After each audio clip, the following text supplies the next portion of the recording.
þá þessi fundur borgarstjórnar Reykjavíkur settur 1. febrúar 2022. Verið öll velkomin, þið sem eru hér og þið sem horfið á. Fyrsta mál verður aðgerðaáætlun Reykjavíkurborgar gegn ofbeldi, samanber 3. lið fundargerðar ofbeldisvarnarnefndar frá 17. janúar 2022. Frummælandi Heiða Björg Helmisdóttir.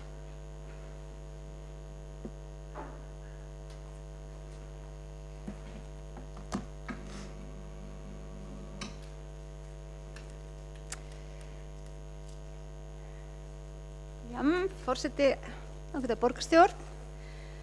Það með gleði og ánægju sem ég fæ að mæla fyrir nýrri aðgerðaáætlun gegn ofbeldi sem við leggjum hér fyrir borgarstjórn í dag og hefur verið unnin af ofbeldisvarnarnefnd í samráði við hin ýmsu ráð og svið borgarinnar, auk þess sem við höfum auðvitað verið í miklu samráði við hagsmunasamtök. Innan nefndarinnar eru auðvitað mjög öflug hagsmunasamtök sem sitja við borðið, Stígamót og Kvennaathvarfið, embætti landlæknis og lögreglan. En við settum líka aðgerðaáætlun í opið samráð á vef Reykjavíkurborgar og fengum þar líka mjög góðar athugasemdir. Kannski var áætlunin aðeins lengur í smíðum vegna COVID, en ég held hún sé bara betri fyrir vikið. Við skilum enn og aftur að okkur aðgerðaáætlun sem gildir í 2 ár, þar sem við þurfum að vera fljót að bregðast við og við þurfum að geta breyst því að við erum alltaf að sjá nýjar og nýjar áskorunar í þessum málum. Þetta fyrst og fremst sett fram sem yfirsýn, þannig við höfum yfirsýn yfir þau fjölmörgu verkefni sem borgin að sinna og líka svona sem eins konar vegvísir í baráttunni gegn öllu ofbeldi, en Reykjavíkurborg hefur sannarlega tekið afstöðu þar. Við tökum afstöðu með þolendum, við viðurkennum aldrei að ofbeldi eigi sér nokkur stað. Stór hluti forvarna eru auðvitað fræðsla til starfsmanna, fræðsla til almennings, gegnum vefsíðuna, framleiðslu bæklinga, gæta þess að öll fræðsla sé aðgengilega á íslensku og helst ensku og pólsku líka. Við höfum verið að leggja kannski meira áherslu á það núna undanfarið, eðlilega með breyttri samsetningu íbúa Reykjavíkur að auka menningarnæmni og hæfni starfsfólk til þess að skilja mismunandi menningarlegar aðstæður íbúa og þróa áfram okkar fólki að veita öllum sem besta þjónustu. Mannréttindaskrifstofan hefur verið dugleg að leita eftir samstarfi við hin ýmsu félög og áttagafélög, trúfélög og ýmislegt, og við leggjum áherslu á það í þessari aðgerðaáætlun að við höldum því áfram, þannig við séum að ná til allra flestra hópa. Fræðsla til barna er auðvitað gríðarlega mikilvæg. Ég vonast til þess að bæði Diljá Ámundadóttir borgarfulltrúi sem með mér í ofbeldisvarnarnefndinni og mögulega formaður skólafrístundaráðs segja okkur meira aðeins frá því.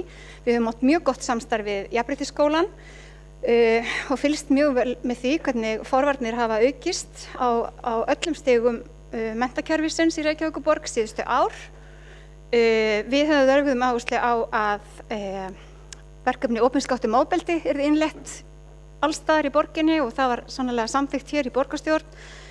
Það er í innleiðingu en annars vegar líka alls konar fræðsluefni sem verið að nota og ég get ekki staðist að nefna hér að framundan vika 6 sem einmitt helgu því að tala um heilbrigð samskipti, kynlíf og alls konar sem liggur á börnum og þau vilja læra og svo samstarfst aðilinn okkar sem seinna í febrúar með átakið Sjúk ást sem hefur það markmið að draga úr ofbeldi í nánum samböndum meðal ungs fólks.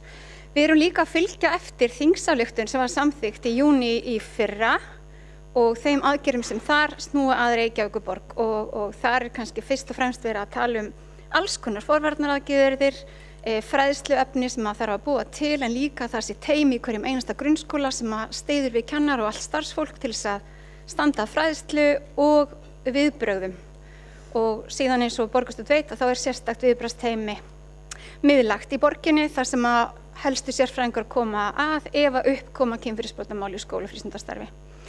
Við komum aðeins inn á barnavernd og kannski fá að nefna það hér líka að það getur verið mjög sárt og erfitt að vera vistaður á vegum barnaverndar og þess vegna ákvað velferðarráð í fyrra að tryggja það að allir sem hafa lent í því og upplifið á sér hafa verið brotið geti leitað stuðnings og ráðgjafar í Bjarkarhlíð. Saman gegn ofbeldi þekki allir, það verkefni sem hefur verið í gangi í Reykjavíkurborg síðan 2015, átak gegn heimilisofbeldi og gjörbreytt þjónusta við þá sem fyrir því verða. Við höfum verið að þróa það verkefni áfram, hort til nýrri hópa, fyrst og fremst hinsegin fólks, fatlaðs fólks, eldra fólks, innflytjenda og viljum halda áfram að sérhæfa okkur þannig. Það mikilvægt og á sama tíma höfum við ályktað í það minnsta tvisvar í ofbeldisnefndinni og hvatt ríki til þess að fjölga meðferðarúrræðum fyrir gerendur því að til að rjúfa vítahring ofbeldis auðvitað mikilvægt að gerendur fái úrræði. Við leggjum hér áherslu á að auka fræðslu til fatlaðs fólks og nýta líka meiri fræðslu fyrir hinsegin fólk, samstarf við þar hagsmunasamtök í báðum tilfellum.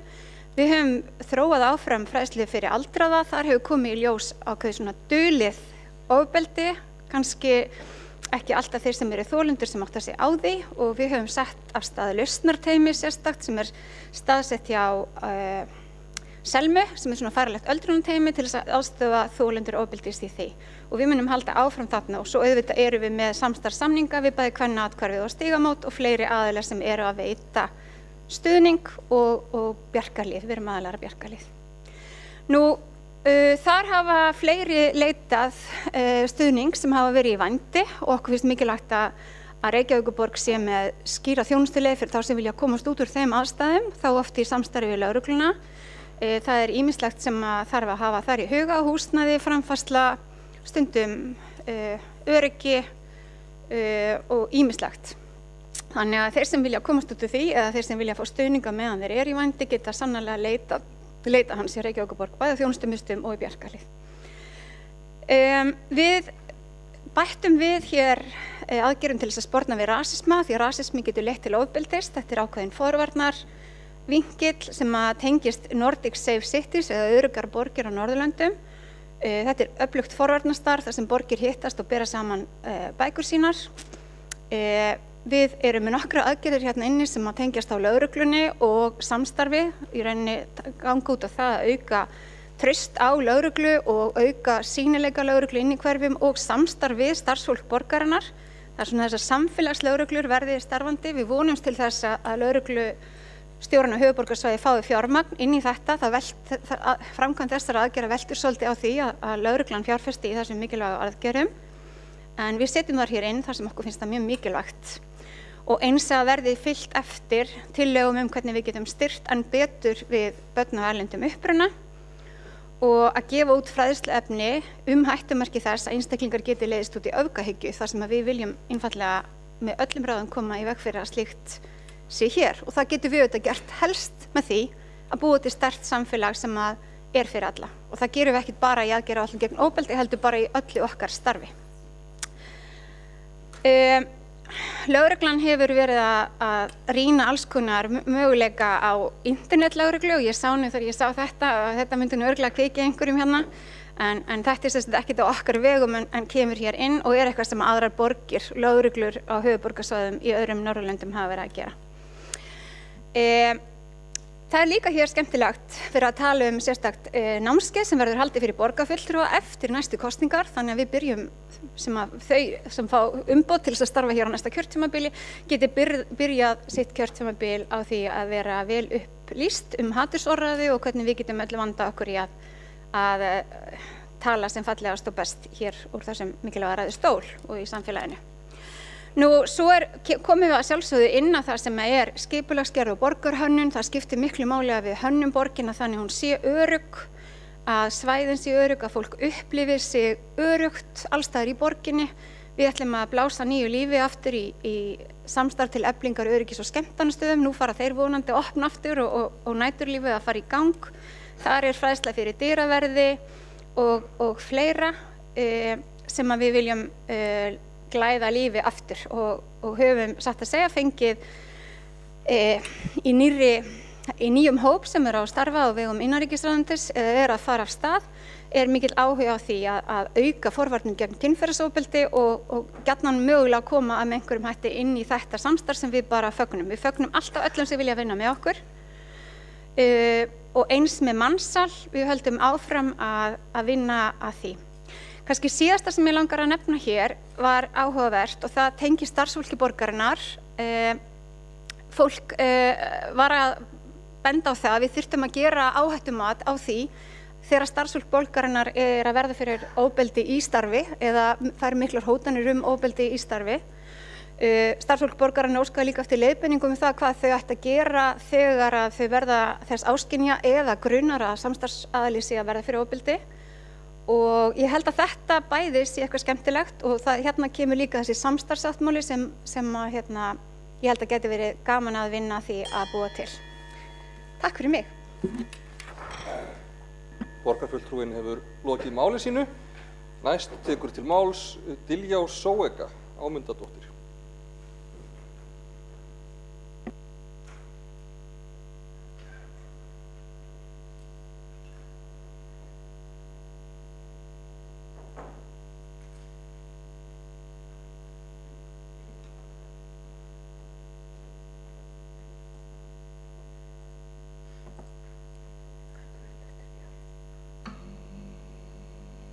Svo hæg og slank og hefur.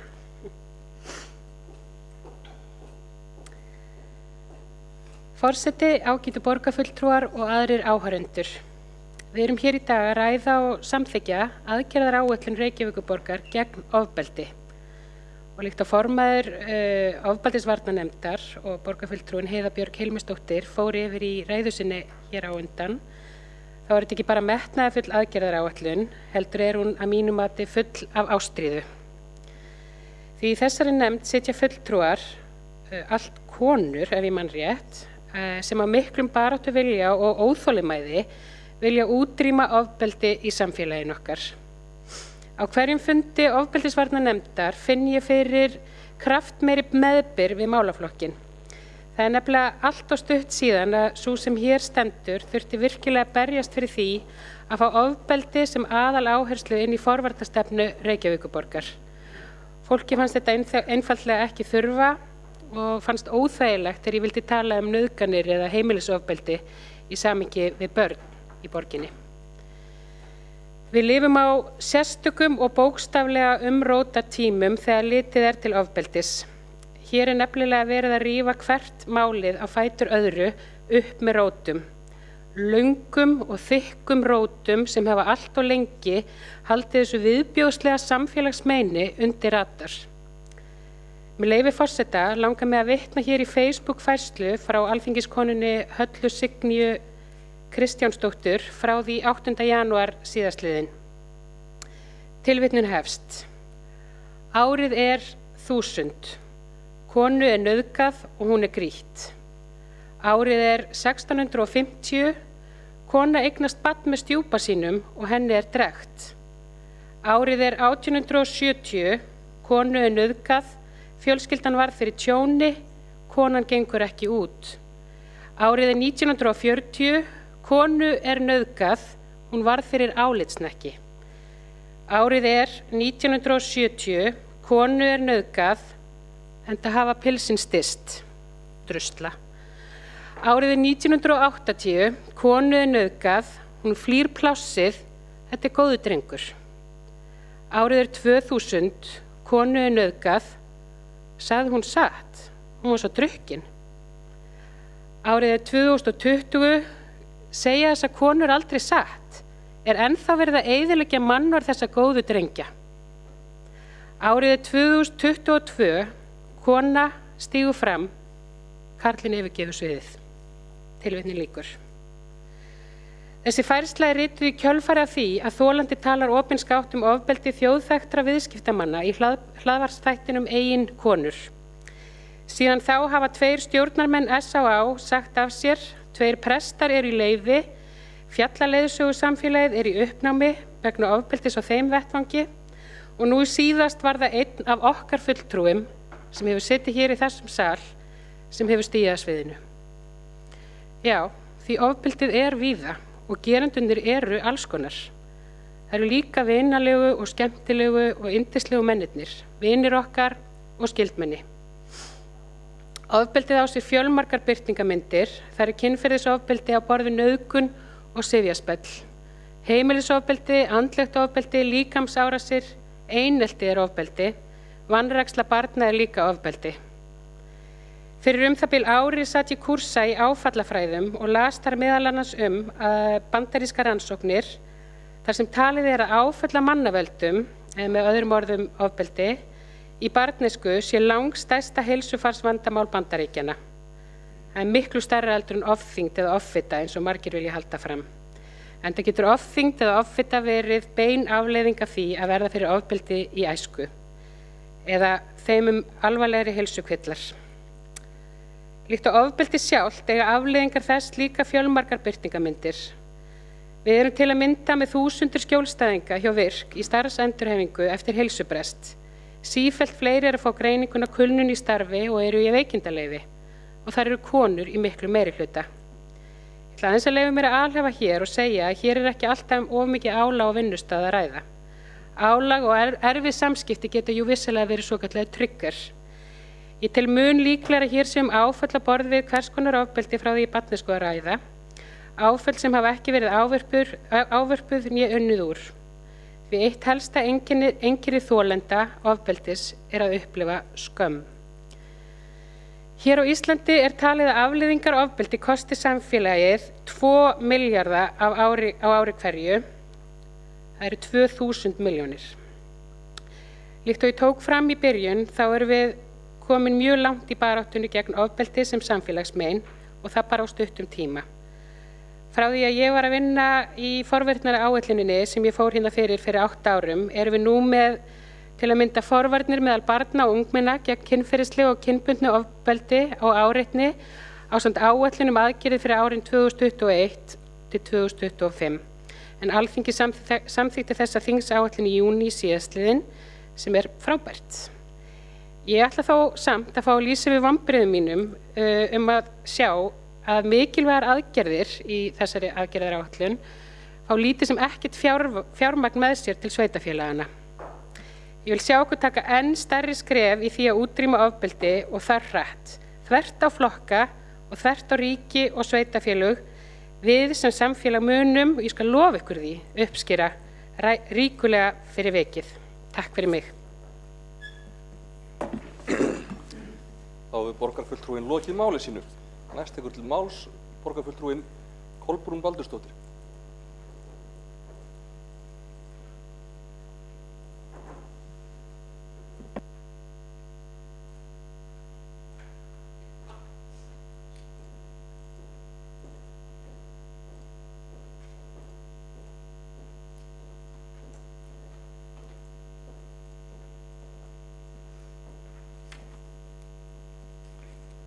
Forseti, ágæta borgarstjórn.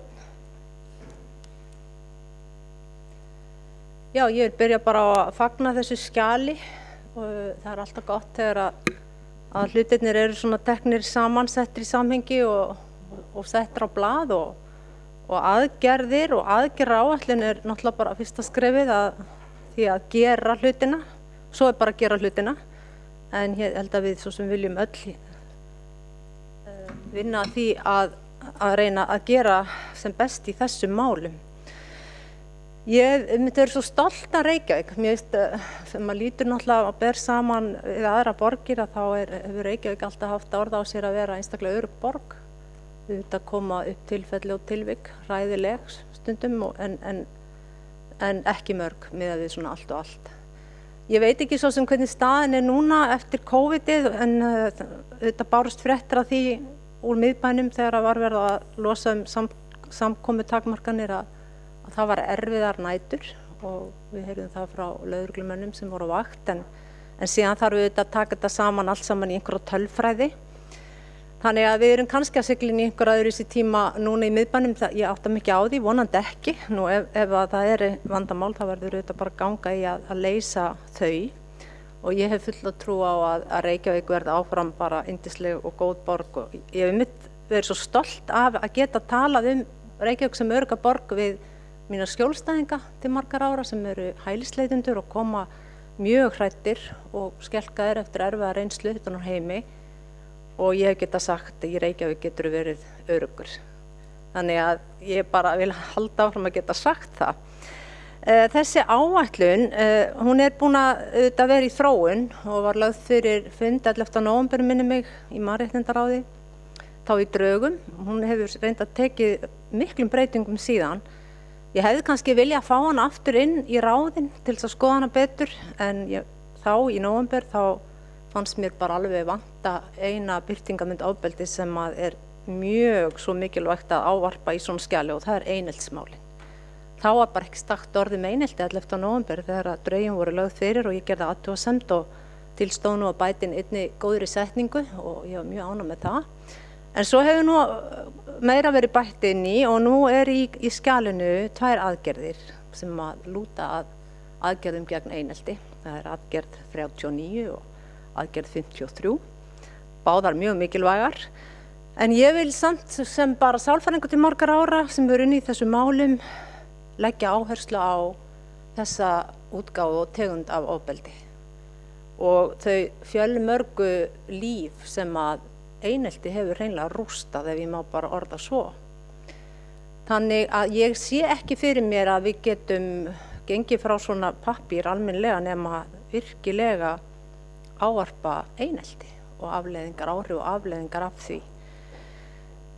Þannig ég svo sem ánægð að sjá það sem þarna, en tilhugsun að það átti ekki að minnast orða á það, fannst mér svona pínu sérkennilegt, og þegar ég lít tilbaka yfir þetta kjörtímabil, þá var ég svo lánsum að fá að leiða hérna þverpólitískan hóp á minni fyrsta öðru ári kjörtímabilsins og það gekk bara afskaplega vel.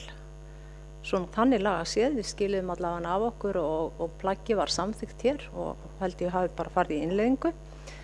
En síðustu svona 2 árin þá ég ekki frá því að mér finnist svona hafa svolítið lítið farið fyrir umræðinu eineltismál.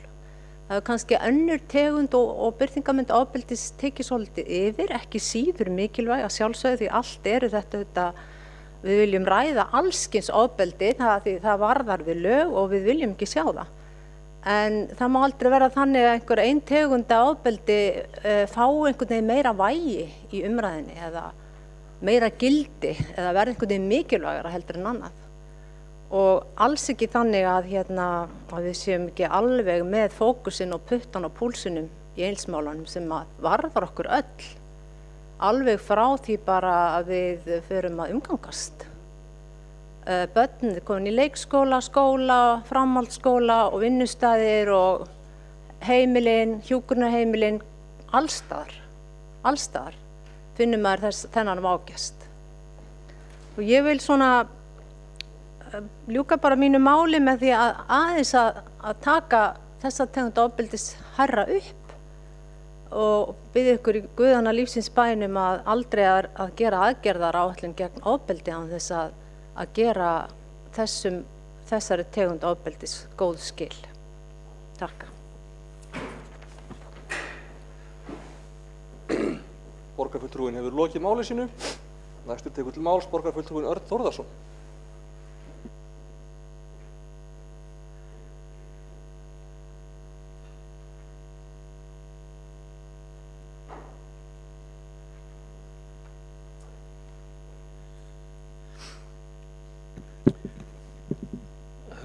Forseti, ágæta borgarstjórn.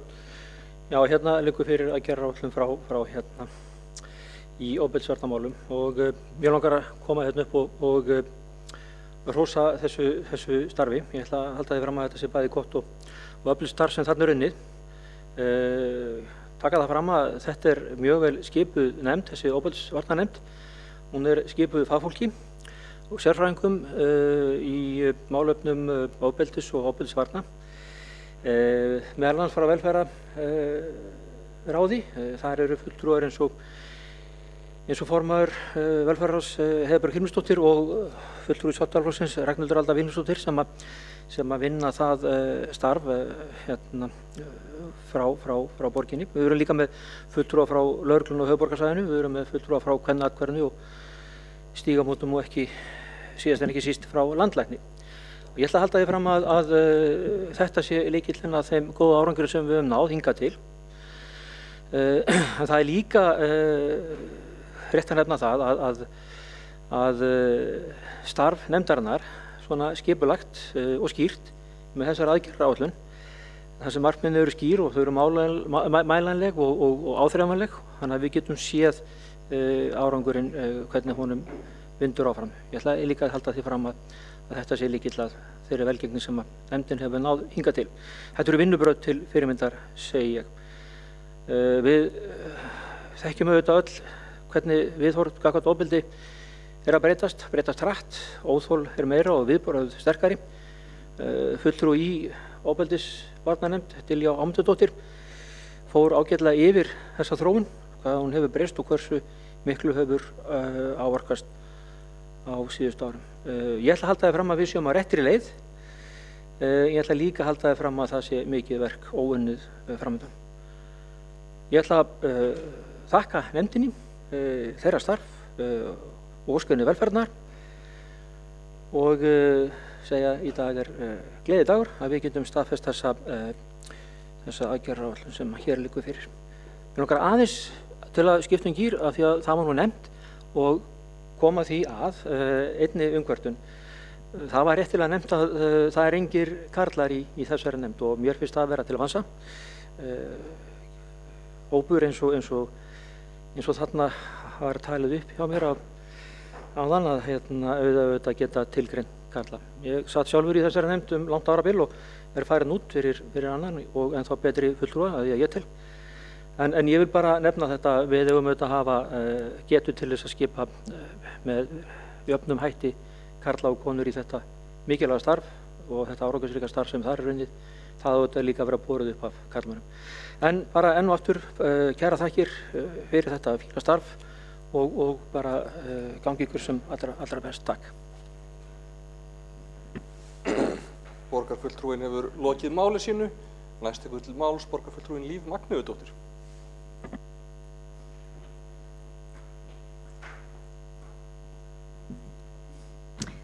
Forseti og ágæta borgarstjórn. Orð eru til alls fyrst. Þetta er málsháttur sem við þekkjum öll. Allt hefur nefnilega, þegar við færum eitthvað í orð, þá hefst það.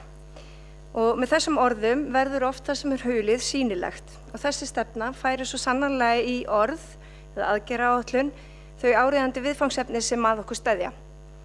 Og hér í borgarstjórn þá höfum við lagt okkur fram við að gera hópa sem oft fá of litla umfjöllun eða hreinlega gleymast sýnilega. Þetta á til dæmis við fatlað fólk, börn af erlendum uppruna og hinsegin fólk. Og það skiptir nefnilega sköpum að jaðarsettir hópar og hópar með lágværa rödd njóta sömu réttinda og aðri hópar og séu metnir að veruleikum í borgarsamfélaginu, vegna þess að við eigum öll tilveru rétt í Reykjavík. Og þetta er eins með ofbeldi. Ofbeldi þrífst í þöggun og þess vegna skulum við færa í orð þau viðfangsefni sem að við þurfum að ráðast allu gegn. Og Reykjavíkurborg er mannréttindaborg og mannréttindaborgir þær setja sér markmið og gera sáttmála við borgarbúa. Þær marka sér stefnu og binda hann í aðgerðaáætlun. Þær skuldbinda sér til að gera betur, þær hafa metnað og gera kröfur bæði til borgarbúa, starfsmanna borgarinnar og kjörinna fulltrúa að virða og viðhalda mannréttindi fólks og þar með gera einmitt þessa atlögu að ofbeldi í samfélaginu. Því í ofbeldi í samfélagi fáum við ekki notið réttindar okkar. Við fáum ekki notið friðhelgi eða að raungera okkur sjálf og njóta tækifæri okkar. Eins og með þessa aðgerðaráætlun þá bind ég vonir við það að við samþykkjum hana og full fjármögnum þessa aðgerðaráætlun. Við þurfum að vinna áfram með hana og mikið af því sem að kemur þarna fram er í rauninni viðfangsefni á öllum sviðum borgarsamfélagsins.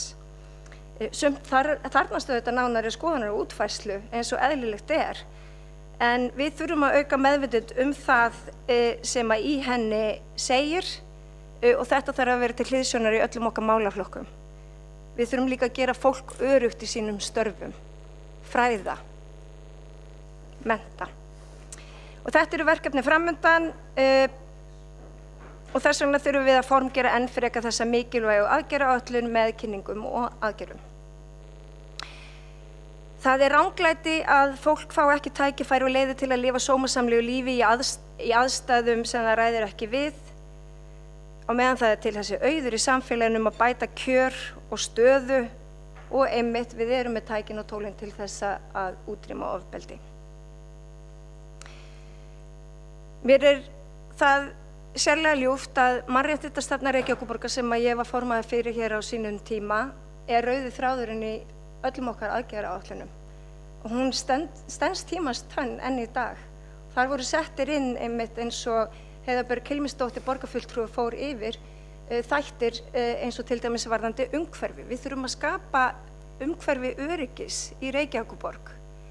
Og bara rétt eins og ljósvistastefnan sem nú í drögum, þar eru líka femínískir tónar. Það líka tæki til þess að lýsa upp staðir sem að vekja óöryggi og slíkt. Þannig að það allt samofið þessari aðgerðaáætlun í öllum okkar störfum. Við höfum alltaf að vera með þetta fyrir augunum, bæði þegar við setjum okkur stefnu en líka þegar við bindum eitthvað í aðgerðir.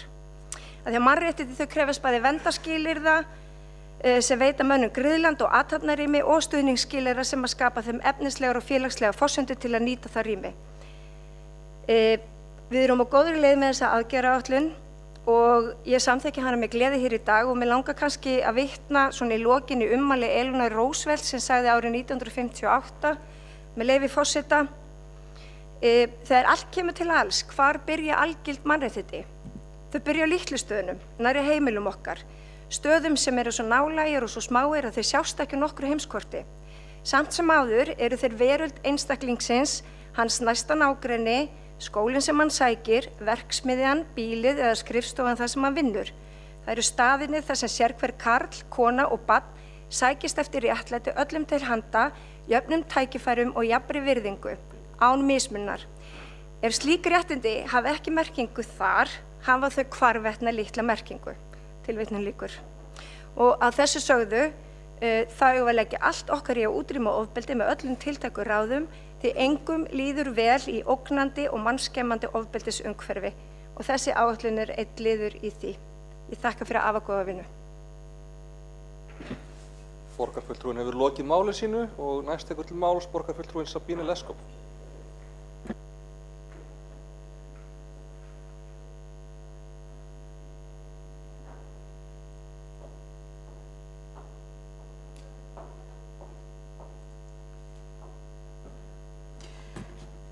Já, forseti og kæra borgarstjórn, það fagnaefni að við fáum að gera áætlun gegn ofbeldi til afgreiðslu hér í dag og margir hafa tekið þátt í þessu og ég fagna því að hér finnum við marga mikilvæg aðgerðir sem setja fræðslu og forvarnir í brennidepli, heilbrigð samskipti og fjölbreytt samstarf víðar hægt að finna það. Við vitum að þolendur ofbeldis eiga oft mjög erfitt að sækja sér stuðning og þess vegna þarf að bjóða upp á fjölbreytta leiði. Það getur ekki verið einn aðili. Þess vegna erum við að vinna með bjarkarlíðarum, þáttakendur þar. Þess vegna erum við að styrkja stigamót eða kvennaathvarf. Þess vegna erum við að vinna með lögreglu og fullt af öðrum grasrótarsamtökum út allt og til dæmis taka upp verkefni með dýraverði sem var í gangi held ég fyrir 15 árum síðan það byrja þetta og skila mjög mörg. Þannig fræðsla, forvarnir, stuðning fyrir þolendur og úrræði fyrir gerendur. Þetta mjög metnafull samblanda af öllu þessu. Heiða Björg Hilmisdóttir, borgarfulltrúi og formaður ofbeldisvarnar hefur nefnt þetta. Einn af þeim málefnum sem við erum að færa hér inn í aðgerðaáætlun að styðja þolendur vændis. Þetta hefur verið mikið umræðu upp á síðkast í opinberri umræðu á einhvern hátt sem ég hugnast ekki. Hér verið að stilla mismunandi jaðarsetta hópar upp gegn hvor öðru, konur sem vilja vera í vændi og konur sem eru þolendur vændis, þolendur mansals. Þetta hjálpar engum. Þetta svona eins og að stilla upp öryrkja og flóttamenn hvort öðru. Það ekki málefnalegt og ræðst ekki á vanda sem við erum aðalega að glíma við. Þannig við þurfum að fókusa, við gerum það hér á stuðning við þá eða þær sem þurfa mest á því að halda. en líka fræðsla afleiðingar fyrir þá verstsettu og viðhorfsbreytingar. Viðhorfsbreytingar eru nefnilega inn í okkar forvarna aðgerðum, í okkar fræðslu aðgerðum, af því að þetta nákvæmlega það sem við sjáum núna að gerast í umræðu almennt kynbundin ofbeldi sem hefur breyst svo rosalega mikið bara á síðustu vikum eiginlega. Það sem við erum að setja fókusum miklu meira á ábyrgð gerenda og það sama þurfum við að gera hér. Hættum að rífast hvort það sé til kynlífsverkafólk eða þolendur mansals í vændi. Það er ekki málið. Málið er að hver einasti karlmaður sem kaupir vændi er nauðgari, því hann getur engan veginn gerst upp milli þess hvort hann kaupir vændi af konu sem er í þessu af fúsum og frjálsum vilja eða konu sem er fyrir mansal. Báðar hópur eru til, báðar hópar eru jaðarsetti, eins og ég segi, kaupandi er tilbúinn að fremja glæp, kaupandir er tilbúinn að fremja ofbeldi. Ég skoðaði skýrslu sem kom frá eftirlitsnefnd Evrópuráðsins 2019, Greta heitir nefndin, mansal á Íslandi, og það var skýrt merki talin að vændi sé að aukast, að þetta sé aðalega ungar konur sem koma til Íslands stoppa mjög stutt, jafnvel bara einhverjir dagar. Það er mjög sterkur grunur skipulega glæpastarfsemi í þessu en engar rannsóknir hafa leitt til ákæru hingað til í meiri hluta þeirra mála sem velferðarráðuneytið hefur verið að safna síðan 2016 kemur samt fram að mikið meiri hluti þolendur eru erlendar konur. Ég formaður fjölmenningarráðs og fjölmenningarráð hefur komið með fjölda ábendinga og athugasemdir inn í þessa vinnu og ég fagna hvað röddin kvenna af erlendum uppruna hefur verið styrkt í vinnu ráðsins og inn í þessa vinnu í heild. Fjölmenningarráð er virkilega núna að fá alltaf alla stefnur og stefnumótandi aðgerðir sent til umsagna og hefur mikil elst í þessu starfi. Það situr sem sagt fulltrúi samtaka kvenna af erlendum uppruna sem er í málsvari fyrir hóp sem er afar útsett fyrir ofbeldi. Ég bendi á skýrslu sem heitir Konur af erlendum uppruna, hvað kreppir að, sem Unnur Skaftadóttir frá Háskóla Íslands hefur gefið út 2019 sem bendir á það að það er full ástæðan að skoða stöðu kvenna af erlendum uppruna sérstaklega í samband við kynbundin ofbeldi. Það eru 3-4 ár síðan við hlustum á sögur kvenna af erlendum uppruna í MeToo-hreyfingu. Þeir voru eins og konur af íslenskum uppruna sem segðu frá og samt ekki eins. Þessar sögur voru í öðru veldi. Þessar konur skorti af tengslanett, upplýsingar og tungumálakunnáttu. Og hvergi er þetta auðsannlegra en ef við skoðum tölfræði kvennaathvarfsins, það er hlutfall dvalarkvenna af erlendum uppruna sem hefur staðið í stað í gegnum árin og er í kringum 64%.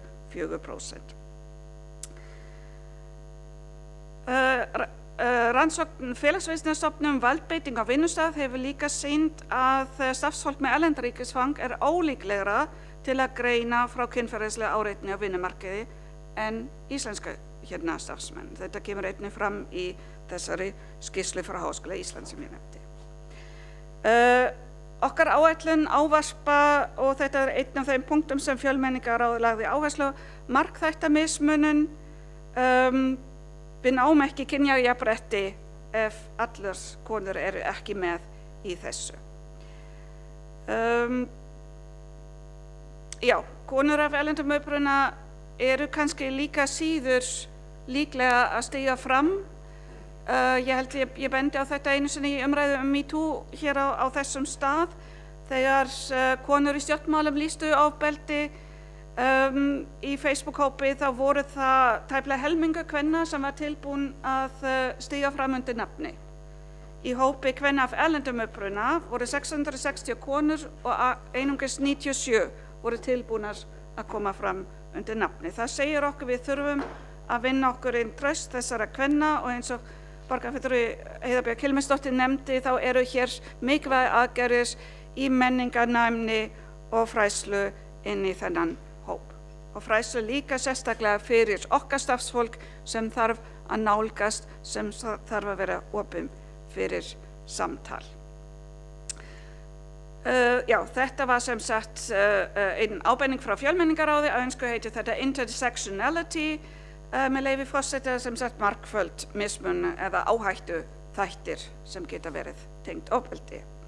Við bendum einnig á að skerpa á upplýsingagjöf á öðrum tungumálum, þýðingar, túlkar, hvernig hægt að nýta símatúlkun í útköllum og það þarf að læra þetta svolítið, hérna þetta er ekki einfalt að nota þetta. Það þarf að finna rétta nálgun til þess að viðhorfa á skilgreininga ofbeldi, að því að viðhorfa á skilgreininga ofbeldi getur verið mjög mismunandi milli menningaheima án þess þó að láta fordóma ráða og búa til hindranir fyrir fólk að fá viðeigandi stuðning. Kynþáttahyggja, hatursorðræða, rasismi er orð sem við notum inn af því að það skilja það flestir en er einlega svolítið mér finnst oft ekki gott að nota það því að fólk er að misnota það orð svolítið en þetta getur verið birtingamyndir, ofbeldis og þess vegna rosalega mikilvægt að við tókum þetta inn í þessa aðgerðir. Það má deila það hvort hatursorðræða sjálf eða rasismi eru ofbeldi en þeir leiða mjög oft til ofbeldi, ég held við getum sammála það. Mikilvægsta almenna ábending okkar var kannski að í öllu fræðslustarfi þarf að leggja áherslu að aukna menningarnæmni starfsfólk sem er mikilvægt samskiptafærni. Við höfum einnig nefnt og erum kannski einmitt í stöðu til að nefna það að það þarf að ávarpa hóp geranda af erlendum uppruna og hvernig við náum til þeirra með þeim úrræðum er í boði. Það er ekkert sem rýmast undir umburðarlyndi að horfa fram hjá því. Já, þannig að ég hlakka til að sjá þessa aðgerð raungerast og þakka kærlega fyrir samstarfi. Takk. Þá er borgarfulltrúin lokið máli sínu. Næst tekur til máls borgarfulltrúin Sanna Magdalena Mörtudóttir.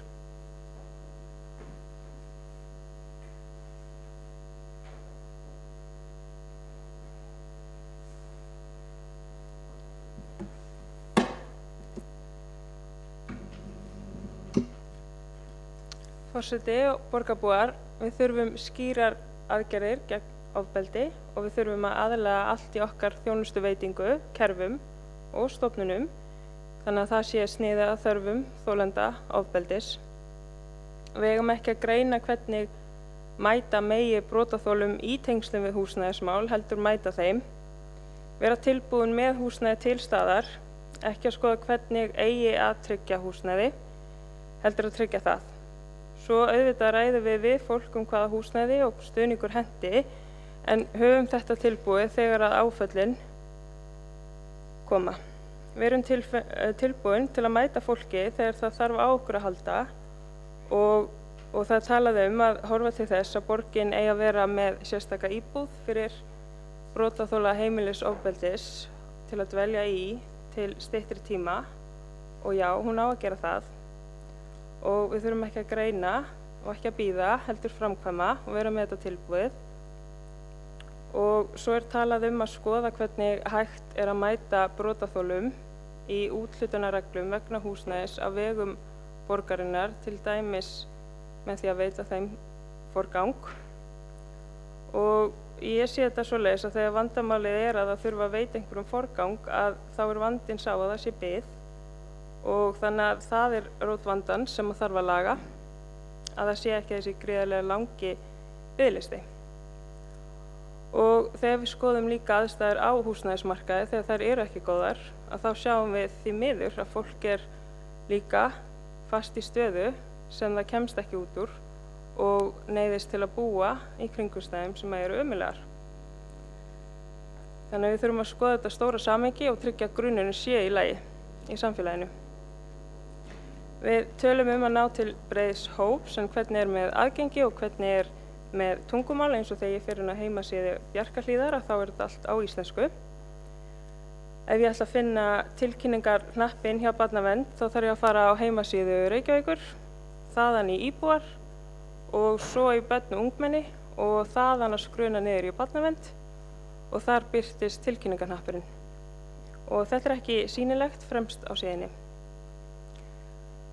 Við þurfum líka að geta að skoða staði eftir ábendingum eða eigin frumkvæði ef það hefur sýnt sig að ofbeldi á þeim stöðum og að sérstök áhersla sé sett á staði þar sem valda ójafnvægi mikið, til dæmis vegna tekjumunnar, aldursmunnar eða ólíks uppruna, stöðu eða valds, og þá þurfum við að geta brugðist við, til dæmis með því að svipta staði starfsleyfi og öðrum leiðum til að tryggja íbúum og starfsfólki öryggi. Og það talað að halda á lofti umræðu kynferðisofbeldi á meðal fólks sem vinnur hjá borginni og fjallað starfsfólk borgarinnar sem á þarf að halda, að það þekki einkenni og leiðir til stuðnings við þá sem hafa orðið fyrir kynferðisofbeldi. Og það talað fræðslu kynferðisofbeldi í fræðsluáætlun velferðarsviðs og einnig í miðlægri fræðslu hjá borginni. Og svo talað líka leikskólabörn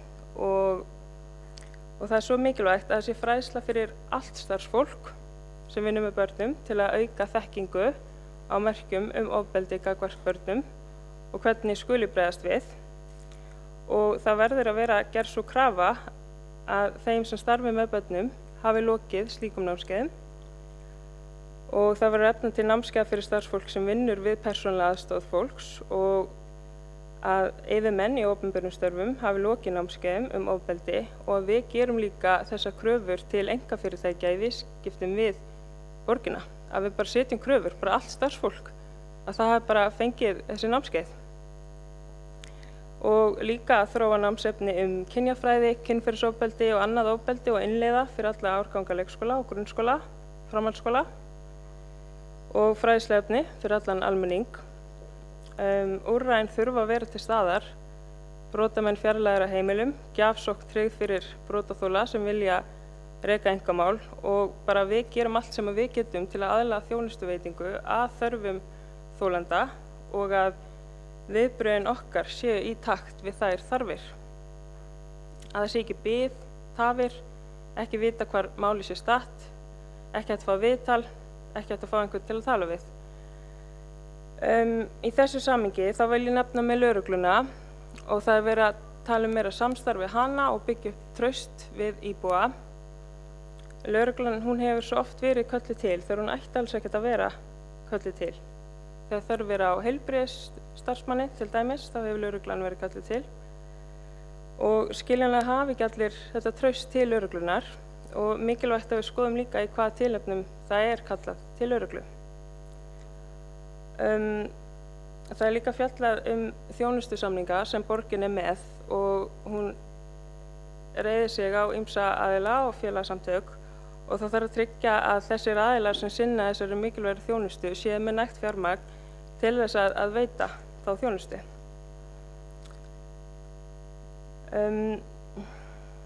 Þannig að samfélagið það þarf að virka í heild til þess að hægt sé að vinna úr ofbeldi og þegar fólki með ýmis áföll á bakinu að þá er maður ekki alltaf að gera sér grein fyrir því að það þurfi kannski að vinna úr einhverju öðru ofbeldi, þannig að svona hvatningar til þess að tjá sig ofbeldi og að einhver sé til staðar, það kannski ekki alltaf að ná til manns af því að kannski höndlar fólk ekki að opna á eitt áfallið eða bara svona ítir því einhvers staðar lengst niður og áttar sig ekki á því að það þurfi að vinna úr því. Þannig að það þetta heildarsamhengi sem við þurfum líka að hafa í huga þegar við sitjum fram með þessar aðgerðir. Þannig að já, við þurfum að vera til staðar, með úrræði til staðar og þau séu tilbúin. Sem betur fyrir erum við langt á veg komin með vitundurvakninguna í samfélaginu og nú tími aðgerða þar sem úrræðin þurfa að vera til staðar.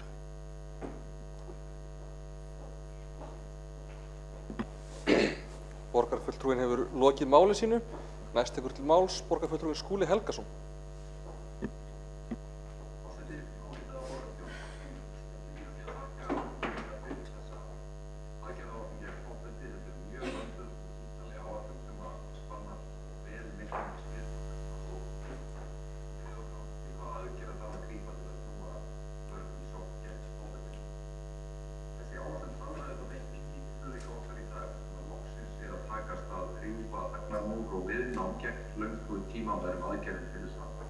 eru gegn kynferðisofbeldi í samfélaginu, rétt eins og frummælandi formaður ofbeldisvarnarnefndar Heiða Björk Hilmisdóttir borgarfulltrúi fór vel yfir í sinni ræðu og Diljá Árnadóttir svo sömuleiðis í sínu erindi. Þar kom fram að þessi mikla áætlun hefur að geyma yfir 50 aðgerðir. Ýmsar þeirra tengjast beint börnum og fólki og skóla og samfélaginu í borginni og þar liggja auðvitað ekki síst tækifæri til þess að breyta samfélaginu okkar varanlega til hins betra. Tryggja til dæmis að sú mikla hreyfing sem var til í tengslum við MeToo verður raunveruleg bylting sem að ryður burt ófögnuði og ofbeldi í staðinn fyrir samskipti sem byggja á gagnkvæmri virðingu. Það snerta meðal margra annarra þátta þessar aðgerðir á atriðum eins og fræðslu og handleiðslu í skóla- og vísindastarfi, leiðbeiningum tilkynninga til barnaverndar, eineltisáætlunum, forvörnum og síðast en ekki síst verkefni og opinskátt ofbeldi sem gríðarlega mikilvægt verkfæri til þess að auka umræðu meðal barna og ungmenna ofbeldi. Meðal annars með því að gera starfsfólk betur í stakk búið að tala ofbeldi og bregðast við ef það verður vart við að búa við eða eru að stunda ofbeldi. Verkefni snýst líka það að gera börnum kleift að tala ofbeldi.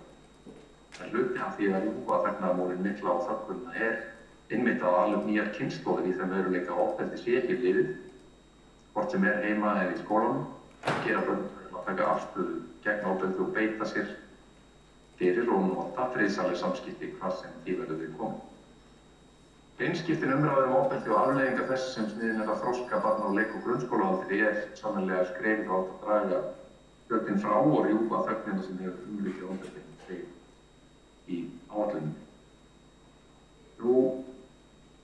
Það lykilatriði í tengslum við samfélagsumræðunni í dag að við séum með virkar forvarnir meðal barna og ungmenna gegn kynferðislu og kynbundnu ofbeldi og áreitni í skóla- og vísindastarfi og þær þurfa að vera samþættar kennslu- og skólastarfi á öllum skólastigum, þar með talið starfi frístundaheimila og félagsmiðstöðvar. Við erum svo lánsum á skóla- og frístundarsviði að eiga þar öflugan málsvara Kolbrúnu Hrund Sigurgeirsdóttur, verkefnastýri jafnréttisskólans, en hún hefur haldið kröftulega á lofti eins og við þekkjum fræðslu og forvörnum gegn kynferðislu og kynbundnu ofbeldi, ekki síst í samhengi við ungt fólk og skólaumhverfi, meðal annars með því að draga fram þau skaðlegu mótandi áhrif sem að klámneysla hefur á mynd barna og ungmenna af samskiptum kynjanna. Við megum ekki láta þetta degjan síga og hefja umræðuna á vinnuna við að kenna börnum friðsamleg samskipti strax á unga aldri. Þess vegna fagna ég sérstaklega aðgerð sem að fjallar fræðslu kynferðislegt og kynbundnu ofbeldi og áreitni sem að hæfa leikskólabörnum, en þar verið að veita starfsfólki í leikskólafræðslu kynferðislegt og kynbundnu ofbeldi og áreitni og forvarnir sem að hæfa börnum á leikskólaaldri og markmiðið að starfsfólk leikskólana sé þannig í stakk búið til að samþætta þessa hluti við daglegt starfi í leikskólum. Sömuleiðis aðgerð númer 36 það að starfrækja teymi í hverjum grunnskólaborgarinnar sem hefur það hlutverk að tryggja kennslu í öllum málföngum kynbundnu og kynferðislegt ofbeldi og áreitni sem hæfir þá aldri og þroska nemenda. Aðrir mikilvægir þættir hafa verið ávarpaðir hér í umræðunni. Sabine Leskov, formaður Fjölmenningarráðs, fór vel yfir fræðslu fjölmenningu og fordóma. Ég vil líka aðeins draga fram það sem segir í aðgerð 42 hinsegin félagsmiðstöðvarnar. Það mjög mikilvægt skref sem við stigum í kjaraþjárhagsáætlunar fyrir þetta ár. Í desember að tryggja aukið fjármagn til hinsegin félagsmiðstöðvarnar og við erum búin að taka upp viðræður við ríkið aðkomu ríkisins í samstarfi við okkur hjá borginni að þeirri mikilvægu starfsemi en aðsókn og eftirspurn eftir starfi hinsegin félagsmiðstöðvarinnar hefur verið mikil og mjög farið vaxandi á undanförnum árum. Rétt í lokin, ég vil bara ítreka miklar þakkir fyrir þessa metnaðarfullu aðgerðaáætlun, þakka ofbeldisvarnarnefnd og okkar fulltrúum þar fyrir góða og vandaða vinnu og brýna okkur öll í þessum sal að setja þessi mál í forgang. Við berum öll ábyrgð á því að boða og stuðla að friðsamlegum samskiptum í borgin okkar. Við krakkarnir þurfum sannarlega að mæta betur til leiks við umræðu og taka fullan þátt í vinnunni við að breyta rótfastri menningu sem að tíminn á samfélagi fortíðarinnar hefur helgað og úthýsa ofbeldi hvar sem það birtist með öllum tiltækum ráðum.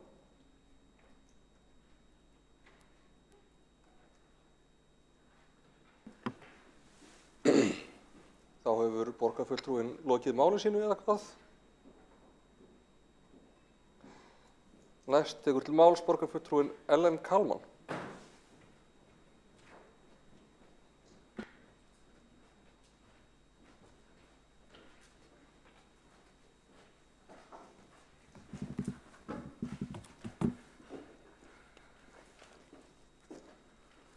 Ég hef mér eftir að móðan rjúki af gleraugunum. Þetta er svo dásamlegt. Forseti, ágætu borgarfulltrúar. Hann er óalandi og óferjandi og hann þarf örugglega að fara í ADHD-greiningu, sagði starfsfólk skólans.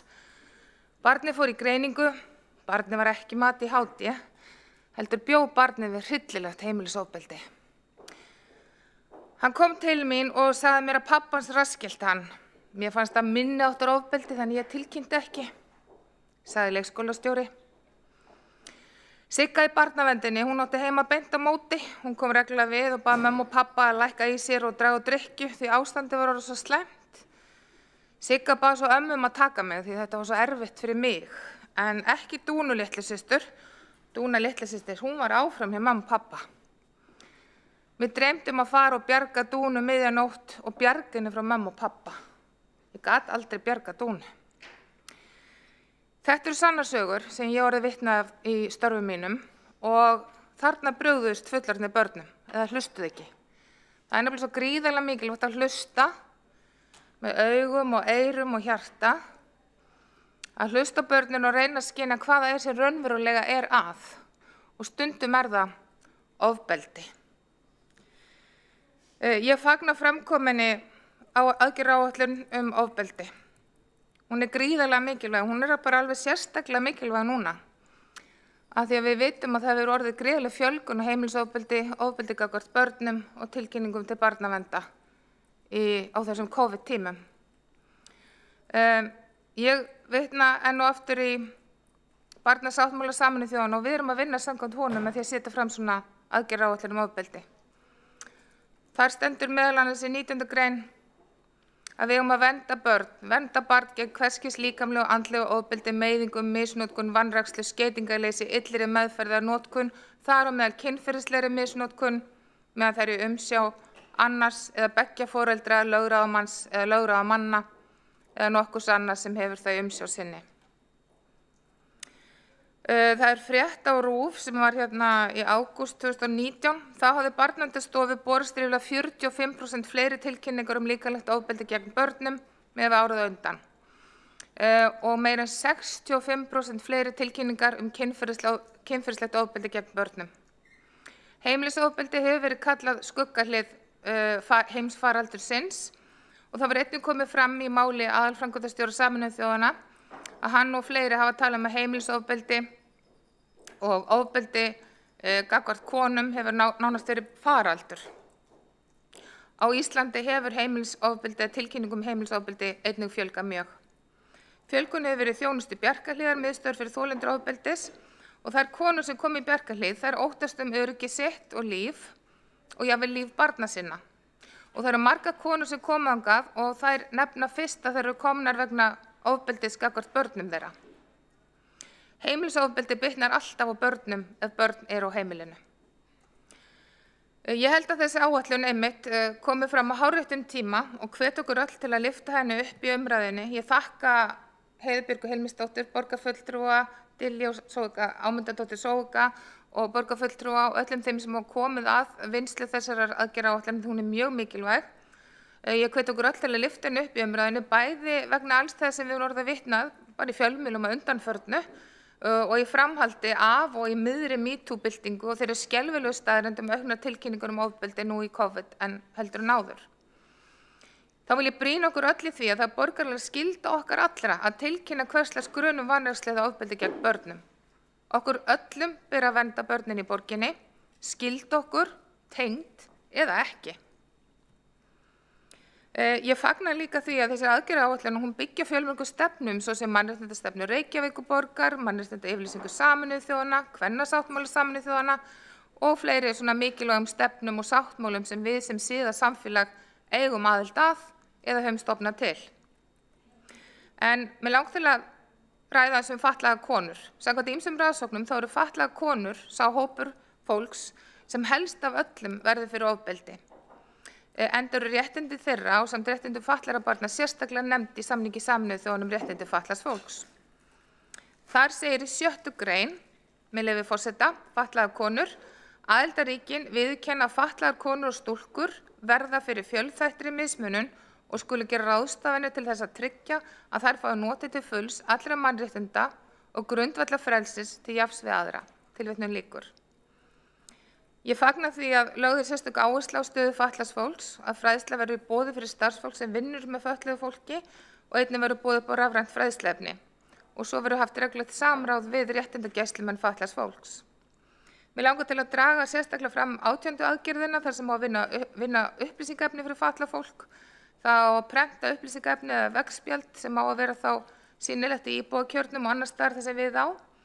Þetta mjög mikilvægt og ásamt þeirri stafrænu umbreytingu sem við erum nú að gangi gegnum hér í borginni, þar sem verið að endurhanna heimasíðu og þjónustuferla borgarinnar, þar verið að huga einföldun texta, mál og myndtexta, að það getur auðvitað líka nýst í því að koma þessu fræðsluefni á framfæri.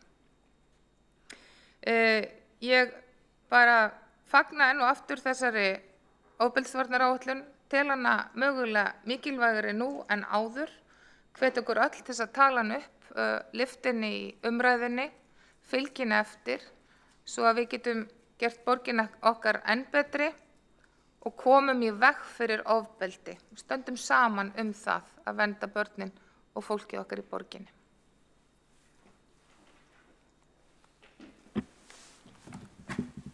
Þá er borgarfulltrúinn lokið máli sínu.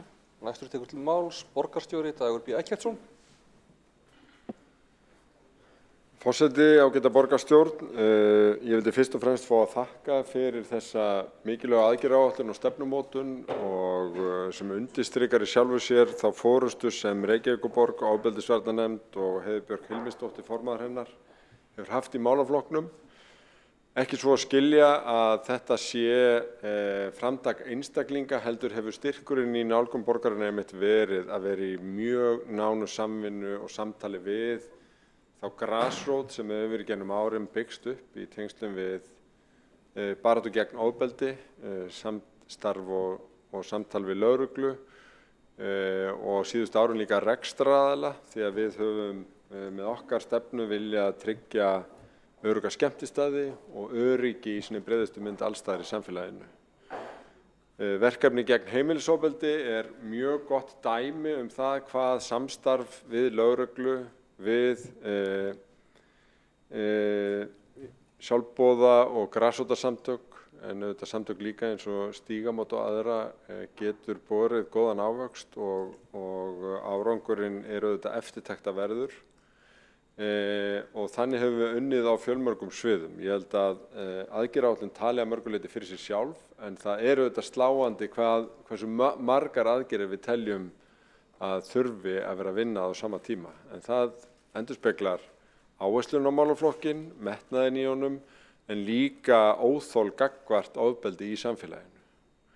Og ég vil þakka fyrir þessa góðu umræðu borgarstjórn. Borgarstjórn hefur staðið saman gegn ofbeldi og staðið með þolendum, með grasrótarsamtökum og með vinnu allra í samfélaginu sem að hafa dregið línu í sandinn og sagt nei, hingað og ekki lengra. Takk. Þá hefur borgarstjóri lokið máli sínu. Næst tekur til máls Ragna Sigurðardóttir. Ég tek fram að mælendaskrá þá lokað með hana núna þegar Ragna tekur til máls og á eftir henni tekur svo umræðu hefjandi til máls. Forseti, ágæta borgarstjórn, mig langar að fagna þessari áætlun og þakka þeim sem hafa komið að vinna við gerð hennar og líka þakka þeim sem hafa komið að framkvæmd síðustu áætlana. Í þessari áætlun sjáum við að mínu mati, að vinnan ber árangur. Og það meðal annars í verkefnum eins og Saman gegn ofbeldi sem hófst sem átaksverkefni en núna orðið fast verklag sem unnið í samstarfi lögreglu, heilsugæslu höfuðborgarsvæðisins og Kvennaathvarfsins. Og í áætluninni líka tiltekin verkefni sem að þarf að ráðast í eins og til dæmis húsnæðisúrræði fyrir þolendur sem að eiga ekki í önnur hús að vernda heldur þau hús þar sem að gerandi býr. Og þetta áherslu lögð á viðkvæma hópa sem skiptir gríðarlega miklu máli og skimun eftir ofbeldi, fræðslu fyrir bæði almenning og þau sem eru útsett fyrir ofbeldi og þau sem vinna með þessum hópum sem útsettastir eru fyrir ofbeldi. Og mér langar að taka undir ræðu borgarfulltrúans Diljá Ámundadóttur Zoëga þegar hún talaði að það hafa orðið straumhvörf í þessum málaflokki í samfélaginu. Við sjáum það daglega og það talsverður munur á því hvernig brugðist við til að mynda kynferðislega áreitni og ofbeldi á vinnustöðum og víðar í samfélaginu. Og að mínu mati þá sýnir það að hugrekki þeirra sem hafa stigið fram fordæmt ofbeldi, greint frá ofbeldi, hvort sem það eru þolendur, aðstandendur þolenda eða aðrir sem vera vitni að ofbeldi. Þetta til marks hugrekki þeirra, þannig að mér langar að nýta tækifæri til að þakka þeim öllum sem að hafa stigið fram, fordæmt ofbeldi og tekið þátt í því að reyna að útrýma því úr samfélaginu. Og ég held að það sé áframhaldandi verkefni okkar allra og ég vonast til þess að við tökum öll þátt í því að stöðva ofbeldi það sem þá sér stað og þá líka við eins og rætt varum hér áður einelti og áreitni og já, eins og ég segi, ég fagna þessari áætlun og segi bara áfram veginn, takk. Þá hefur borgarfulltrúinn lokið máli sínu og næst tekur til máls borgarfulltrúinn Heiða Björg Hilmisdóttir.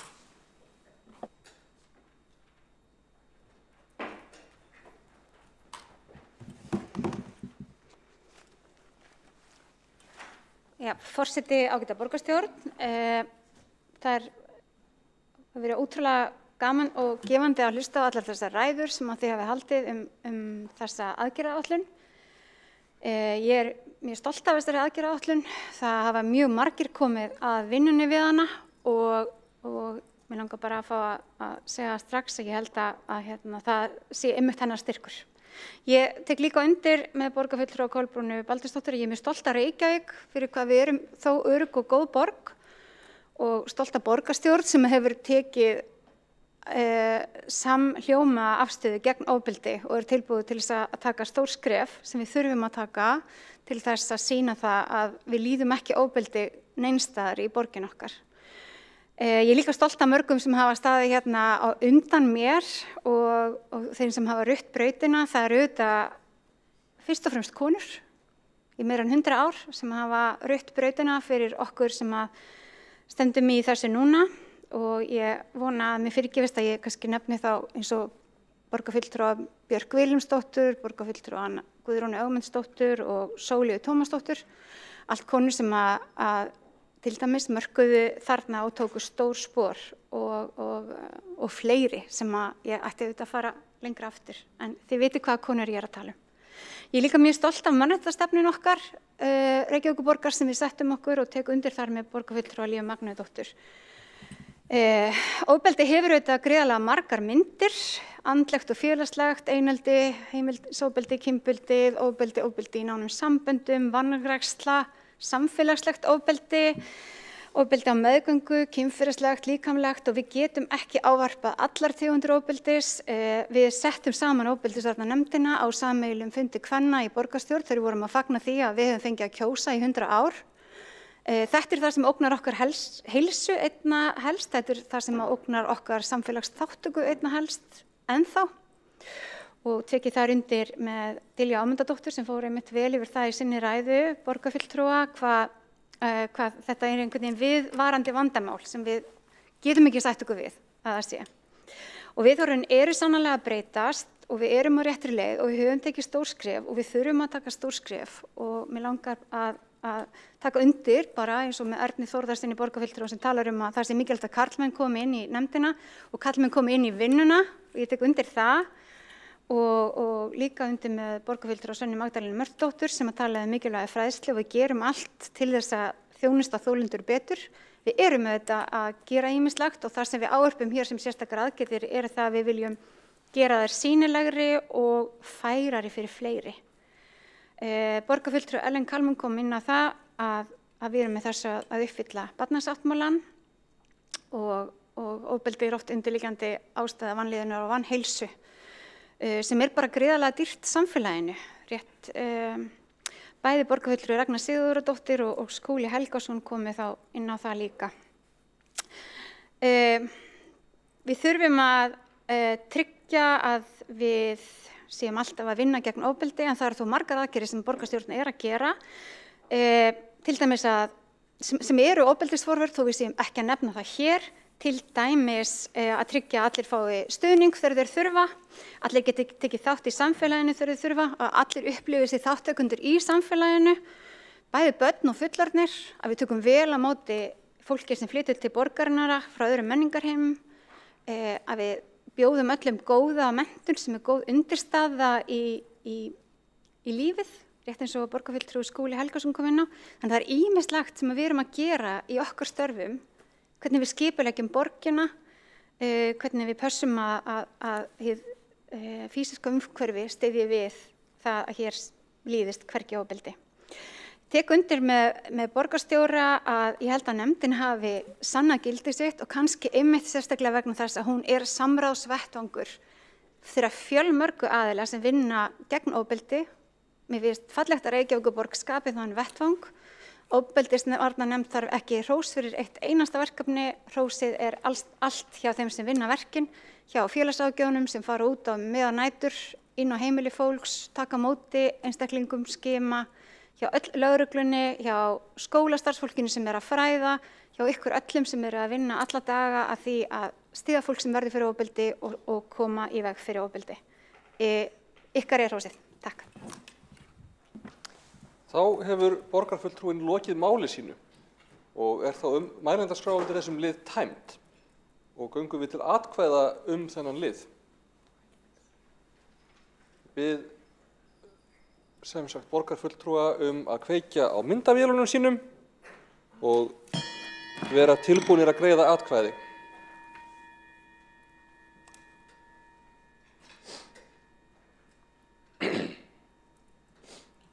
Björn Gíslason og Hjálmar Sveinsson, getið þið kveikt á myndavélunum?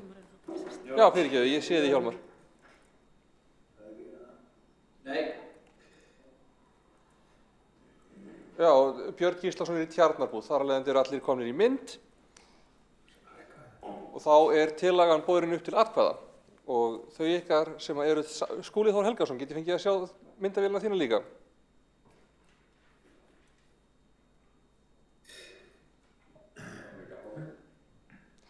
Já, þá gengið til atkvæða tillöguna, lögð fram ofbeldisvarnaráætlun fyrir Reykjavíkurborgar, þau ykkar sem eru henni samþykk, gefið þess merki.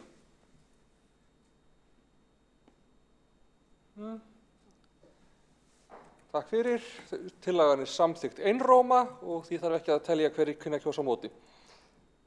Þá gengið til næsta liðar, það tillaga Sjálfstæðisflokksins aðgerðaáætlun í geðheilbrigðismálum og fyrst tekur til máls borgarfulltrúin Valgerður Sigurðardóttir.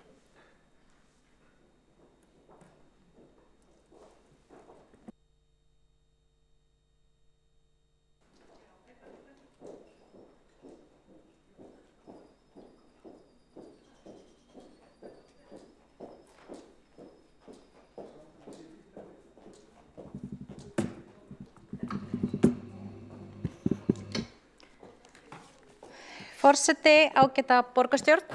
Það ánægjulegt að fá að vera hérna aftur í sal borgarstjórnar. Það ekki laust að maður sé bara með hálfgerðan sviðskrekka að standa hérna fyrir framan einhver eftir allan þennan tíma. En nú stöndum við hins vegar á mjög merkilegum tímamótum. Ekki það einungis gleðilegt að geta staðið hérna með ykkur í dag, heldur það gleðifréttir sem berast að afléttingar og endalok heimsfaraldurs eru fyrirsjáanleg. Því mikilvægt að fara að huga að endirnum sem í sjónmáli. Þar verðum við að huga að geðheilbrigði og það þurfa bæði ríki og sveitarfélög að koma inn með tillögur sem miða að því að hlúa að andlegri heilsu landsmanna. Það þekkt að þegar við upplifum erfið tímabil þá bregðumst við misjafnlega við. Hins vegar það merkilega að eftir að ástandið eru oft gengið yfir að þá koma oft upp andlegir erfiðleikar hjá mörgum. Alþjóðlega heilbrigðismálastofnunin sendi strax í upphafi COVID-faraldursins frá sér yfirlýsingu þar sem bent var á að áhrif faraldursins á geðheilsu til skemmri og lengri tíma væri áskorun. Samkvæmt tölum landlæknisembættisins meta fleiri geðheilsu sína slæma og lélega en fyrir 2 árum og það áhyggjuefni. Hvernig mun unga fólki okkar koma út úr þessu ástandi? Við verðum að fara að huga því án þess þó að sjúkdómsvæða þeirra líðan. Unglingarnir okkar stóðu ekki vel fyrir komu kórónuveirunar og því miður hefur orðið gríðarleg röskun á þeirra lífi. Það eflaust ekkert auðvelt að vera ung manneskja og alast upp á tímum kórónuveirunar þar sem öll félagsleg samskipti eru allt önnur en við eigum að venjast. Unglingarnir hafa sjálfur verið duglegir að kalla eftir breytingum og aukinni fræðslu geðheilbrigði. Við verðum að búa betur á unga fólkinu okkar með því að grípa til frekari aðgerða í geðheilbrigðismálum þar sem tölur sýna að depurð meðal barna og unglinga mikil. Staða ungmenna sem eru nýbyrjuð framhaldsskóla einnig slæm og þau hafa fallið á milli kerfa í faraldrinum. Kvíði og streita meðal barna og unglinga eru orðið verulegt áhyggjuefni og hefa meðal annars birst í aukinni tíðni sjálfsskaða, depurð og þunglyndi hefur aukist verulega sem og hefur komið fram í auknum fjarvistum og jafnvel brottfalli úr skólum. Hegðunarvandi barna og unglinga hefur aukist til muna og sífellt meira áhyggjuefni. Niðurstöður rannsókna á heilsu og líðan íslenskra barna benda til hærri tíðni geðrænna vandamála íslenskra barna en barna annars staðar í Evrópu og eru algengustu greiningarnar kvíðaröskun og ADHD. Samkvæmt tölum frá embætti landlæknis hefur geðlyfjanotkun vegna tilfinninga og hegðunarerfiðleika aukist mjög mikið á undanförnum árum. Rannsóknir sýna einnig fram á að geðfræðsla mikilvægur þáttur í forvörnum og bætir líðan barna. Þá hefur fræðsla geðsjúkdóma aukinn skilning á þessum vanda hjá börnum en ekki síður gagnvart öðrum sem eru andlega veikir. Fræðsla hvað geðrænir erfiðleikar eru og hvaða bjargráð eru til í samfélaginu hefur sýnt að fordómar hafa minnkað hjá ungu fólki, kennsla í samskiptum og hvernig að lifa og búa í sjálfum sér mikilvæg til að styrkja sjálfsmynd barna og minnka árekstra og einelti og bæta hegðun. Það má ekki vera flókið að leita sér aðstoðar. Ef hindranir eins og aðgengi, sjúkdómsgreiningar, fjöldi greininga og biðtími verða hindranir sem mæta einstaklingnum sem sækja sér aðstoð hætta á enn alvarlegri vanda en ella. Ef hindrunarhlaupið verður þungt í vöfum fáum við fleiri aðila sem eins og tök á lífinu í alvarleg veikindi. Það því mikilvægt að skapa samfellu milli þeirra þjónustu sem Reykjavíkurborg veitir og ríkið og setja þannig fólk í forgrunn. Starfsfólk í grunn- og leikskólanum okkar hefur komið til mín og lýst því yfir að það sé farið að finna verulega fyrir því að álagið sem hefur verið vegna heimsfaraldurs sé farið að bitna á starfinu og starfsfólki. Þar sé byrjað að hafa áhrif á andlega líðan. Einn starfsmaður orðaði það svo vel með leyfi forseta. Hún hefur alltaf verið svo jákvæð og keyrt starfið áfram á jákvæðni og hrifið aðra með sér með þessari óbilandi jákvæðni. En núna þá sé ég hún alveg að bugast andlega undan álagi sem hefur verið okkur og ég óttast að missa hann úr starfi, tilvitnun lýkur. Á vísi.is birtist grein þann 27. desember eftir Grím Atlason og Sigrúnu Sigurðardóttur, þar sem þau fara yfir mikilvægi þess að hlúa betur að geðheilbrigðismálum. Þar segja þau meðal annars með leyfi forseta að á síðustu 22 mánuðum hafa tæplega 100 manns tekið eigin líf og fleiri hundruð látist vegna fjölþættra afleiðingna fíknar. Tilvitnun lýkur. Þessar tölur slá mig illa. Eftir sitja aðstandendur bugaðir á sorg vegna ótímabæra dauðsfalla. Komandi úr litlu sjávarplássi út á landi þá man ég eftir því þegar öryggi sjómanna var stórbætt. Og það hefur heldur betur skilað sér, enda sjóslys sem betur fer ekki jafn algeng og hér áður fyrr. Eins þá erum við alltaf að huga því að bæta öryggi allra í umferðinni. Nú tími til þess að við gerum allt sem við getum til að huga að geðheilbrigðismálum. Þrátt fyrir að ýmislegt hafi verið gert hér gott í Reykjavík, þá getum við gert betur. Hér sjáum við til að mynda allt og langa biðlista. Mikilvægt er að við beinum athygli okkar að forvörnum og heilsueflingu í ríkara mæli, samhliða því að bæta kerfið sem tekst á við afleiðingar geðraskana. Mikilvægt er að Reykjavíkurborg hafi skýra stefnumótun og sé leiðandi í því að allir íbúar sveitarfélagsins setji geðheilsuna í forgang. Þrengri félagsleg staða vegna COVID hefur gert það brýnna en ella. Með leyfi forseta þá ætla ég að fá að lesa upp tillögu okkar sjálfstæðismanna ásamt greinargerð sem henni fylgir. Lagt er til að Reykjavíkurborg fyrst sveitarfélag móti sér geðheilbrigðisstefnu varðandi geðrækt, forvarnir og þjónustu í geðheilbrigðismálum. Borgarráð verði falið að stýra vinnunni við gerð stefnunar, áfangaskil stefnunar verða tilbúin 1. maí ásamt tillögum aðgerðir. Og greinargerð fylgir. Ekkert sveitarfélag á landinu hefur mótað sér stefnu þegar kemur að geðheilbrigðismálum. Stjórnsýslustigin 2 skipta með sér þjónustu við íbúa. Umfang þjónustu ríkisins nemur 73% af heildarútgjöldum hins opinbera en umfang sveitarfélaga 27%. Þegar kemur að geðheilbrigðismálum er óljóst hve hlutfallið er en þó má ætla að meginþorri opinbers kostnaðar falli til hjá ríkinu. Engu að síður er það ábyrgð sveitarfélagana að haga sinni samfélagsuppbyggingu og þáttum sem snúa að skipulagi og menntun með þeim hætti að best sé að stuðla að heilbrigði þar með talið geðheilbrigði. Heilbrigðisráðuneytið mótaði geðheilbrigðisstefnu til 4 ára sem Alþingi Íslendinga samþykkti sem þingsályktun í lok apríl 2016. Ekkert sveitafélag hefur í framhaldinu mótað sér stefnu, ekkert sveitafélag hefur í framhaldinu af stefnu ríkisins mótað sér stefnu varðandi geðheilbrigðismál. Það er mikilvægt að unnar séu stefnur varðandi heilbrigðismál hjá öllum sveitafélögum landsins og þar á Reykjavíkurborg að taka á skarið.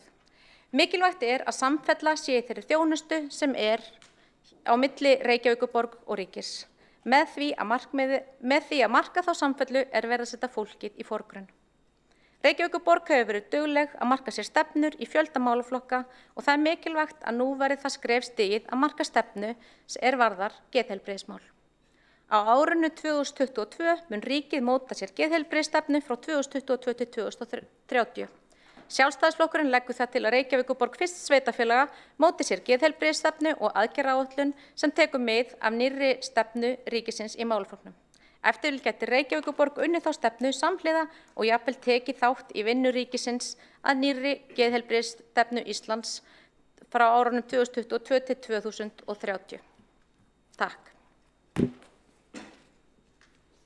Borgarfulltrúi Valgerður Sigurðardóttir hefur lokið máli sínu og þá tekur næst til máls borgarfulltrúi Diljá Ámundadóttir.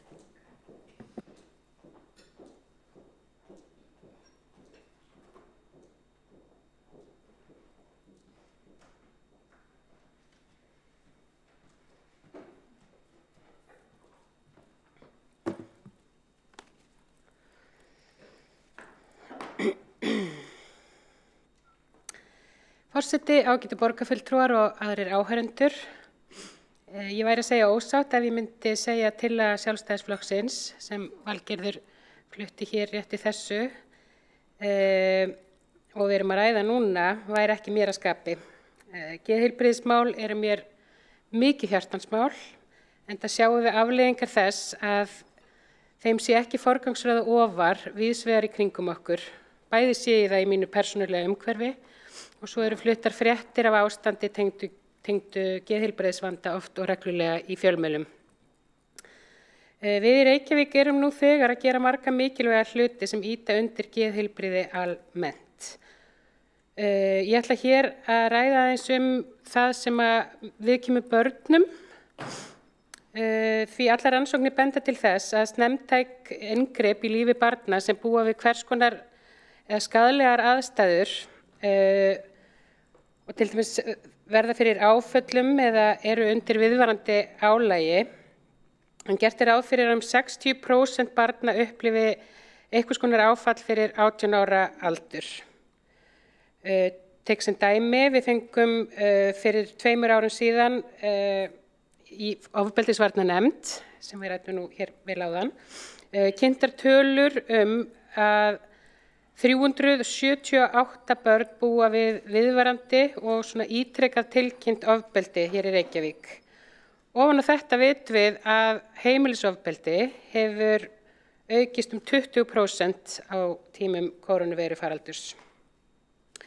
Eins og fjöldi rannsóknar sýnir þá getur aukin fjölda áfalla leitt til ýmissar áhættuhegðunar, sjálfsvígstilrauna, örorku, þunglindis og kvíða og eftir því sem áföllunum fjölgar þá aukast líkurnar á að barn stundi mikla áhættuhegðun seinna. Í skólakerfinu okkar börn sem þurfa á því að halda við fléttum mennta- og velferðarkerfinum okkar saman í einstaklingsmiðaðan stuðning. Það gengur nefnilega ekki alltaf að vera að mæla til dæmis námsárangur og horfa í niðurstöður sem taka bara tillit til eins þáttar í lífi barns. Við eigum það til að vera að benda á það sem að eða vandamálið og spyrja hvað eiginlega að barninu, en sjaldnar rætt hvað kom fyrir barnið. En það einmitt það sem gera á og hefur verið gert í verkefninu Betri borg fyrir börn, því magnaða verkefni hér í borginni. Það markvisst samstarf skóla- og frístundasviðs og velferðarsviðs í þjónustu við börn og fjölskyldu þeirra og við erum að innleiða þetta núna í öll þjónustuhverfi borgarinnar. Betri borg fyrir börn snýst að grípa inn í þegar þess þarf, færa þjónustuna nær börnunum sjálfur og þeirra fjölskyldum og veita þeim einstaklingsmiðaðri nálgun úr þeirri átt sem þau eru að koma. Hér mikilvægt að auka allt aðgengi barna og starfsfólk að stuðningi og ráðgjöf til að bregðast við og takast á við andlega vanlíðan verði bætt. Svo var í síðustu viku, ég hugsa að flestir hafi nú séð það, var kynnt ný skýrsla brotthvarf úr framhaldsskólum sem bendir til þess að brotthvarf sé birtingarmynd ójafnra tækifæra í íslensku samfélagi. Það fjallað að hægt sé að koma í veg fyrir brotthvarf úr framhaldsskólum strax á leikskóla og grunnskólaaldri, en hér getur einmitt þessi þjónustu aukning, þessi einstaklingsmiðaða þjónusta Betri borgar fyrir börn, spila stórt hlutverk með sínum snemmtæku inngripum og annarri nálgun, þessari mannlegu nálgun. Og svo ég nú líka að taka fram að nýtt úthlutunarlíkan grunnskóla, hún Edda, sem stýrir því hvernig fjármagn úthlutað til einstakra skóla, tekur líka mikið mið af akkurat þessu. Annað atriði sem ég vil nefna í þessu samhengi, við erum að tala um geðheilbrigði og andlega líðan í Reykjavík. Aftur ég dálítið mest að leggja áherslu á börn og þeirra umhverfi. Núna á borgarstjórnarfundi þann 16. nóvember síðastliðinn lögðum við fram almennar aðgerðir Menntastefnu Reykjavíkurborgar 2022 til 2024. Og þetta voru aðgerðir sem unnar voru þetta var endurmat á menntastefnu Reykjavíkurborgar, allir draumar geta ræst. Mér langar til að benda á aðgerð sem snýr að heilbrigði og vellíðan og tilvitnun með leyfi forseta hefst. Unnið verður að bættu heilbrigði og aukinni vellíðan í skóla- og frístundastarfi borgarinnar. Sérstaklega verður unnið að þáttum sem tengjast andlegri líðan með markvissum aðgerðum til að bæta geðheilbrigði, kynheilbrigði, efla þrautseigju og getu barna til að takast á við áföll og áskoranir í daglegu lífi. Aðgengi barna og starfsfólks að stuðningi og ráðgjöf til að bregðast við og takast á við andlega vanlíðan verður bætt. Sérstök áhersla verður lögð á forvarnir með fræðslu og opinni umræðu og þau málefni sem geta haft áhrif á hegðun og líðan barna.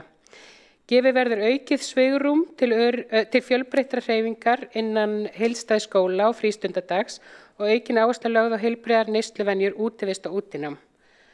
Hér tekur þessi aðgerð mið að mörgu sem borgarfulltrúinn Valgerður Sigurðardóttir kom inn á áðan inn í tillögu Sjálfstæðisflokksins. En hér bara vissulega verið að gera ráð fyrir áherslum inn í skóla- og frístundakerfinu. Ég vil bara ítreka það að mér finnst þessi málaflokkur alveg gífurlega mikilvægur og við eigum að geta sagt, talað þessa hluti upphátt, það eru svo yfirgnæfandi meiri hluti fólks í borgin okkar sem að glíma við einhvers konar kvilla og mikið af þeim eru tímabundnir en sumir eru jafnvel banvænir. Ég fylgdist með jarðaför í Streymi síðastliðinn föstudag. Það var ung kona sem mér tengd sem fjall fyrir eigin hendi síðastliðin jól. Presturinn sem jarðsöng hana bað okkur öllum að tala dánar orsökunar, oft og upphátt. og ég vil gera það og ég ætla að gera það hér og nú. Við eigum að tala þennan sjúkdóm sem leggst á heilan og framleiðir hugsanir sem eru svo þungar og erfiðar þær geta orðið banvænar. Eins og Valgerður kom inn á áðan féllu 47 manneskjur fyrir eigin hendi á Íslandi árið 2020. Þetta eru allt og háar tölur og við eigum öll að geta gert miklu betur. Takk fyrir mig. Borgarfulltrúi Diljá Ámundadóttir hefur lokið máli sínu. Forseti minnir borgarfulltrúa að nota starfsheiti þegar þeir tala til annarra borgarfulltrúa. En næstur á mælendaskrá er borgarfulltrúi Eyþór Laxdal Arnalds.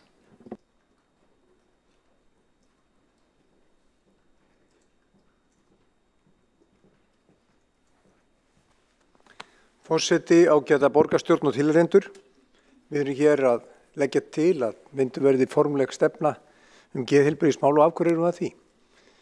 Það eru margir sem kannski spyrja sér því vegna þess að heilbrigðismálin eiga að vera á höndum ríkisins. En ég ætla að koma að því aðeins seinna, en fyrst það af hverju erum við að tala um að gera stefnu geðheilbrigðismál. Og ástæðan einföld, eins og hefur komið hér fram í fyrri ræðum, að þessi mál eru meira knýjandi en þau hafa verið. Þau voru knýjandi í fortíðinni en oft í þagnargildi, en núna enn meira ástæða til þess að taka á þessum málum, ekki bara á Íslandi heldur allan heim, ekki bara í COVID heldur alltaf, en það hefur sýnt sig að með aukinni hagsæld og auknum samfélagsmiðlum, auknu áreiti og í raun og veru miklum kröfum til fólks, af öllum aldri og kynjum og hvaðan sem það býr, að þá er meiri hætta á því að geðheilbrigði láti undan. Og við sjáum það á tölum, þannig frægt dæmi hvernig Kórea, þar segja Suður-Kórea, fór úr því að vera fátækt og frekar lítið þróað land yfir að vera mjög þróað land og mjög ríkt. En samhliða því sáum við að sjálfsmorðstíðnin jókst. Við sjáum það sama hér á Íslandi. Við vorum frekar fátæk þjóð, erum núna með mikla hagsæld en við erum líka með met í því að vera með lyf vegna þunglindis, vegna alls konar kvilla, gríðarlega mikið af greiningum en lítið af úrræðum.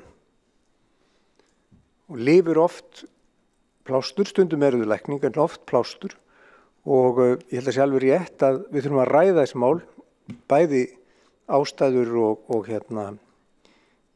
mál tengt sjálfsmorðum en líka varðandi þunglindi og geðheilbrigði almennt. Og geðheilbrigði ekki bara neikvætt, það líka jákvætt. Við þurfum að stuðla undir aukið heilbrigði og þetta líka gott að við erum að tala geðheilbrigði en ekki bara geðsjúkdóma eða geðræn vandamál, við erum að tala geðheilbrigði. Og við heyrum það á börnum og unglingum að þetta eitt af því sem að brennur á unga fólkinu að við tökum á geðheilbrigði. Og þá komum við aftur að spurningur af hverju erum við í þessum sal að tala geðheilbrigði þegar að heilbrigðismálin heyra undir ríkið.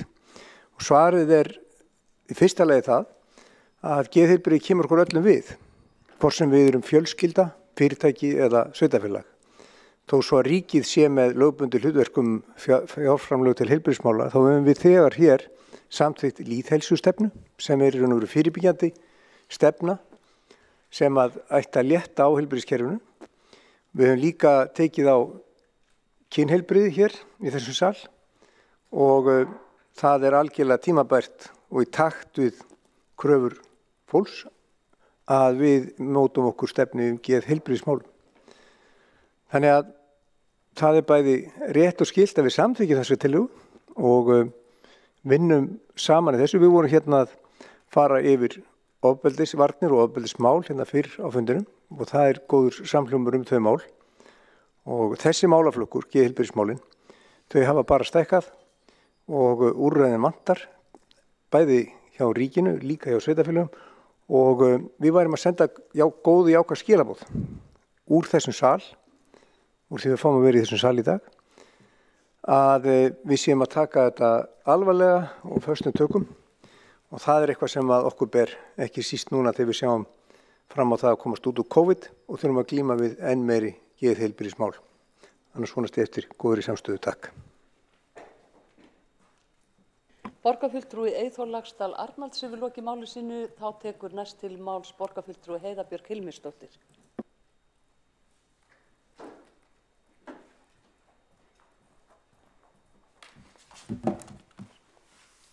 Þetta er alltaf eins og hatturandi þegar maður sér ekki smælskruna. Forseti ágæta borgarstjórn. Það er bara mjög viðeigandi að tala geðheilsu strax á eftir ofbeldi, þar sem að þau mál geta verið nátengd og ég fagna bara þessari tillögu það að Reykjavíkurborg sé fyrsta sveitarfélagi til að móta sér geðheilbrigðisstefnu og eins og ávarpað í þessari ágætu tillögu sem að borgarfulltrúin Valgerður Sigurðardóttir bar hérna fram áðan, að þá er einmitt talað þarna geðrækt, forvarnir og þjónustu geðheilbrigðismálum sem er þá svona heildstætt. Geðheilbrigðismál eru auðvitað lýðheilsumál, við búum öll við geð eins og við erum öll með hjarta, það er það skilaboðin sem að Geðhjálp er búin að vera að fara með á vegum geðhraðlestrannar sem heimsækir núna alla grunn- og framhaldsskóla og það er sannarlega eitthvað sem er viðeigandi að ræða þessum sal. Nú, lýðheilsa og lífsgæði eru svona lykil áherslur í framtíðarsýn og áherslum borgarinnar á öllum sviðum og með samþykkt lýðheilsustefnunnar sem mitt borgarfulltrúi Eyþór Laxdal Arnalds kom inn á áðan, þá settum við okkur sannarlega það mark að verða heilsuborg og þá erum við ekkert að horfa á einhvern einn þátt heilsu, heldur við erum að horfa á heilsu út frá heildarsamhengi, við erum að tala andlega, líkamlega og félagslega heilsu. Og mér fannst það metnaðarfullt að Reykjavíkurborg að setja einmitt fram þessa fyrstu lýðheilsustefnu akkurat núna í miðju COVID, þar sem að við þurfum sannarlega að hafa þessi mál ofarlega í huga alltaf, en kannski ekki síst þegar svona faraldur gengur yfir. Og það auðvitað ljóst að núna, þetta umhverfi sem við búum í núna, hefur áhrif á geðheilbrigði fólks og það erum við sannarlega að meta og fylgjast með. Og eitt af markmiðum lýðheilsustefnunnar er einmitt að meta áhrif COVID og sjá hvaða áhrif faraldurinn hefur á lýðheilsu og til þess að tryggja öryggi og heilsu borgarbúa og horfa þarna sérstaklega til dæmis á viðkvæma hópa en líka bara til þess að ná fram markmiðum lýðheilsustefnunnar. Og hún er sett þannig fram að 2 ára fresti að þá fáum við stöðumat, við höfum reyndar fengið stöðumat út frá COVID inn í borgarráð en mér finnst svona velti strax fyrir mér hvernig þessi tillaga fer með þessari lýðheilsustefnu þar sem við höfum sannarlega sett okkur stefnu að verða heilsueflandi borg.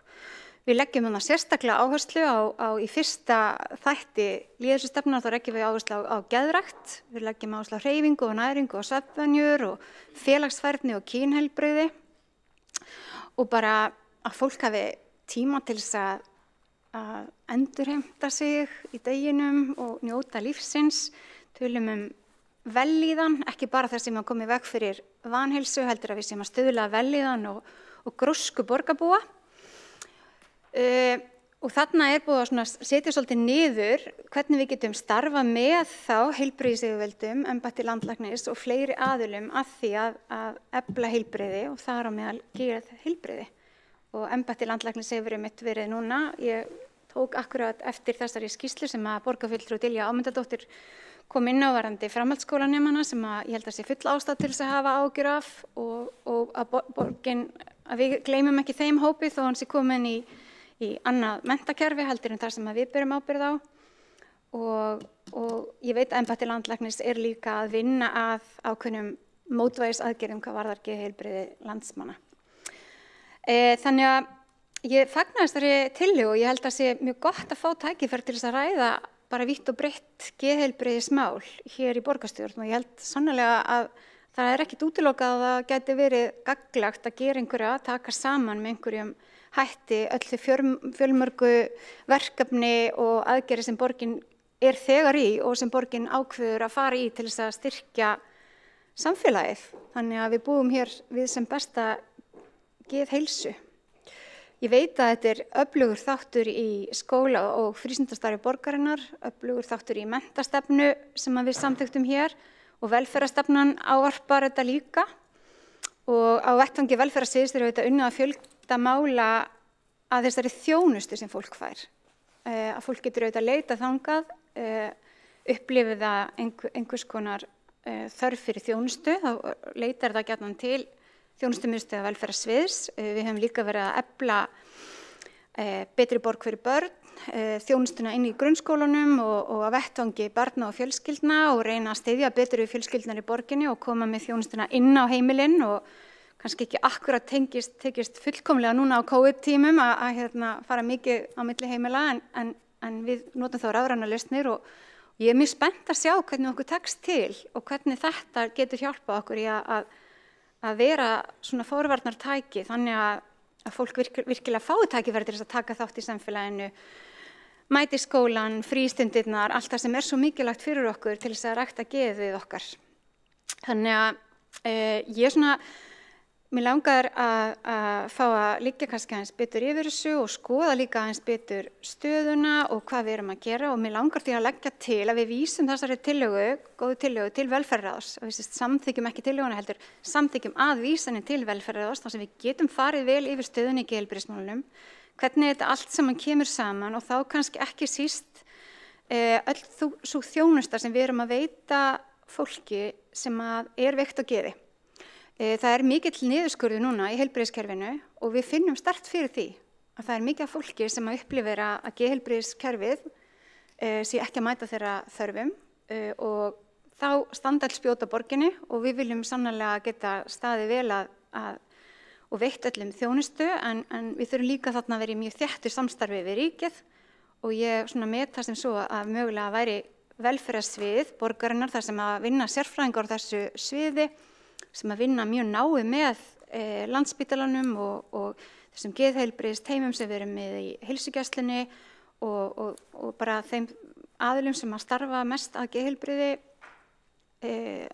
í borginni gætu þá komið að þessu. Þannig ég vona að tillöguflytjendur og Sjálfstæðisflokkurinn sé tilbúið til þess að treysta okkur fyrir því að halda áfram að vinna að þessari ágætu tillögu og þakka bara aftur fyrir hana og tækifæri til þess að ræða geðheilbrigðismál hér sem ég held að sé virkilega þarft og mikilvægt að við öll höfum í huga núna. Allt sem við gerum núna styðjum við vellíðan og heilbrigði borgarbúa. Borgarfulltrúi Heiða Björk Hilmisdóttir hefur lokið máli sínu. Næstur tekur til máls borgarfulltrúi Björn Gíslason. Já, forseti, ágæta borgarstjórn. Ég vil nú meina það til að vera svo sannarlega að mál til komið að hér fram.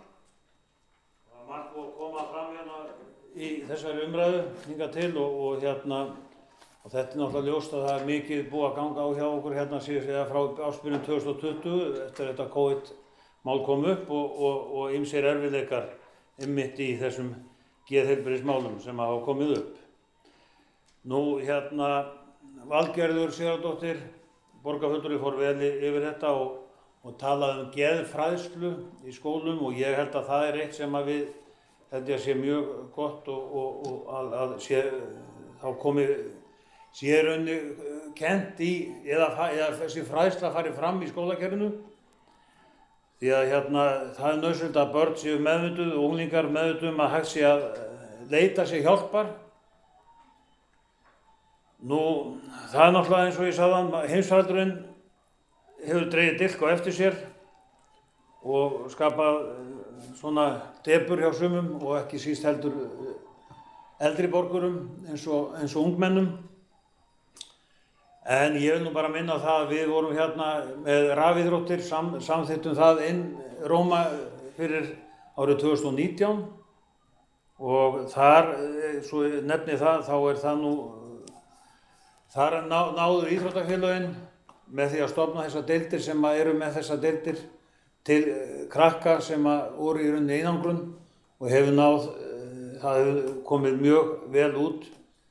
Þau hafa fengið svona félagsfærni og allt því líkt og þess vegna verð ég nú að segja það. Ég hef nú gjarna viljað sjá að þetta er samþykkt hérna, ekki vísað heldur samþykkt og þannig að ég verð nú, já. Þótt að við kannski samþykjum þetta að vísa þessu en þá hefði nú gjarna viljað sjá að þessi stefna hefði verið samþykkt. Takk. Borgarfulltrúi Björn Gíslason hefur lokið máli sínu. Ekki hafa fleiri óskað eftir að komast á mælendaskrá. Þá gef ég málshefjanda orðið. Gjörðu svo vel, borgarfulltrúi Valgerður Sigurðardóttir.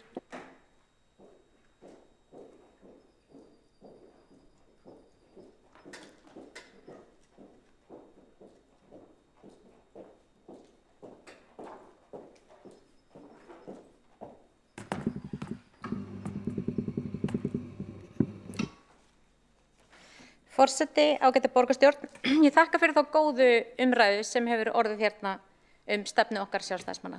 Það mikilvægt að við tölum reglulega geðheilbrigði og geðheilbrigðismál, alveg sama hvar við erum og við eigum að vera miklu duglegri við það hérna í þessum sal.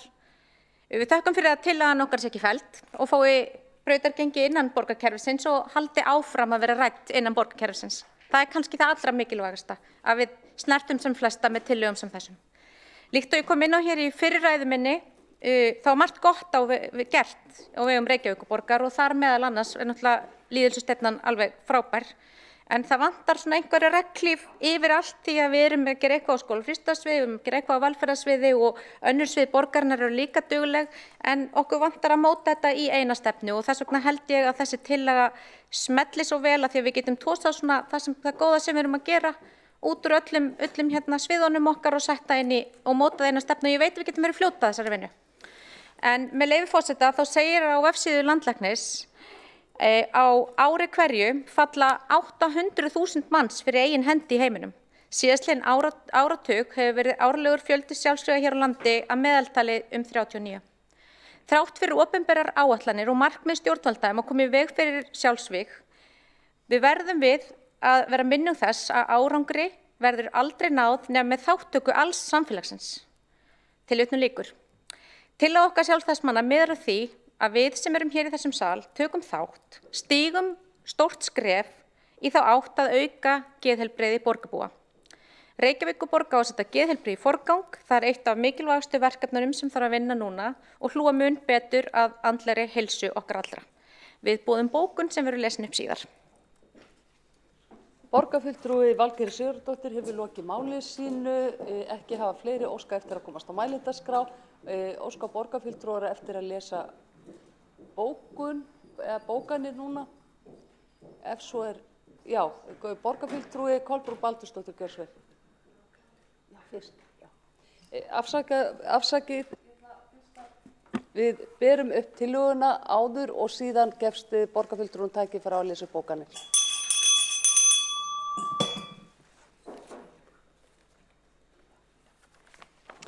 Forseti biður þá borgarfulltrúa sem eru í fjarfundi að kveikja á myndavélni. Tjarnabúði kominn.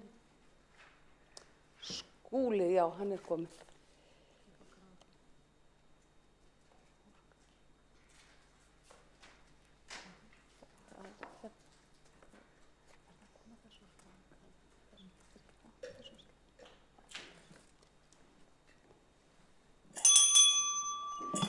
Þá ber forseti upp tillögu borgarfulltrúa Sjálfstæðisflokksins.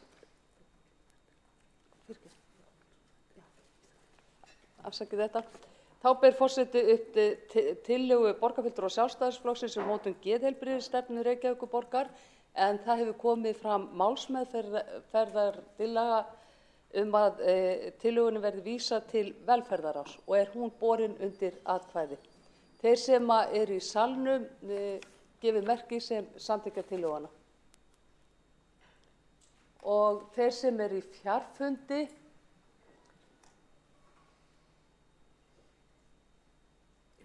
málsmeðferðartillagan samþykkt og þá telst þessum lið lokið en áður með göngu til næsta liðar á dagskránni þá mun borgarfulltrúi Kolbrún Baldursdóttir lesa upp bókun. Gjörðu svo vel.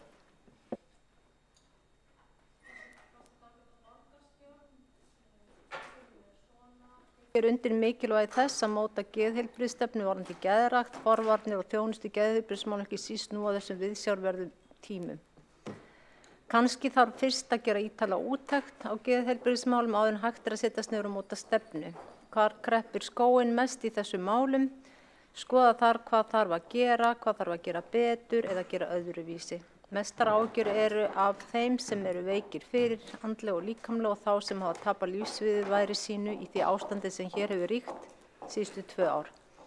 Rannsóknir sýna að líðan grunnskólabarna hefur farið versnandi eftir því sem liðið hefur á faraldurinn. Fleiri eru einmana og áhyggjufull. Biðlisti eftir fagþjónustu í sögulegu hámarki. Biðin vís til að auka mannlíðan og viðhalda henni. Fulltrúi Flokks fólksins hefur einnig sérstaklega áhyggjur af börnum sem þarfnast sértækrar þjónustu vegna fötlunar eða röskunar einhverju tagi, einnig börnum innflytjenda sem mörg eru einangruð og síðan þeim börnum sem voru í vanlíðan fyrir faraldurinn hafa ekki fengið lausn sinna mála. Annar viðkvæmur hópur eru eldri borgarar.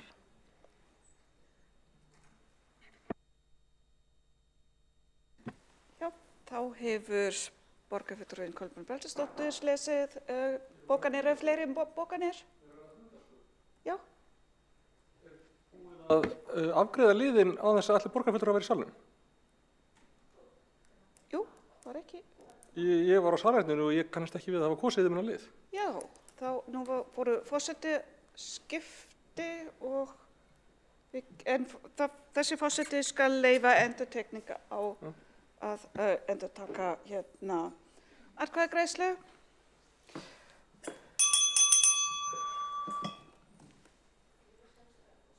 Takk fyrir ábendingu.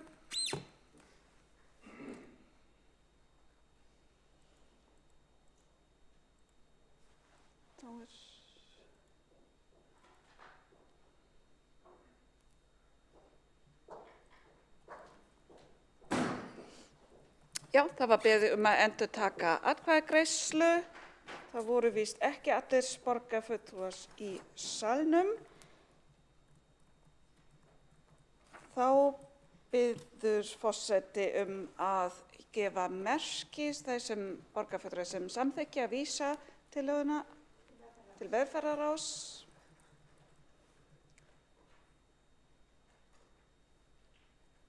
Og það samþykkt með öllum greiddum atkvæðum. Eru fleiri bókanir sem eru tilbúna? Já, þá kemur það seinna. Mjög gott.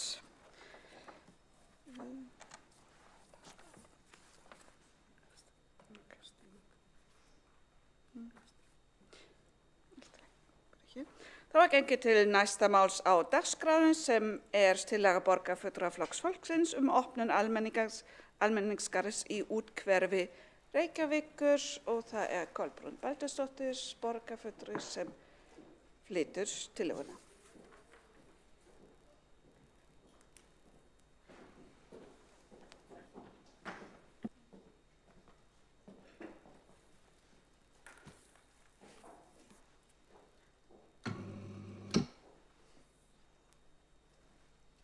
Forseti, ágæta borgarstjórn, mig langar í þessari tillögu minni að þessu sinni hér í dag að líta aðeins til úthverfanna í borginni og tillagan fjallar það að opna almenningsgarð í úthverfi Reykjavíkurborgar. Fulltrúi flokksins leggur til að opna í úthverfi Reykjavíkur grænt svæði almenningsgarð með afþreyingu, svo sem kaffihúsi, þar sem frætt verður umhverfisgildi ræktunar og að minnka sóun. Núverandi meiri hluta tíðrænt græna borg sem af hinu góða, ekki veitir af. Fulltrúi Flokks fólksins vill efla og styrkja Reykjavík sem græna borg og þá ekki aðeins með grænum þökum og þéttingarsvæðum. Lagt til að í almenningsgarðinu verði tré og runnar merkt og þar skrifar upplýsingar gildi plantnanna, hvaða áhrif þær hafa á umhverfið. Í kaffistofu, græn kaffistofa, yrðu upplýsingaspjöld og leiðbeiningar sem unnar yrðu af fagfólki meðal annars gildi náttúrunnar í umhverfismálum og hvernig minnka mætti sóun. Taka mætti hér undir svæði í Elliðaárdal, jafnvel við Landbúnaðarháskóla Íslands á Keldnaholti og þar sem væri líklega hægt að fá leiðsögn slíkt svæði, allt út frá umhverfissjónarmiðum, skógi og fallegu umhverfi. Hafa mætti samstarf við skógræktarfélag Reykjavíkur eða jafnvel íþróttafélög auk samráðs við íbúana á hverjum stað. Þetta framtak myndi opna skemmtilegt útivistarsvæði í nærumhverfi ytri byggðar og minnka þannig þörf á því að sækja afþreyingu annað með tilheyrandi kolefnisspori. Eitt stærsta verkefni okkar í dag tengist umhverfismálum. Líklega eru fá mál eins aðkallandi. Reykjavíkurborg þarf að sjálfsögðu að vera í fararbroddi í slíku. Reykjavíkurborg þarf að mati Flokks fólksins einnig að sinna þjónustu við íbúa í úthverfum. Flestir viðburðir sem borgin stendur fyrir eru nefnilega í miðborginni. Fá opin svæði eru eftir í miðborginni, því í þessari tillögu gert ráð fyrir því að koma fyrir grænum garði í úthverfi Reykjavíkur. Tillagan gengur einnig út á að upplýsa þá sem koma á staðinum gildi umhverfisverndar, hvort sem það að rækta landið eða til að koma í veg fyrir sóun. Svæði sem þetta hefur því bæði fræðslu og skemmtana gildi. Kaffistofa gæti verið á staðnum og miður við að þar verði þess gætt að hugsa til umhverfisins og leiðbeiningar verði hvernig best sé að slíku staðið. Kaffistofan ætti að nota sem mest innlenda framleiðslu og sumrin básar til dæmis helgar þar sem meðal annars heimaframleiðsla yrði seld. Slíkt hefur jákvæðan umhverfis ávinning. Mörg dæmi ágætlega vel heppnuð svipuð verkefni allt land. Sjá til dæmis beint frá bíli, framlag Reykjavíkurborgar væri því að úthlita lóð, útbúa leiðbeiningar hvaða reglur gilda reksturinn og setja upp sölubása og aðstöðu. Rekstur kaffistofu yrði boðin út og þar miðað við að hún þyrfti að gangast undir skilyrði eins og hér var farið yfir og selja innlenda framleiðslu heimaframleiðslu. Einnig mætti þarna að sjálfsögðu selja rótarskotu björgunarsveitanna sem dæmi. Hér eru nú einungis settar fram grófar hugmyndir í þessa átt og ekki reikna með að verkefni þurfa að kosta mikið. Í dag verið að styðja við ýmsa kynningastarfsemi í umhverfismálum og það mat borgarfulltrúa Flokks fólksins að tillaga eins og þessi muni nýta slíkt fjármagn mjög vel í þessa grænu umhverfisvænu framkvæmd. Þetta mun einnig styrkja og styðja við úthverfi Reykjavíkurborgar, íbúum þar til yndisauka, auk þess að tengja saman íbúa og þá sem framleiða í smáum stíl. Vonandi geta allar borgarfullar sameinast allavega hugmyndina og að það mætti þá fleyta þessu eitthvert áfram til frekari skoðunar. Það auðvitað bara, það býður upp á svo ótal margt og sérstaklega langar mig til þess að við horfum meira til úthverfanna með svo margt. Fókusin búin að vera mikið á miðbænum, þéttingarsvæðin og við þekkjum auðvitað dæmi svona og þetta mætti gera víðar og þannig myndi vera bara einfallega meira fyrir fólkið í úthverfunum að huga að í sínu eigin nærumhverfi og það muni þetta verða alltaf úthverfi í Reykjavík og þau eftir að verða fleiri og það verið að leggja lokahönd á sum en þetta bara svona hugmynd sem að við gætum haft alltaf meðferðis þegar við hugsum út fyrir miðsvæðið. Takk. Þá hefur Kolbrún Baldursdóttir borgarfulltrúi lokið máli sínu og næsta mælendaskrá Líf Magnúsdóttir borgarfulltrúi. Ágæti forseti og borgarstjórn. Fyrst og öllu vil ég nefna það að við ætlum að vísa þessari tillögu til umhverfis- og heilbrigðisráðs þar sem við ætlum að skoða hana enda þetta daldið á því borði. Persónulega þá fór ég vel yfir þetta í gær. Það líka hægt að sjá í borgarvefsjá yfirlit yfir öll þau grænu svæði, leiksvæði og fleira sem að Reykjavíkurborg hefur sannlega yfir að ráða og íbúar þá aðgengi að. Af því að við erum ofboðslega rík af dýrmætum gróðursælum svæðum, bæði manngerðum og líka náttúrulegum.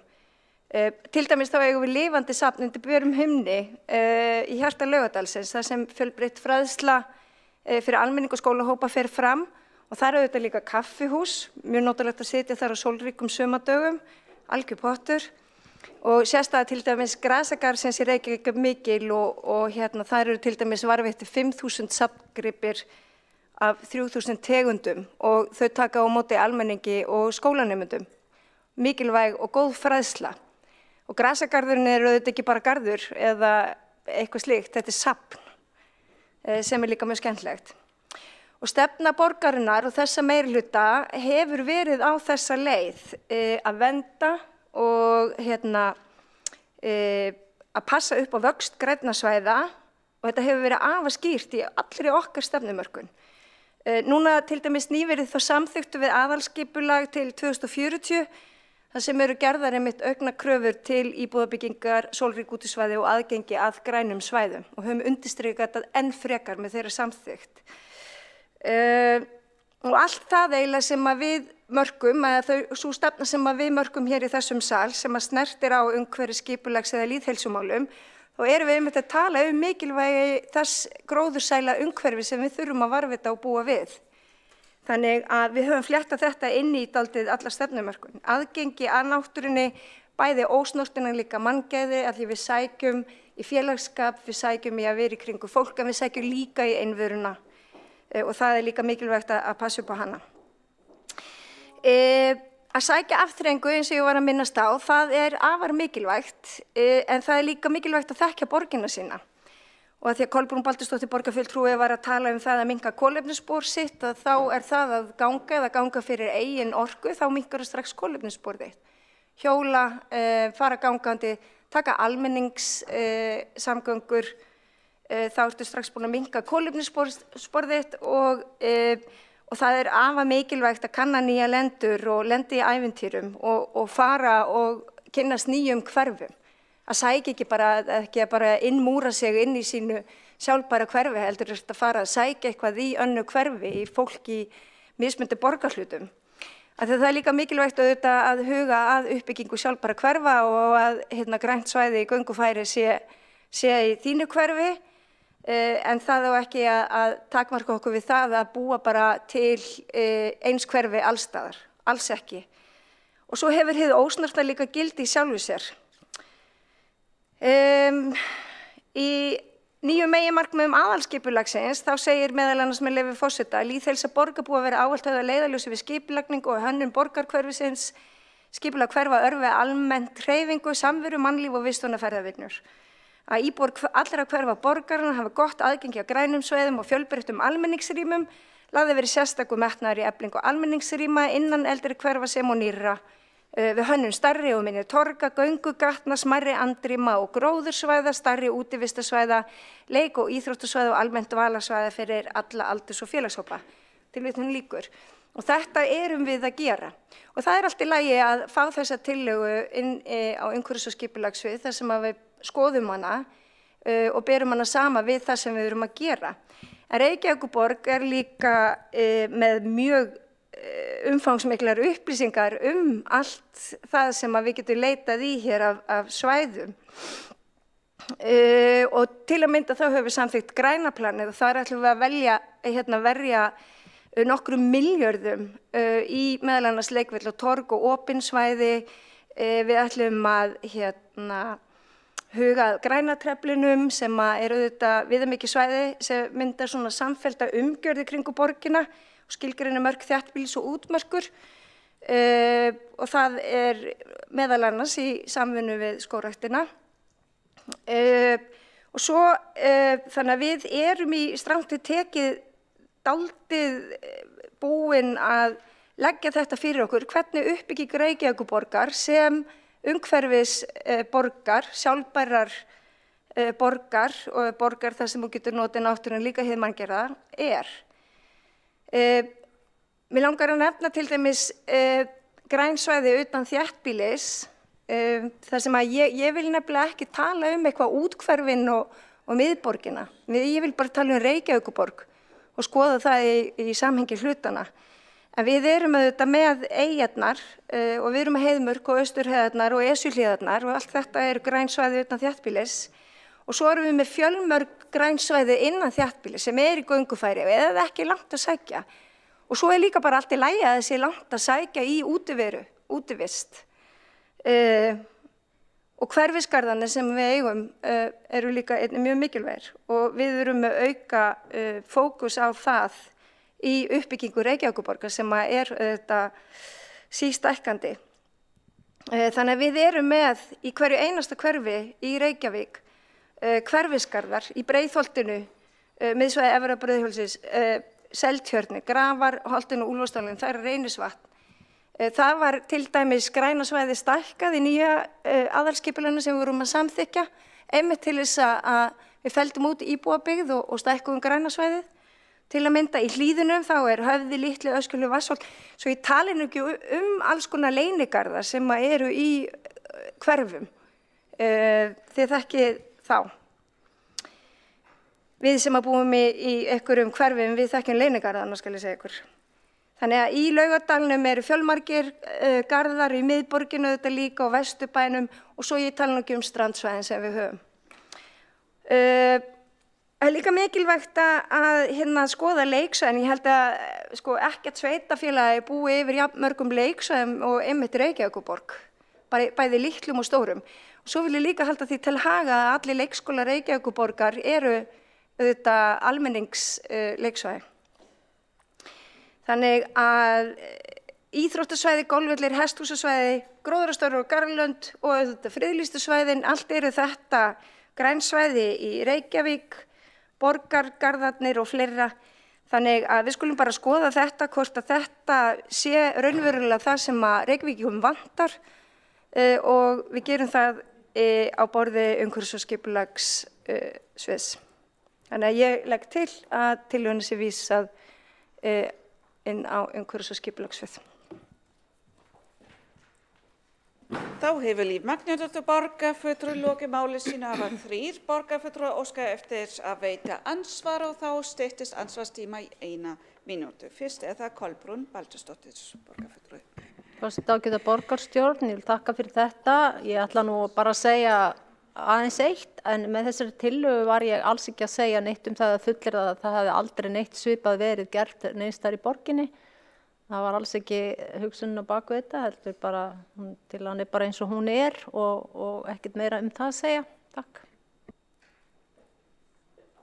Þá hefur Kolbrún Baldursdóttir borgarfulltrúi lokið við að veita ansvar og næst veitir ansvar Marta Guðjónsdóttir, borgarfulltrúi. Forseti, ágæti borgarfulltrúar, ég hjó eftir því í máli borgarfulltrúans Lífar Magnúsdóttur að hún sagði að það var allt í lagi, að væri langt í útivistarsvæði. Hefur þá meirihlutin fallið frá stefnu sinni 15 mínútna hverfi? Það má ekki skilja það öðru sér svo. Þá hefur Marta Guðjónsdóttir, borgarfulltrúi, lokið við að veita ansvar og svara þá ansvari Líf Magnúsdóttir. Ágæti forseti og borgarstjórn, nei alls ekki. 15 mínútna hverfin snúa að því að þú sért með eitthvað gróðurselt í göngufæri, þjónustu, verslun og kannski grunnstóði samfélagsins að þú getur strangt í tekið sinnt öllum þínum þörfum í 15 mínútna hverfum. En við hér erum við að tala útivist og sækja kannski afþrengu í önnu hverfi, þá eðlilega þá kannski dugu ekki 15 mínútur til. En það er eðlilegt að fólk sé á faraldsfæti og sé að sækja ævintýri annað en bara í sínu hverfi. Þannig að nei, það er algjör misskilningu hjá borgarfulltrúanum Mörtu Guðjónsdóttur að telja það á máli mínu að við séum að falla frá 15 mínútna hverfum. Fráleitt.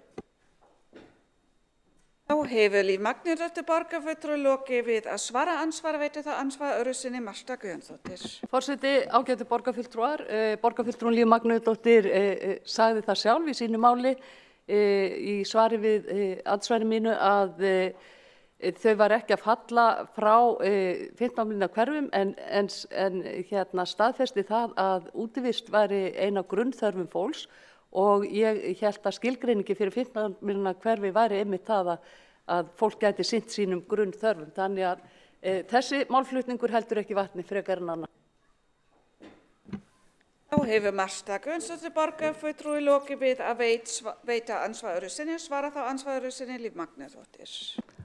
Ágæti forseti, já, það er þá kannski ráð fyrir okkur eða Mörtu Guðjónsdóttir borgarfulltrúa að huga því að flytja Bláfjöll þar sem flugvöllurinn er þegar hann fer, svo hún geti sinnt sinni skíðamennsku þar af alúð.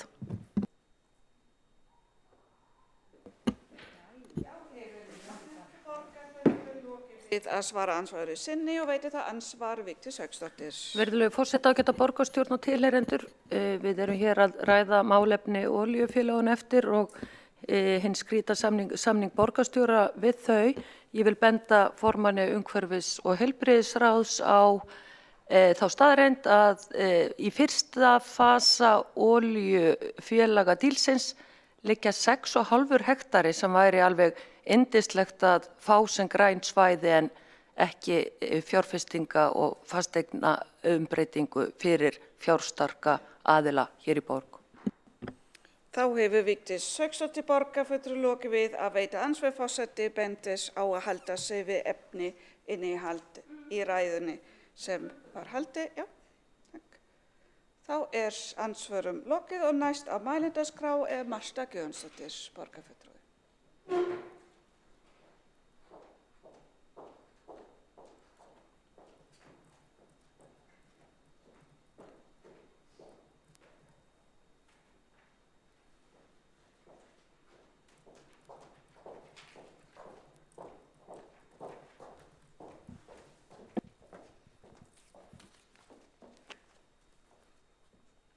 Forseti, ágætu borgarfulltrúar, hér kom fram í máli borgarfulltrúans Lífar Magneuðdóttur áðan að stefna meirihlutans sé að vernda græn svæði og aðgengi að náttúrunni sé gott.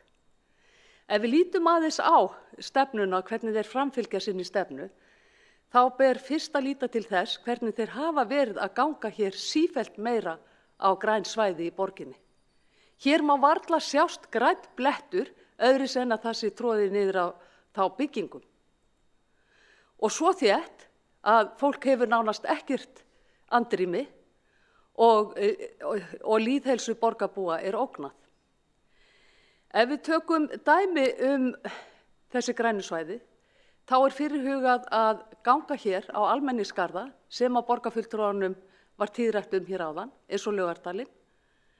Það á að þrengja honum, það á að þrengja að þeim útivistarmöguleikum fyrir borgarbúa sem þar eru, það á að þrengja að íþróttarhefingunni og koma í veg fyrir vaxtarmöguleika íþróttarhefingarinnar til framtíðar.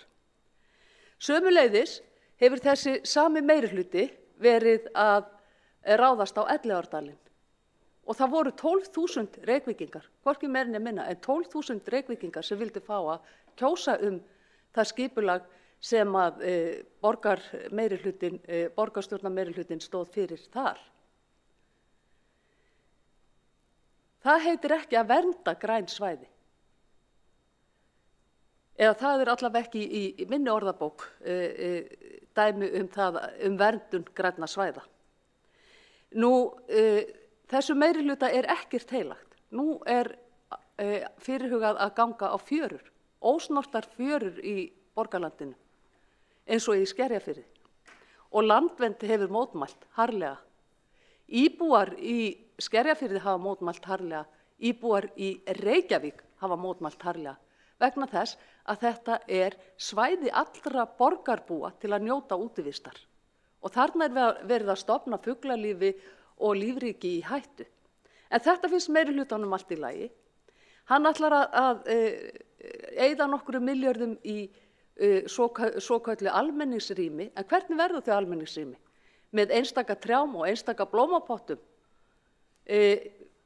Síðan skipulagðar hér byggðir til þess að geta sagt að þessi svo stórt hlutfall græns svæðis á tilteknum uppbyggingarreitum, að það sett þök á þökin gras. Og þar á fólk að stunda útivist, eða hvað? Það verður þá minnst okkur bara fyrir þá íbúa sem að búa í þeim húsum, ekki fyrir almenning. Hér verið að vega að grænum svæðum alla borg og svo langt gengið að nú farið að ganga á fjörurnar og það ósnortnar fjörur. Þetta ekki grænn meirihluti, þetta steingrár meirihluti.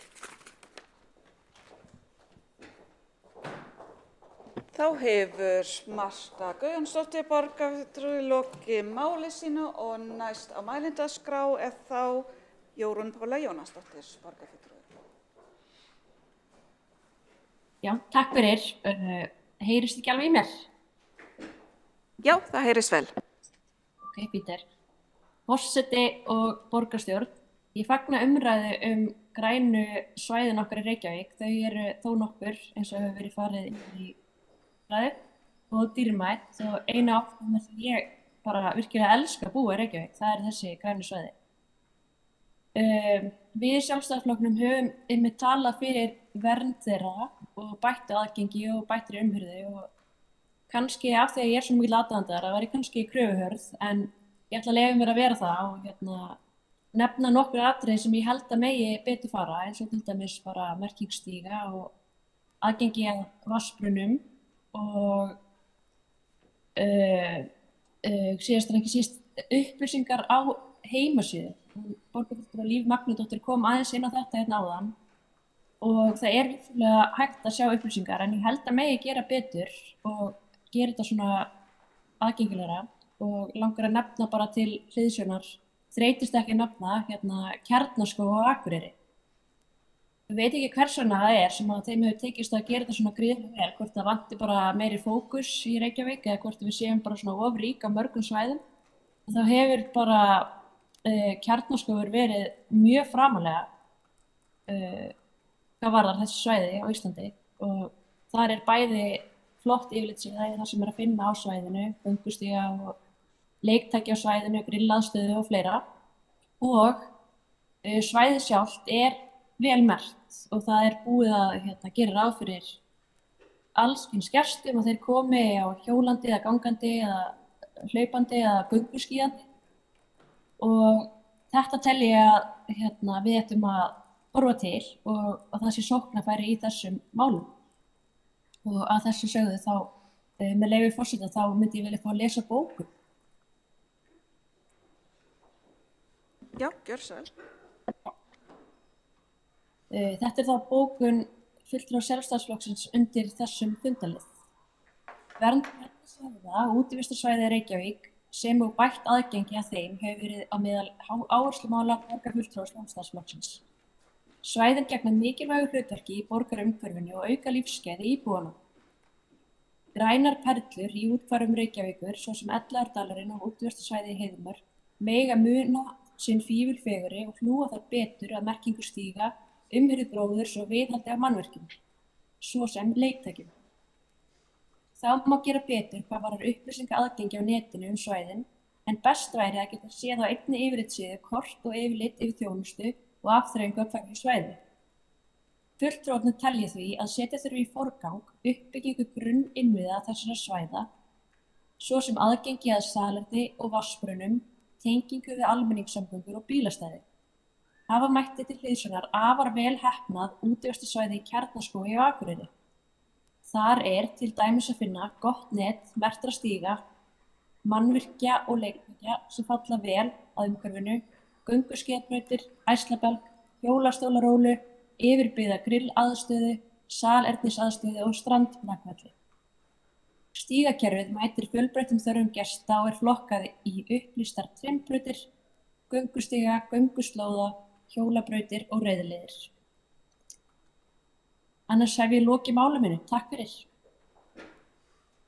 Þá hefur Jórunn Pála Jónasdóttir borgarfulltrúi lokið máli sínu og næstur á mælendaskrá er þá Björn Gíslason, borgarfulltrúi. Forseti, ágæta borgarstjórn. Það er nú alltaf gott gaman að ræða grænu svæðin og maður kemst náttúrulega ekki hjá því eins og með Laugardalinn, þar sem á að ganga á þann hluta með húsbyggingum og fleiru. En mér langar aðeins að koma að Elliðaárdalnum og jafnvel Heiðmörk. Þetta eru vinsælir útivistarstaðir, Elliðaárdalurinn. Fyrir nokkrum árum var gerð könnun og það sem kom fram að það eru 46% íbúa Reykjavíkur sem að fara og ganga í Elliðaárdal einu sinni oftar á ári. Og það má segja það, þarna eru til dæmis í Elliðaárdalnum, það eru margir áningarstaðir og það er búið að setja upp bekki og fleira sem er bara mjög gott, en það er kannski helst að það eru vantað þar salernisaðstöðu. Reyndar hefur salernisaðstöða, fólk hefur nýtt sér að fara í sundlaugina í Árbæ og fengið að fara þar inn á salerni. En það er kannski helst þetta, hann er nokkuð langur dalurinn, ef gengið hringurinn þarna í dalnum þá er það 10 kilometrar sem er góður spotti og gott að ganga hann. En og það sama með Heiðmörk, það þarf náttúrulega að halda þar við stígum og fleira sem kannski.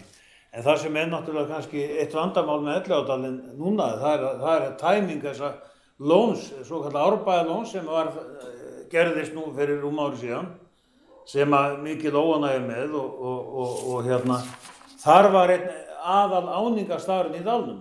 Það var við lónin, mikið fuglalíf sem nú horfið, eða runnið, skulum segja. Og þetta nokkuð sem allir íbúar þarna upp frá, þeir eru mjög ósáttir með þetta og þetta er svo sem verið áður rætt í borgarstjórn, en það allan ekki komið fram í borgarstjórn áður og eins og hefur komið fram í fjölmiðlum að það er búið að kæra þennan gjörning til skipulagsfulltrúa borgarinnar og þannig að við vonum að það verður nú tekið fyrir og skoðað. En við þurfum að vanda okkur virkilega við þessi grænu svæði. Þetta Elliðaárdalurinn hefur ávallt verið talað sem lungu Reykjavíkur og það er dálítið mikið til í því. Hann er grænn og fagur og við þurfum að fara vel að þessu og hugsa þessi svæði okkar. Takk. Þá hefur Björn Gíslason borgarfulltrúi lokið máli sínu og næsta mælendaskrá Sanna Magdalena Mörtudóttir.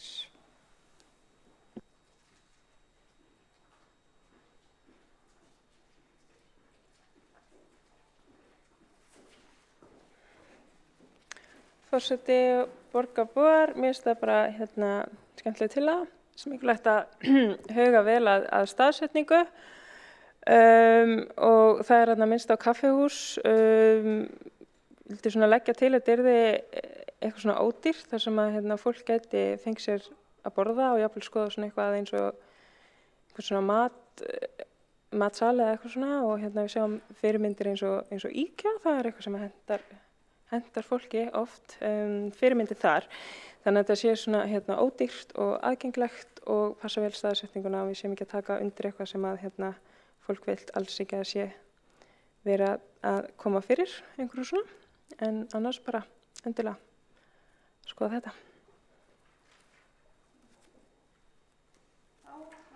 Hafa ekki fleiri hvort, já, þá er það Líf Magnúsdóttir, borgarfulltrúi, sem tekur til máls.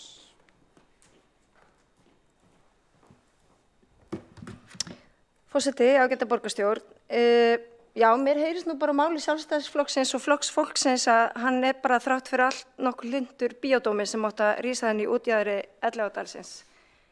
Svona af málegra hér.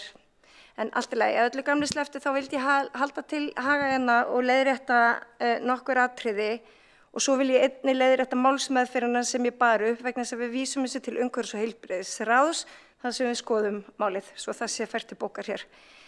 Engin þeirra þéttingarreitar sem hefur komið til uppbyggingar undanfærin ár og ég myndi þó gjarnan vilja að Marta Guðjónsdóttir borgarfulltrúi myndi benda okkur á það hvernig við göngum beinlínis á græn svæði í Reykjavíkurborg. Engin þeirra þéttingarreitar gengur nefnilega á græn svæði eða almenningssvæði. Það er einungis verið að byggja á aflöðum iðnaðar- og atvinnusvæðum og lítinn út úr bílastæðum.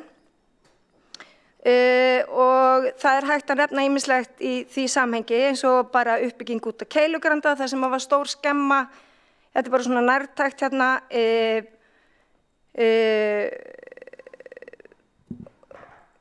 svo er miðbakkinn í Tryggvagötu þar sem er alveg frábært útivistarsvæði núna, lítinn út úr bílastæði, svo er Pósthússtræti þessi gamla steinbryggjan hefur verið grafin upp og Marta Guðjónsdóttir borgarfulltrúi auðvitað með tillögu þess efnis og því ber að fagna við höfum sameinst það og ýmislegt annað. Til dæmis stýrimannareitnum, skólareitnum þá varðveittum við Saltfiskmóan og við erum auðvitað að hlusta á líka raddir íbúa. Þannig að grænsvæði í Reykjavík, þau eru mörg og þau eru mjög fjölbreytt eins og mér tókst að fara yfir hér á Hundavaði og þið getið glöggt ykkur betur á, til dæmis á vefnum að því að við höldum utan þetta allt saman og í borgarvefsjá líka. Og þau eru sem sagt 40% af þéttbýlissvæðinu öllur fellur undir opin svæði. Og við höfum bæði staðið vörð þetta og fjölgað þessu. Og auðvitað tek ég líka undir það, friðlýsingar og verndun svæða mjög mikilvæg aðgerð og það höfum við líka gert, en það eru 3 strandsvæði í friðlýsingaferli. Og þar setti ég það í gang sem formaður umhverfis- og heilbrigðisráðs. Við skulum heldur ekki að gleyma þessu mislægu gatnamótin sem að Sjálfstæðisflokkurinn vildi fá beint ofan í Elliðaárdalinn. Og það væri líka gaman að rifja kannski upp að öll þessi mengun sem umlykur Elliðaárdalinn og þverar árnar tvisasinnum, að þá erum við með 120.000 bíla í Ártúnsbrekku, 70.000 bíla á Reykjanesbrautinni og 22.000 bíla á Höfðubakka á dag. Og ég myndi gjarnan líka vilja sjá og heyra tillögur frá minnihlutanum sem snúa því að ráða niðurlögum þessara mikilvæga umhverfisvar sem stafar af bílaumferð áður en minnihlutinn byrjar að saka okkur hér í meirihlutanum að ganga grænsværi og vera einhvers konar grá steinsteypu meirihluti. Mér þykir það leiðilegt að heyra þetta vegna þess að það ekki satt. Þannig að eins og áður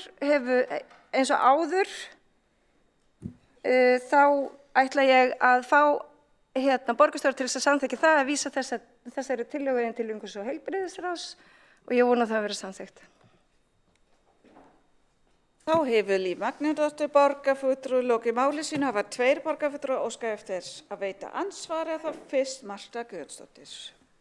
Forseti, ágæta borgarstjórn, úr því að Líf Magnúsdóttir borgarfulltrúi segir að það sé ekki verið að ganga á græn svæði með þeim uppbyggingaráformum sem hafa verið fyrirhuguð, þá spyr ég borgarfulltrúana því hvort það sé fallið frá því að byggja í Laugardalnum og það sé hætt við að fylla upp fjöruna í Skerjafirði. Þarna er augljóslega verið að ganga á græn svæði og náttúruna og það þýðir ekkert að loka augunum fyrir því. En ég hjó eftir því líka að hún sagði við hlustum á íbúa. Ég minnist þess ekki að það hefur verið hlustað á íbúan í Skerjafirði og ég lagði fram tillögu í skipulagsráði síðast sem að frestað það að það yrði kosið þessi uppbyggingaráform og landfyllinguna meðal íbúa þar. Þá hefur Marta Guðjónsdóttir borgarfulltrúi lokið við að veita ansvar og veita þá næst að veita ansvar. Nei. Já, þá næst til að veita ansvar Örn Þórðarson borgarfulltrúi. Forseti, ágæta borgarstjórn, heyrist í mér? Takk. Já, ég skal viðurkenna það. Ég var svolítið hissað þegar borgarfulltrúi Líf Magnúsdóttir krefst þess að minnihlutinn upplýsi stefnu varðandi umferð eða bílamál í borginni. Það þurfa að vera samhliða því þegar meirihlutinn gagnrýndur fyrir það að ganga á grænsvæði. Ég veit ekki hvers vegna þetta þarf endilega að fara saman og hvort að þetta sé forsenda þess að þau geti tekið í meirihlutanum þátt í umræðu þessar gagnrýni að það sé verið að ganga á grænsvæði og ég held að hafi ágætis rökstuðningur komið fram í umræðinni hingað til, alltaf svo sem ekki endurtaka það, en mér finnst alveg frálegt að krefjast þess að við mögum ekki gagnrýna þessi skref gegn grænusvæðunum án þess að leggja fram einhverja sérstaka stefnu í öðru máli. Við erum að tala græn svæði og það akkurat það sem þessi tillaga gengur út á. Takk. Þá hefur Örn Þórðarson borgarfulltrúi lokið við að veita ansvar og svara þá ansvari Líf Magnúsdóttir. Já, forseti, já, að því að Örn Þórðarson borgarfulltrúi spyr í einlægni út í þetta, þá þetta í rauninni bara einfalt í mínum huga. Þetta snýst trúveruleika og fyrir mér þá hefur Sjálfstæðisflokkurinn ekki trúveruleika í umhverfismálum og við getum í rauninni séð það út frá þeim tillögum sem að Sjálfstæðisflokkurinn leggur fram, en hins vegar má skoða þau verk út allan borg sem þessi meirihluti hefur staðið fyrir og mæla þetta saman. Þannig að já, þetta snýst trúveruleika. Þá hefur Líf Magnúsdóttir borgarfulltrúi lokið við að svara ansvari og veita þá ansvar öðru sinni Örn Þórðarson. Forseti, ágæta borgarstjórn, akkurat nákvæmlega, þetta snýst trúveruleika og ég held að það er komið fram í gagnrýninni að trúveruleiki meirihlutans gagnvart grænum svæðum hafi verið dregin í efa og ágætis rök fær fyrir því. Mér finnst bara ástæða til þess að benda fulltrúa meirihlutans, Líf Magnúsdóttir, á það að við sitjum í minnihluta, við stýrum ekki ákvarðanatöku, ráðum ekki ferðinni. Þannig að það er ennþá meira í húfi, ennþá mikilvægara trúveruleiki þeirra sem að ráða ferðinni, sem halda utan ákvarðanatökuna, að þeir hafi einhvern trúveruleika í því að byggja upp grænsvæði í stað þess að ganga á þau. Takk. Þá hefur Örn Þórðarson borgarfulltrúi lokið við að veita andsvari sinni og það andsvörum lokið og ekki eru fleiri á mælendaskrá. Þá gengið til atkvæðagreiðslu og það vantar í salinn.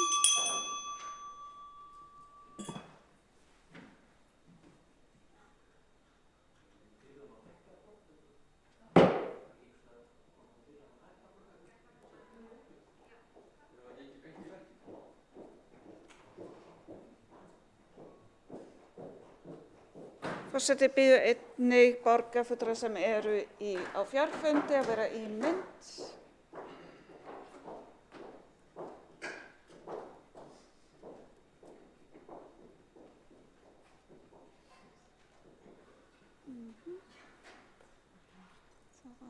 Það vantar ennþá.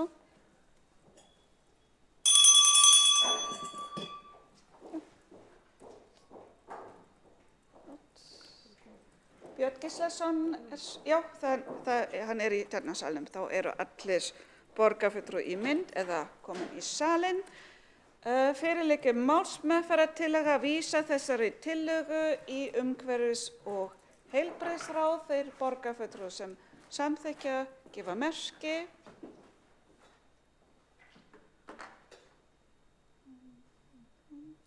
Og það samþykkt með öllum greiddum atkvæðum. Eru bókanir? Björn Gíslason borgarfulltrúi á skjánum. Eru bókanir undir þessu dagskrárlið? Nei?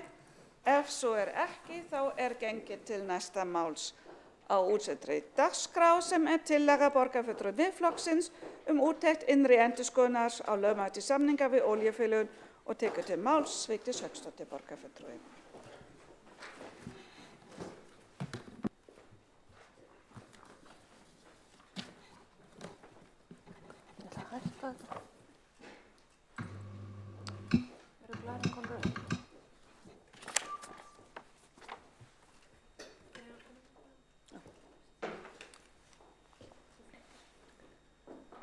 Virðulegi forseti, ágæta borgarstjórn og tilheyrendur.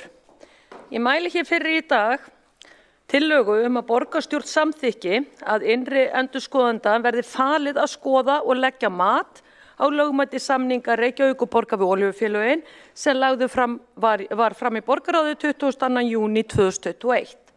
Það fylgir greinagerð og hæstaréttardómur hér með fundargögnum ef að fólk vil kíkja á rök mín í málinu.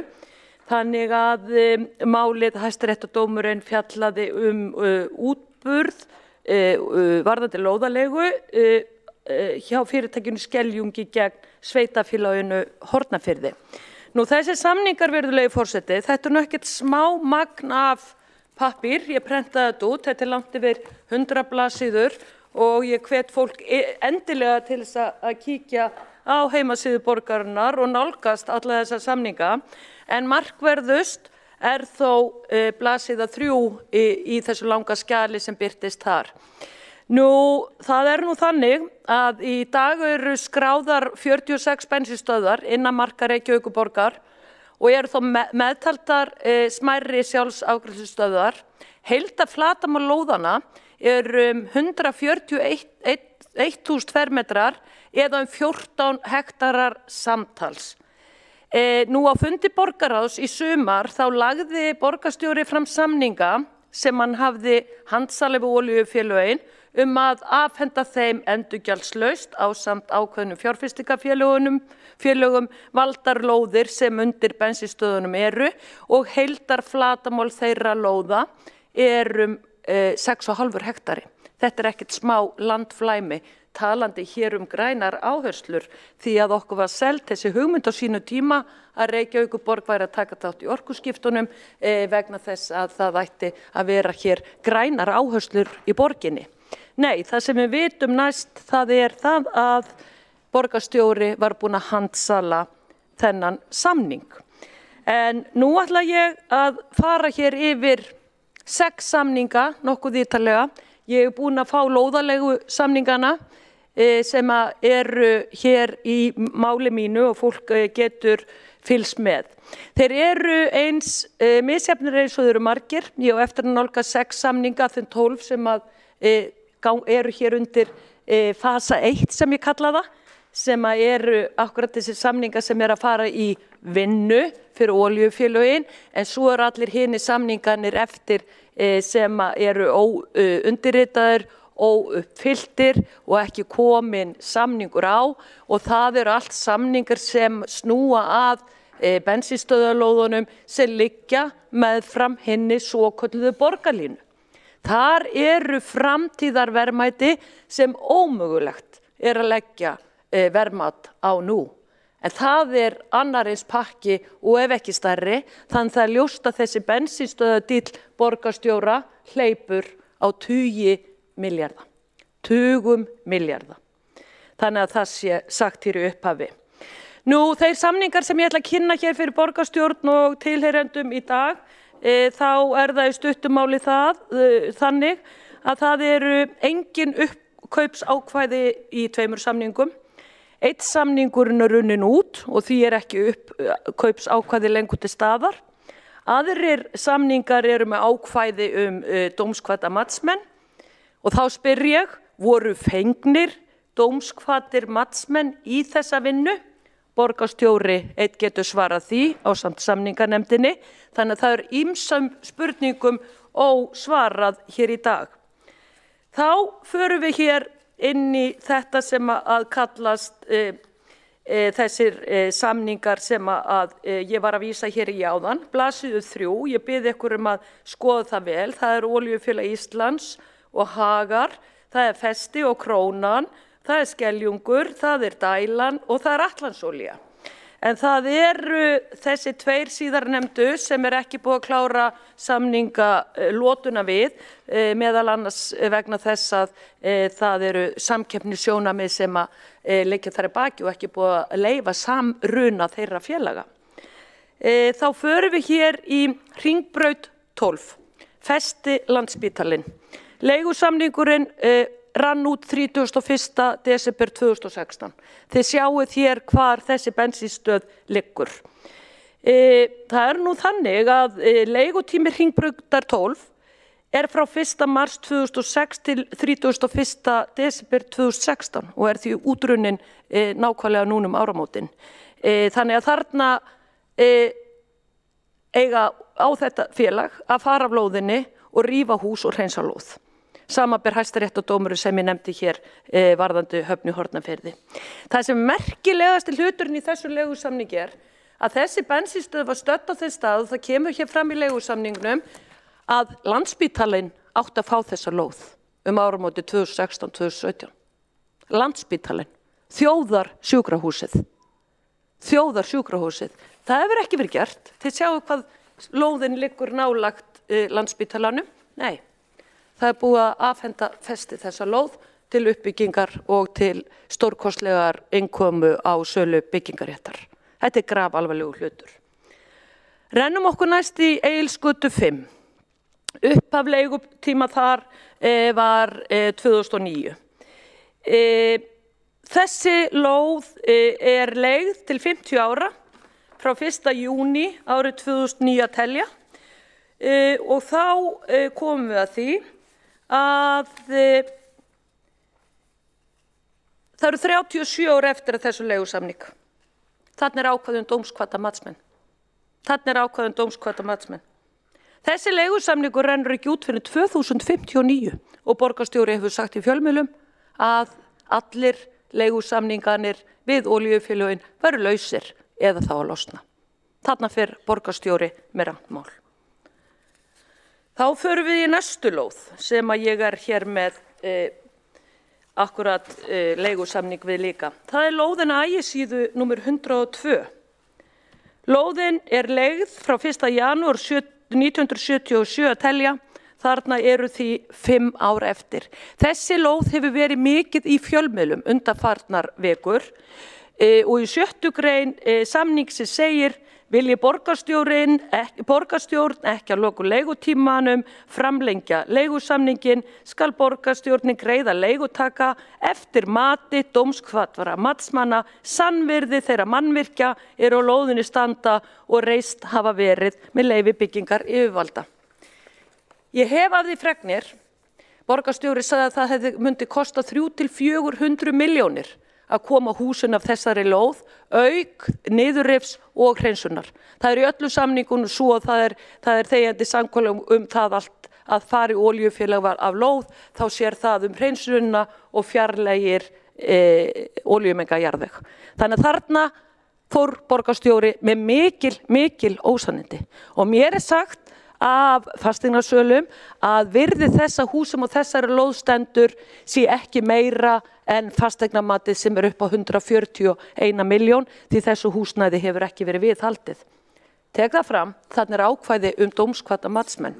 Voru dómkvaddir matsmenn fengnir að matinu að þessari lóð, því veru borgarstjóri að svara. Þá förum við næst hér á Birkimel 1. Það Skeljungur sem hefur þá lóð, upphaf leigutíma 1995. Þannig eru því 23 ár eftir að leigusamningnum og þarna ákvæði líka dómkvadda matsmenn. Voru fengnir dómkvaddir matsmenn að þessum samningi, því verður borgarstjóri að svara. Þarna ekki nærri runnin út lóðaleigutíminn eins og borgarstjóri hefur marg fullyrt. Álfheimar 49, þar komum við því. Þarna bara hreinlega engin leigusamningur í gildi því hann rann út 2008. Engin leigusamningur því engin uppkaupsákvæði og sjálfsögðu verður Ólís að rífa þessa stöð á sinn kostnað. Engin uppkaupsákvæði. Annar, 7. samningur sem ég með hér, það Skógahlíð númer 16 og það þannig, virðulegi forseti, þarna rann lóðalegu samningur nú 2003. Samningslausir í 19 ár, engin uppkaupsákvæði, þrátt fyrir það að borgarstjóri segir annað. Svo ætlum ég að rúlla hér að því tími minn að vera búin hér í fyrstu ræðu. Það Álfabakki 7, Ólís, Skógasil 10 festi. Þessa leigusamningar ég ekki komið með, það Suðurfell 4, Rófaberg 39, ég ekki komið með þessa samninga og svo það Stóragerði 40 og Elliðabraut 2. Þannig ég ekki komið leigusamningana. Virðulegi forseti, ég óska eftir að taka aftur til máls því að hér af nóg að taka. Borgarfulltrúin hefur lokið máli sínu. Næst tekur til máls borgarfulltrúin Sanna Magdalena Mörtudóttir.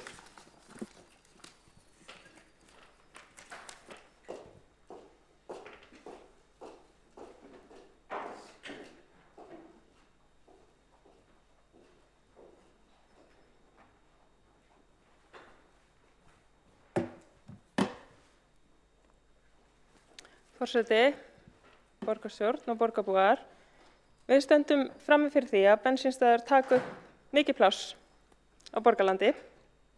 Reykjavíkurborg vill losna við bensínstöðvarnar. Ef við hugsum einhver ár fram í tíman, þá ekki líklegt að þessar stöðvar verði áfram hér. Með við þróunina í samfélaginu þá eru þessar bensínstöðvar hverfandi. Þær eru ekkert að fara að lifa áfram. Og hvað gerir borgin til þess að fá þær til að fara? Leyfir þeim að hagnast af íbúðauppbyggingu. Í stað þess að leyfa samningum að renna út og að bensínstöðvarnar pakki saman og fari, þá þurfa þær að fá verðmæti, sárabætur. Borgin gæti tekið yfir landið fljótlega en lætur fjármagnseigendur fá meira fjármagn. Borgin sér til þess að olíufélögin hagnist af byggingaréttinum, fái hann. Borgin á ekki að vera að starfa fyrir fjármagnseigendur. Og svo ég tæki dæmi úr einum lóðarlegu samningi með leyfi forseta. Vilji borgarstjórnin ekki að loknum leigutímanum framlengja leigusamningi skal borgarstjórnin greiða leigutaka eftir mati dómkvaddra sannvirði þeirra mannverka. Er á lóðinni standa og reist hafa verið með leyfi byggingar yfirvalda, tilvitnun lýkur. Þegar samningar renna út þá gæti borgin fengið þetta til sín. Við eigum ekki vera að hleypa þessum aðilum að uppbyggingu í húsnæðiskerfinu okkar, þessum fyrirtækjum, þessum fjármagnseigendum, og ég skil ekki hvernig þetta er verklagið.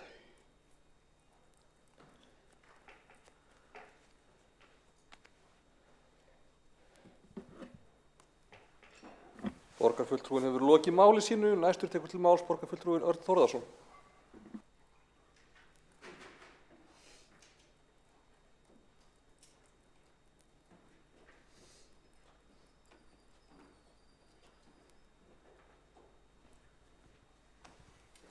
Forseti, ágæta borgarstjórn. Já, hérna erum við að ræða tillögu frá borgarfulltrúa Miðflokksins. Þetta er athyglisvert mál sem hefur verið að ræða og ég skal viðurkenna það að þetta mál hafði að miklu leyti farið fram hjá mér. Fór ekki hátt með alla þessa samninga. Örugglega einhverjir sem koma til með að ræða það hvernig að þeim var staðið og hvernig það var kynnt fyrir okkur borgarfulltrúum. Ég hef ekki fengið neina kynning á því, enda sit ég ekki í borgarráði og fæ ekki gögn sem að þar eru lögð fram eða aðgang að þeim. Aðeins hvað varðar þessi samningsmarkmið eða tilgang þessara vegferðar að fækka bensínstöðvum, að þá held ég að það sé mjög eðlilegt. Í rauninni bara eðlilegasti hlutur í heimi, þróunin er í þessa átt. Það þekkja það allir þeir sem er að reka bíla í dag, hvernig heimsóknum á bensínstöðvum fækkar stöðugt. Margir eru komnir yfir á aðra orkugjafa og þetta er allt partur af þessum orkuskiptum sem eru nú þegar hafin og stefnir í þá átt að heimsóknum á bensínstöðvum á að fækka ennþá meira í framtíðinni. Þannig að það getur nú allavega verið góðu business fyrir fyrirtæki að starfrækja bensínstöðvar allan bæ allar aldir. Ég ætlaði hins vegar ekki að ræða nákvæmlega þetta mál. Ég ætlaði aðeins að staldra við ákveðin anga af þessu máli sem tengist ægisíðum, uppbyggingar áformum að loka bensínsölu á ægisíðu 102. Það kom á dagskrá fundar í hafnarstjórn í haust erindi þar sem kom fram að samhliða þessum samningum sem að borgarfulltrúi Vigdís Hauksdóttir hefur verið að vísa í að það hafi verið gert sérstakt samkomulag það að þessi lokun á ægisíðu 102 að leið yrði opnuð ný bensínstöð á Fiskislóð. Þetta vakti mína athygli og að þarna væri verið að gefa vilyrði fyrir því eða semja sérstaklega það. Og það er kannski það sem ég vil nefna í þessari tillögu og það mætti endilega beina sjónum innri endurskoðanda að því máli. Hvernig að þeirri ákvörðun eða þeim samningum var staðið. Nú er mjög annt vandaða stjórnsýslu og að stjórnvaldsákvarðanir eigi að vera vel framkvæmdar. Mín upplifun er svo og það eru fleiri sem eru á þeirri skoðun að þarna hafi borgarstjóri eða Reykjavíkurborg farið út fyrir sitt valdsvið að ráðstafa lóð sem er innan hafnarsvæðis eða á landi Faxaflóahafnar. Það er allavega kemur mér verulega á óvart að svo hafi verið gert.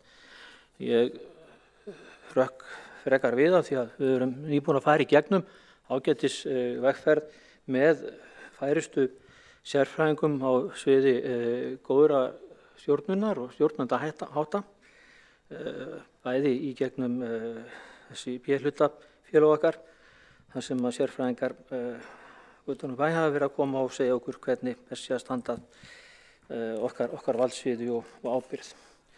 Þess vegna finnst mér ástæða til þess að skoða það sérstaklega hvernig að þessu staðið annars vegar að horfa á það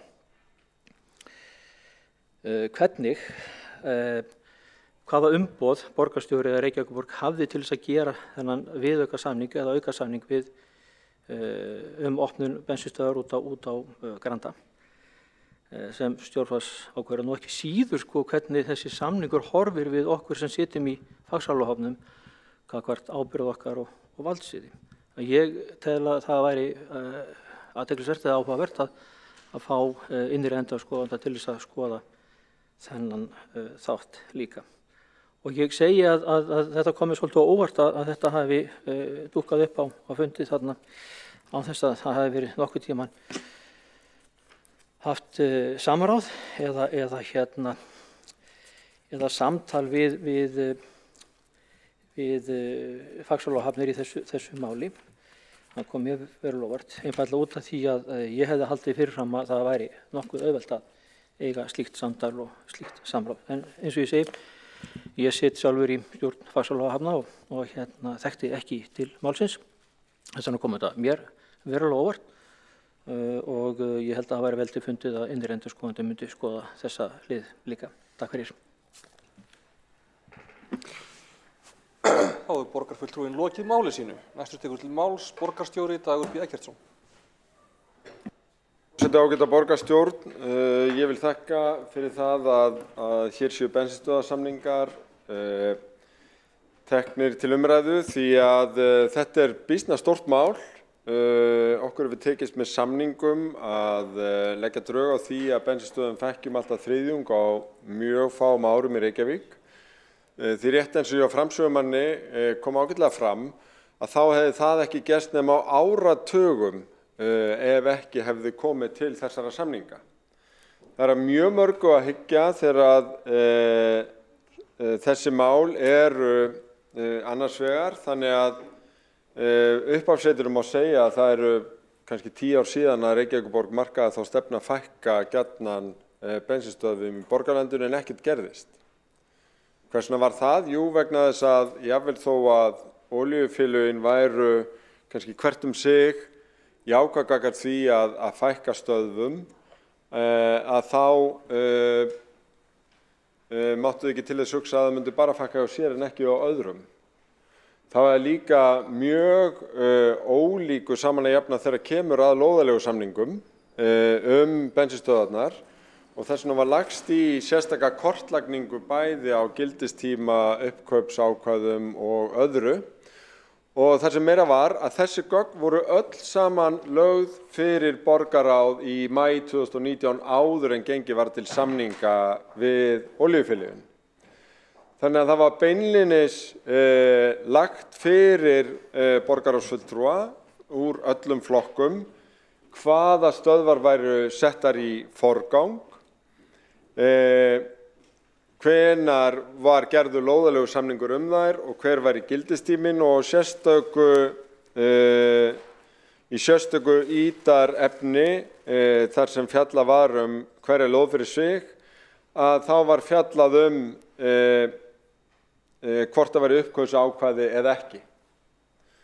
Umræðan var nefnilega það hvort það ætti að hafa mismunandi vinnubrögð gagnvart mismunandi félögum eða mismunandi reitum eða mismunandi stöðvum eftir því hvaða ákvæði gilti eða hvort að borgarráð var tilbúið að samþykkja aðferðafræði þar sem tiltekið var hvað gert þegar ekki í gildi lóðalegu samningur, hvað gert ef í gildi lóðalegu samningur og hvort að borgarráð væri tilbúið að fallast á það að í einhverjum völdum tilvikum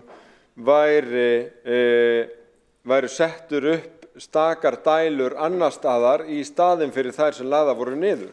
eins og borgarfulltrúi Örn Þórðarson var að spyrja hér eftir. Og á þessum atriðum í stuttu máli öllum tekið í aðferðafræðinni sem lögð var fyrir borgarráð í maí 2019. Öllum tekið, það var lýst því hvaða markmið væru sett og hvaða viðmið í þeirri samningsgerð sem þá tæki við og borgarráð var beðið að staðfesta aðferðafræðina. Ég veit ég þarf ekki að rifja upp fyrir borgarstjórn hver afstaða borgarráðs var. Aðferðafræðin var samþykkt með öllum greiddum atkvæðum og meir en það, þeir sem ekki hafa atkvæðisrétt í borgarráði, sem eru oddvitar minnihlutans, lögðu lykkju á leið sína aldrei þessu vant og bókuðu sérstaka ánægju með uppleggið. Og það dálítið sorglegt, ég veit að koma borgarstjórnarkosningar og allt það, að nákvæmlega sama fólk sem situr í þessum sal, sem sat í borgarráði á þessum fundi og bókaði ánægjuna, þykist núna að koma að fjöllum. Þykist núna ekkert hafa séð af þeim gögnum sem sannarlega voru lögð fyrir og þetta sama fólk bókaði sérstaka ánægju með. Það afskaplega erfitt að taka mark á þessu sem einhvers konar gagnrýni því að þarna var óvenju vel, held ég að megi segja, vanda til verka. Þarna var beinlínis kortlaður gildistími og dagsetningar á öllum samningum, tilgreint hvort í þeim væri uppkaupsákvæði eða ekki og lagt upp í samræmda aðferðafræði vegna þess að þarna var verið að leggja af stað í leiðangur gagnvart fjölmörgum ólíkum félögum. Það var ekki hægt að bera upplýsingar á milli þeirra. Þau voru mörg hver skráð á markað, þannig að það lá fyrir í upphafi að það væri ekki hægt að vera með opinberar upplýsingar gangviðræðna eða deiluefni í hverju máli fyrir sig og raunar man ég ekki eftir því að það veri kallað eftir upplýsingum hvernig gengi að semja við olíufélögin. Heldur voru lagðir fyrir samningar þrjú þeirra stærstu og þeir bara mæltust býsna vel fyrir í borgarráði. Það eina sem var fundið að var að það væri verið að semja við félögin áður en kæmi til deiliskipulagsgerðar og það var bókað af hálfu Sjálfstæðisflokksins að betra hefði verið að útkljá skipulagsmálin áður en samið yrði en það var ekki aðferðafræðin sem lagt var upp með. Það var lagt upp með aðferðafræði það að láta reyna á skipulag ef að ekki næst saman milli borgarinnar og viðkomandi lóðahafa eða lóðalegu samningshafa að þá eins var áskilur borgin sér rétt í þessum samningum að nýta sér ákvæði í lóðalegu samningunum og fara eftir ákvæðum þeirra. En eins og borgarfulltrúar hafa vitnað hér úr ræðustóli, þá hefði þessi ferill geta tekið áratugi. Áratugi. Við erum að ná þessum árangri miklu hraðar, fá miklu betri borg, húsnæði, félagslegt húsnæði og uppbyggingu sem annars myndi ekki verða. Og við erum að tala að forgangslóðirnar hjá okkur voru þær sem eru inn í hverfum. Þar sem við viljum sjá íbúðir og hverfistengda þjónustu en við stoppbrautirnar geta stöðvarnar verið lengur og það var býsna gott sammæli það þegar lagt var upp í leiðangurinn. Fyrir fundinum liggur hins vegar þessi spurning borgarfulltrúa Miðflokksins Vigdísar Hauksdóttur hvort að samningarnir hafa verið lögmætir. Fyrir mér augljósa svarið við því já, að sjálfsögðu. Að sjálfsögðu það löglegt að lóða landeigandi, í þessu tilviki Reykjavíkurborg, sem með einn lóðalegu samning við ykkur, gerir annan lóðalegu samning við sama aðila. Sjálfsögðu það löglegt. Og það meiri segja skynsamlegt með við stefnu borgarinnar og samningsmarkmiðin sem öll borgarstjórn sameinaðist í upphafi. Þetta hefur gengið ótrúlega vel með það sem lagt var upp með og samningafólkið okkar á hrós skilið fyrir árangurinn. Hér spurt sérstaklega því hvort að dómskvaddir matsmenn hafi verið kallaðir til. eins og gert ráð fyrir ef að sveitarfélag vill að einhver rými lóð að afloknum lóðaleigusamningi. Nei, það var samið annað á grundvelli samningsmarkmiðanna, þannig að dómkvaddir matsmenn voru ekki kallaðir til. Þeir yrðu kallaðir til ef að ekki næst saman sameiginleg sýn á skipulag á viðkomandi reit og Reykjavíkurborg þarf að bíða í árafjöld og síðan kalla til dómkvaddamatsmenn, en það bara þeim tímapunkti sem að það verður aktuelt. En ekki með þessa aðferðafræði sem lögð var upp með í mikilli sátt, samningar náðust í ágætri sátt, en núna kortir í kosningar á greinilega að reyna að gera þetta eitthvað tortryggilegt. Þá geta borgarfulltrúar ekki hlaupið frá því að allar forsendur og öll gögn voru lögð fyrir borgarráð fyrirfram, áður en gengið var til samninga, fyrirfram. Og það hjákátlegt að hlusta hér á einhverja ræður þar sem verið að láta að því liggja að það sé einhver uppgötvun, hvar eru uppkaupsákvæði og hvar ekki, vegna þess að stendur í yfirlitinu sem lagt var fyrir borgarráð í upphafi, já, þar sem að eru uppkaupsákvæði og nei, þar sem þau eru ekki. Þetta voru allt saman opinber gögn.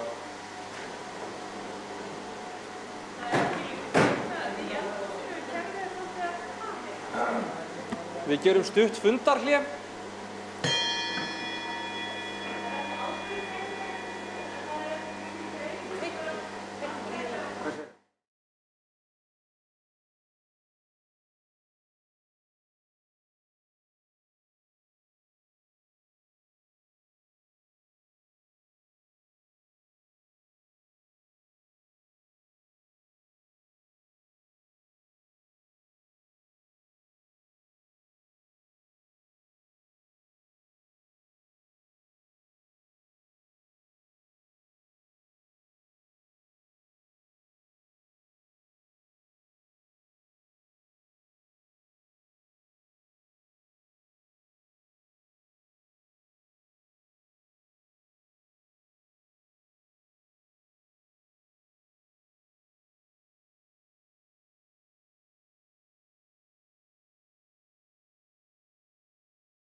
Þá fundið fram haldið.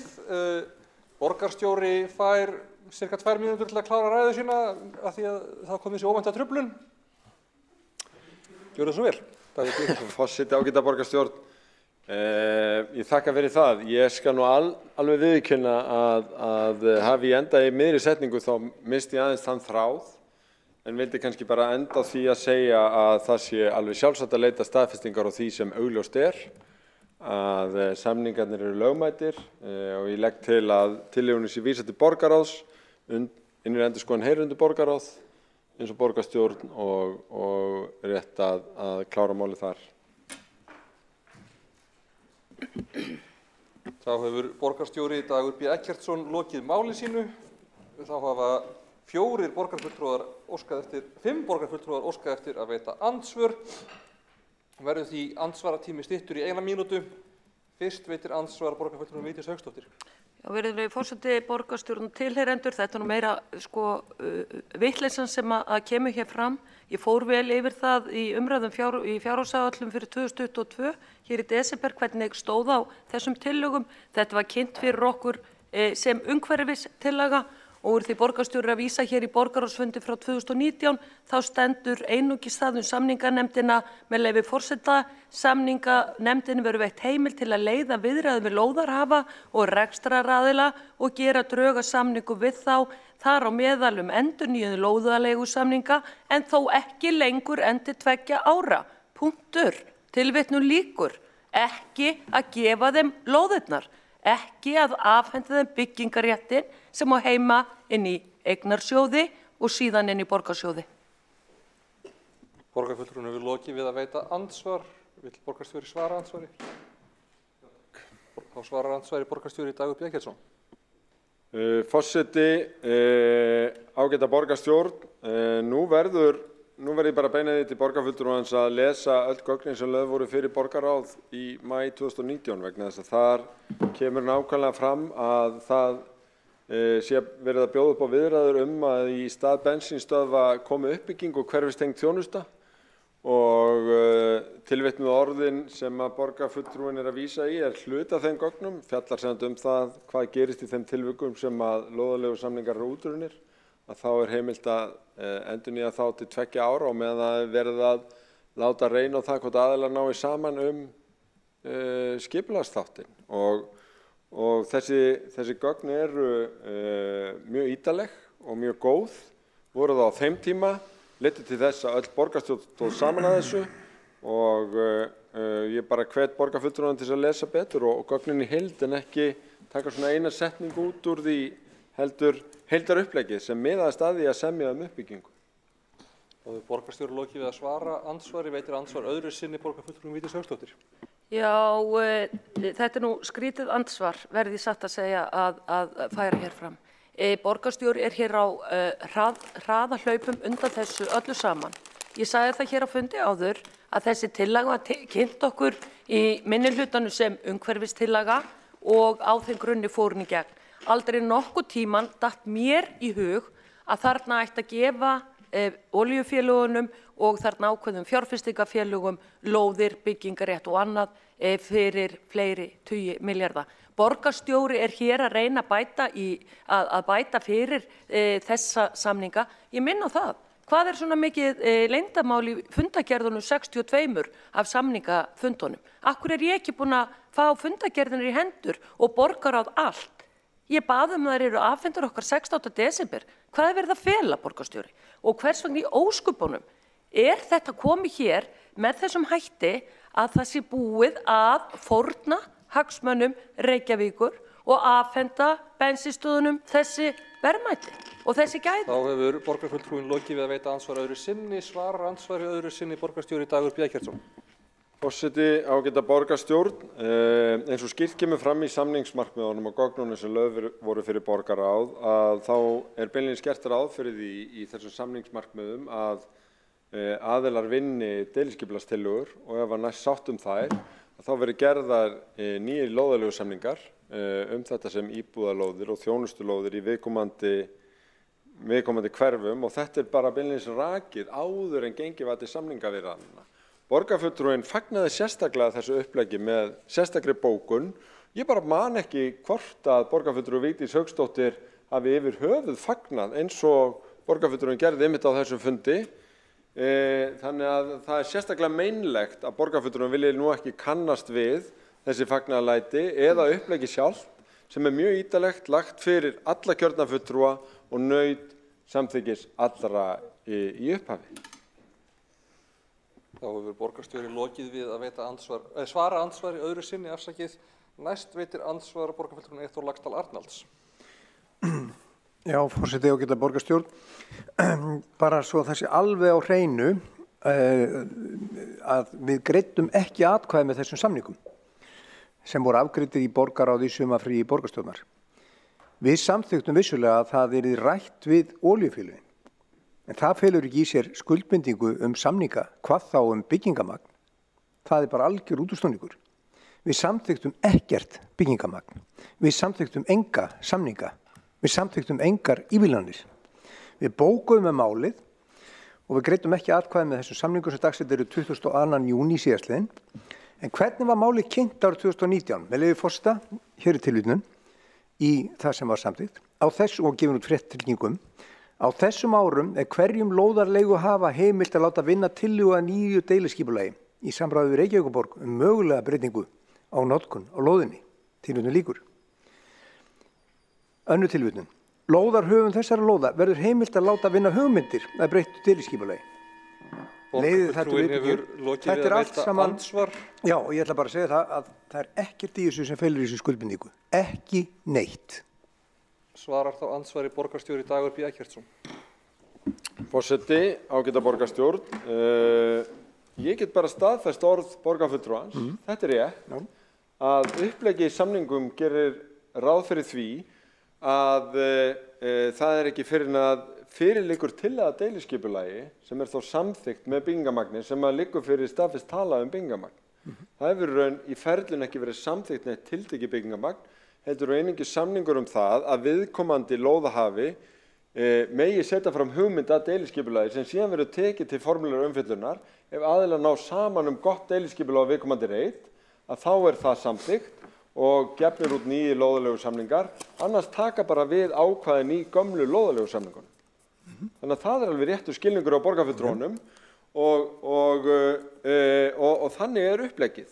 Það er sem að vera að fara eftir uppleggi sem allir borgarfulltrúar samþykktu í maí 2019. Allir. Borgarstjóri hefur lokið við að svara andsvari, veitir andsvar öðru sinni borgarfulltrúinn Eyþór Laxdal Arnalds. Já, ég þakka borgarstjóra fyrir svarið.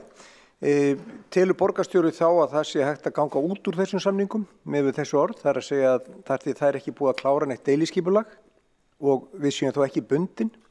Þegar ég les þessar samninga þá er talað ákveðið mikið byggingamagn og gætum við sem sveitarfélag þá hægt við þetta ef okkur sýndir svo án þess að skaðabætur kæmu. Takk. Borgarfulltrúinn lokið við að veita andsvar öðru sinni, svarar ansvari öðru sinni borgarstjóri Dagur B. Eggertsson. Forseti ágæta borgarstjórn, það er alveg skýrt í upplegginu og samningunum að ef ekki næst saman deiliskipulag á viðkomandi lóð, ef að til dæmis sjónarmið varðandi nágrennið og svo framvegis eru þannig að borgin og lóðahafi verða ekki ásáttir, þá breytist ekki deiliskipulagið og þá taka bara við ákvæði lóðalegu samningana gömlu og þetta er alveg skýrt í samningunum. En þá er óbreytt staða, þá sér borgin fram á óbreytta stöðu í sumum tilvikum í áratugi og þetta er alveg skýrt í samningunum, já. Þá hefur borgarstjóri lokið við að svara andsvari öðru sinni.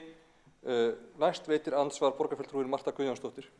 Forseti, ágæta borgarstjórn, ég vil fá svar frá borgarstjórn það hversu marga samningafundi hann hélt með olíufélögunum. Mér telst til og samkvæmt þeim heimildum sem ég hef að þeir hafi verið 60 talsins en þeir sem sitt í borgarráði og ég hef sett marga fundi þar fengu hins vegar ekkert að frétta af þessum samningum og voru ekki settir inn í gang samningaviðræðna og ég vil fá svar frá borgarstjóra hvers vegna borgarstjóri upplýsti ekki borgarráð gang samningaviðræðna og þessa fundi og vel að merkja, borgarráð framkvæmdastjórn sveitarfélagsins og ef einhverjir ættu að hafa verið inn í þessum málum og inn í þessum samningaviðræðum, þá það borgarráð. Borgarfulltrúinn hefur lokið að veita andsvar. Svarar andsvari borgarstjóri Dagur B. Eggertsson.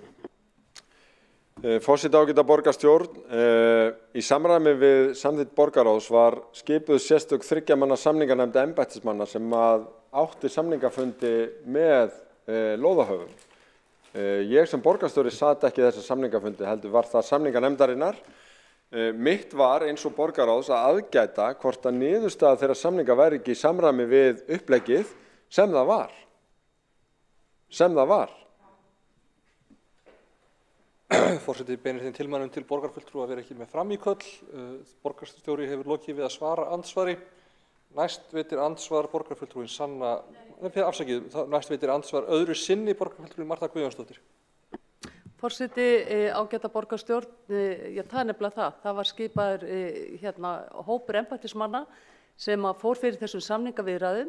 Borgarstjóri hlýtur að hafa verið upplýstur gang samningaviðræðnanna og hefði því átt að taka málið inn í borgarstjórn og upplýsa borgarráð hvernig til tækist og hvernig þessa viðræður færu fram. En hann gerði það ekki og ég hef ekki fengið svar við spurningum minni hversu margir fundirnir voru og hvers vegna borgarráðsfulltrúar voru ekki upplýstir þessar samningaviðræður. Borgarfulltrúinn lokið við að veita andsvar öðru sinni. Borgarstjóri Dagur B. Eggertsson svarar andsvari öðru sinni. Forseti ágæta borgarstjórn, samninganefndin gerði borgarráði grein fyrir í minnisblaðum áfangaskil samninga við 3 stærstu olíufélögin og ég held að ég muni það rétt að í þeim gögnum kemur bara skýrt fram að það hafi verið haldinn 61 samningafundur af hálfu nefndarinnar. Það var ekki óska eftir því í borgarráði að fá upplýsingar á samningstímanum á meðan á samningum stóð og nefndin fór algjörlega eftir því uppleggi sem lagt var upp með í upphafi og skilaði samningum algjörlega í samræmi við það sem að borgarráð samþykkti þverpólitískt sem upplegg fyrir þetta. Því við að bæta að sum þessara félaga eru skráð á markaði og ekki aðstöðu til þess að vera að gera grein fyrir gangi viðræðna nema eitthvað efnislegt liggi fyrir og það gerði það með þeim samningum sem síðan voru samþykktir. Mótatkvæðalaust. Þá hefur borgarstjóri lokið við að svara andsvari öðru sinni. Næst veitir andsvar borgarfulltrúin Sanna Magdalena Mörtudóttir. Forseti og borgarstjórn, þessi bókun sem mikið verið að vísa til, þetta væntanlega til að taka undir afgreiðsluna og þau sjónarmið sem þar koma fram eins og við verið að vísa í. Og það að þessar bensínstöðvar víki en ekki að fjármagnseigendur græði á þessari uppbyggingu. Það var mikið í þessum samningum til dæmis verið að tala flutningur og dælum myndi eiga sér stað varðandi umhverfisvænar og þær sem að ganga á efni sem ekki umhverfisvænt. En nú bara verð ég að lesa í það sem ég held að hafi átt sér stað þarna því að ég vek af þessum fundi og var ekki í þessari bókun. Þannig ég auðvitað bara að gera grein fyrir því sem að ég tel að fulltrúi sósíalista sem var þá starfandi oddviti á þessum fundi og í þessari bókun hafi ætlað að koma á framfæri þarna að stuðningur við sjónarmiðin náttúrulega að bensínstöðvar víki en ekki það að fjármagnseigendur græði. Það náttúrulega það sem var uppleggið í þessu eins og það var kynnt. Nú hefur borgarfulltrúin lokið við að veita andsvar. Svarar andsvari borgarstjóri Dagur B. Eggertsson. Forseti ágæta borgarstjórn, þessar bókanir engin tilviljun eða fjalla ekki hluta málsins, þær eru bara lagðar fram við afgreiðslu á þessu samningsuppleggi sem var mjög ítarlegt og það skipti máli í upphafi þessa máls hversu breið samstaða var aðferðafræðina, að þetta eru flókin mál og alveg hægt að sjá fyrir sér að það væri hægt að reyna að gera þetta tortryggilegt. Þess vegna var þetta vandað og lagt svona algjörlega skýrt upp í upphafi. Þannig að ég get ekki sagt að það að einhverjir geri í sal borgarstjórnar eftir á einhvern tilraun til þess að þyrlubekkur moldviður í þessu komi algjörlega óvart. Það kannski takt við annað á þessu kjörtímabili en það afskaplega veikur málflutningur á grunni þess að það fögnuðu beinlínis allir þessu uppleggi í upphafi. þó að sumir þeirra vil ekki kannast við það núna. Þá hefur borgarstjóri lokið við að svara andsvari. Næst veitir andsvar borgarfulltrúinn Kolbrún Baldursdóttir. Já, forseti ágæta borgarstjórn, mér finnst nú eiginlega ekki hægt að segja eða lýsa þessu þannig að árið 2019 í maí höfum við minnihlutafulltrúar öll samþykkt þessa samninga, þannig laga séð. Ég velti fyrir mér okkur var ekki sýnt þetta alveg fram á loka bara undirskrift, fram að undirskrift, bara deginum áður hefði þetta átt bara að sittast niður með okkur og við farið yfir þetta, betur sjá auga en auga. Og þá hefði mögulega verið hægt að koma í veg fyrir mistök, ef þetta eru mistök. En nú þetta bara búið að vera mikið umræðinni og alls konar raddir komnar að þessu og ekkert bara verið að tala um þetta hér. Þannig að það ástæða til þess að fá á þetta skoðun ytri einstaklings eða óháðs einstaklings sem að við höfum þá bara innri endurskoðun í það. Einhver sem myndi þá bara skoða þetta og taka bara af skarið með af eða á, þetta sé löglegt og þetta sé yfir höfuð gott fyrir borgarbúa. Það kannski bara það sem við erum að biðja um hér. En mér finnst ekki sanngjarnt alveg að segja já bara þið voru ánægð með þetta og samþykktu þetta. Það gerðum við vissulega ekki. Við heldum þetta væri samt eitthvað gott. Borgarfulltrúinn hefur lokið andsvaratíma. Kýs borgarstjóri að svara andsvari? Svarar andsvari borgarstjóri Dagur Bjarkjarðsson. Forseti ágæta borgarstjórn, í spurningu borgarfulltrúans virðist felast svo hugsun að það hefur verið skrifað undir samningana áður eða voru borðin undir borgarráð. Það var sjálfsögðu ekki. Það var lagt fyrir borgarráð fyrst og skrifað undir svo. Þannig að allar ábendingar hefðu verið vel þegnar á þeim fundi þar sem að þessi ítarlegu gögn voru lögð fyrir. Þær komu ekki. Þetta var afgreitt mótatkvæðalaust. Sjálfstæðisflokkurinn satt hjá. Bókaði fyrst og fremst athugasemdir við það að ekki væri búið að fara í gegnum skipulagsferlið. En eins og ég rakti á fundinum þá uppleggið það að lóðahafar geta lagt fram hugmyndir eða tillögu að deiliskipulagi sem síðan fær sína umfjöllun og það er ekki búið að framselja neitt skipulagsvald í því. Og náist saman góða uppbygging á þessum reitum sem að ég fulla trú á í samræmi við samningsupplegginn að þá eru gerðir nýju lóðalegu samningar fyrir íbúðar og atvinnuhúsnæði í takt við nýtt skipulag og við fáum betri borg. Þá hefur borgarstjóri lokið við að svara andsvari. Næst, þá hafa ekki fleiri boðið afsakið. Næst veitir andsvar borgarfulltrúinn Örn Þórðarson. Forseti ágæta borgarstjórn, takk fyrir þá að fá að veita ansvar. Skrítið þau verum að ræða svona stórt mál sem að svona mörg spurningamerki vakna upp í kring að okkur séu skammtað 60 sekúndur til þess að fara yfir það í ansvari. Og kannski bara óska eftir að fá að fara taka til máls á eftir. En ég veit að fagna því að að það er að samþykkja þessa tillögu og það verið gert. Ég sem að fá bara að koma upp í þessu máli, bara taka til máls aftur. Takk. Þá hefur Örn Þórðarson borgarfulltrúi lokið að veita andsvari borgarstjóri Dagur Bjarkjarðsson. Forseti ágæta borgarstjórn, ekki það hafi falið spurning í andsvari borgarfulltrúans en tímans vegna og tjaldsins að þá kannski láðist mér að svara sérstaklega spurningans í fyrri ræðu. Það er að segja hvað bensíndælir út á fiskislóð á bílaplani þar og hvað varðar þetta samskipti við Faxaflóahafnir. Að þá er það minn skilningur að við erum sem að gera samningum að við munum ekki gera athugasemd við það í deiliskipulagi ef að dælur yrðu settar þar upp, ef að það kallar á samninga við Faxaflóahafnir eða eftir atvikum aðra lóðahafa að þá þurfa viðkomandi félög að eiga þau samskipti við viðkomandi.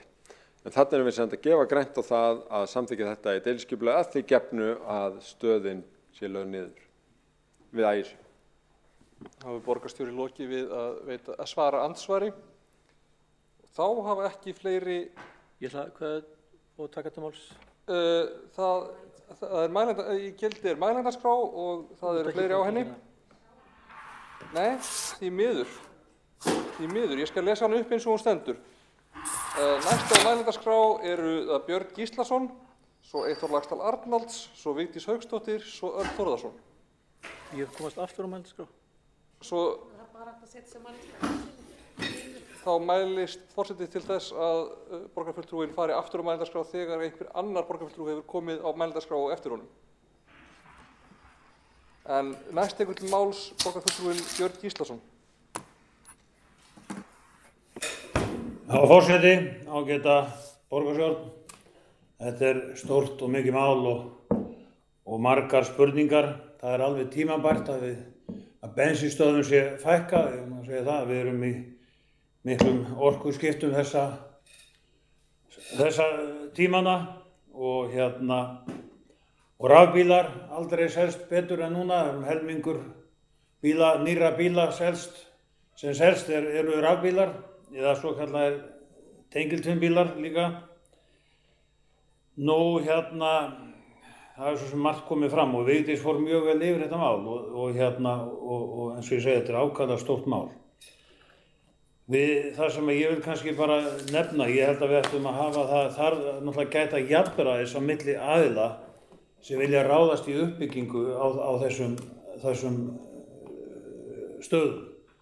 Og það það sem að kannski mér finnst einboðið í rauninni að innri endurskoðun skoði hvort gætt hafi verið jafnræðis. Ég held að það sé styðji þessa tillögu að innri endurskoðun skoði þetta og það náttúrulega eins og komið fram búið ákveða að vísa þessu náttúrulega til borgarráðs.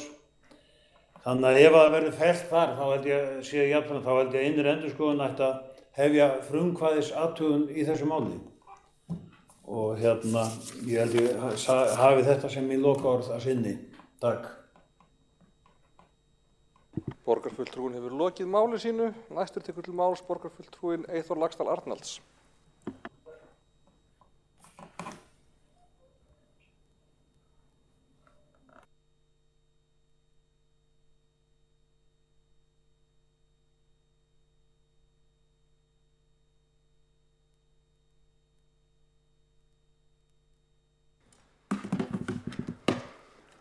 Forseti, ágæta borgarstjórn og tilheyrendur.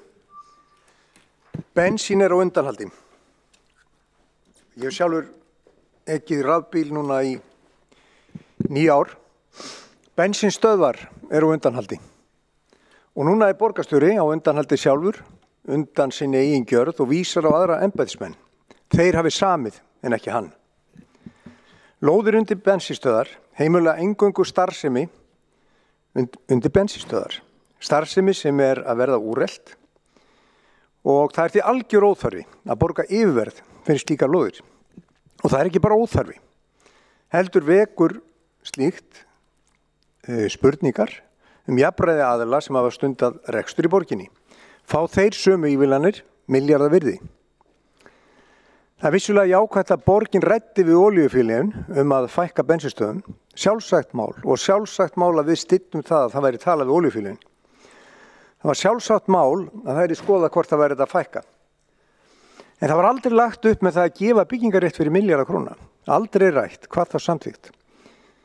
Þegar lagt var að stað var talað að fækka óþarfa bensínstöðum í borginni í tengslum við orkuskiptin. Þá var hvergi talað 1000 fermetra blokkaríbúðum. Og hvar eru leikskólarnir? Af hverju ekkert verið að nýta þessar lóður undir eitthvað slíkt? Eða græn opin svæði sem oft verið að tala hérna í þessum sal, sem getur verið á þessum reitum. Og hvar eru innviðirnir sem alltaf verið að tala með að koma fyrst? Við kvörtuðum yfir því að ekki var farið yfir málið skipulagslega þegar að samningarnir voru birtir okkur sem trúnaðarmál í sumarfríi. Við fengum ekki að sjá samningarna fyrir fund, heldur fengum á lokuðum afgreiðslufundi borgarráðs, merkt sem trúnaðarmál á fundi borgarráðs í sumarfríi borgarstjórnar. Og það hefur mikið farið fyrir fréttaflutningi og fréttatilkynningum að fasteigna þætti olíufyrirtækjanna síðan að þessar fréttir komu af þessum samningum. Og að því ég trú nú á markaðinn að hann segi okkur alltaf ýmislegt, að þá ljóst að markaðurinn horfi mjög til þess að olíufélögin sé að breytast í fasteignafélög. Skulum þess að skoða aðeins hvernig markaðurinn horfir á þessi félög og hvernig markaðurinn horfir á þessi félög miðað við önnur félög á markaði. Hérna erum við að sjá 17% hækkun hérna á Festi sem blandað félag sem með N1 og annan rekstur.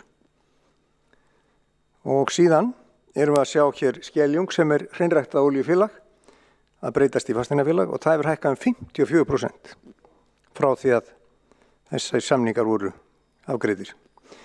Og þetta svona eins og gengur gerist? Það er spurning. Allavega þá, ef ég fæ næstu gleru, þá sjáum við að markaðurinn hefur breyst 6%. Og hérna svipað að segja olíufélagi sem hluti af Högum, sem blandað. Það er svipað á Festi. Þannig að við sjáum það að blönduðu félögin að þau eru að hækka einhver 2 stafatölu. Hlutabréfavísitalan að hækka 6%, en hreinræktað olíufélag að hækka mest. Það kann að vera þessi tilviljun. En þetta merkileg tilviljun. Þetta taflan. Og það kann að vera að þetta hittist bara þannig á að hérna menn hafi mikla trú á því að olíufélögin sem að fyrir kannski 2 árum áttu ekkert mikla framtíð voru að reyna að selja samlokur og búst og skýr í stæðan fyrir bensín og olíu eru núna miklu meira í vexti heldur en önnur félög á markaðnum. Og má meira að segja efast að vísitalan hafi hreyfst mjög mikið ef olíufélögin hefði ekki verið þarna, því að þau eru hluti af þessum 6%. En þau eru búin að fara í samninga við Reykjavíkurborg að breyta bensínstöðunum sem voru á undanhaldi, sem voru að vera verðlausar stöðvar, verðlausar lóðir í mjög mikil verðmæti upp á milljarða, ef ekki 20 milljarða. Það er miklu meiri business að selja íbúðir á skortmarkaði í Reykjavík heldur en búst og samlokur. Og þess vegna held ég að markaðurinn hafi bara kveikt á því að þetta er svakalega góð díl.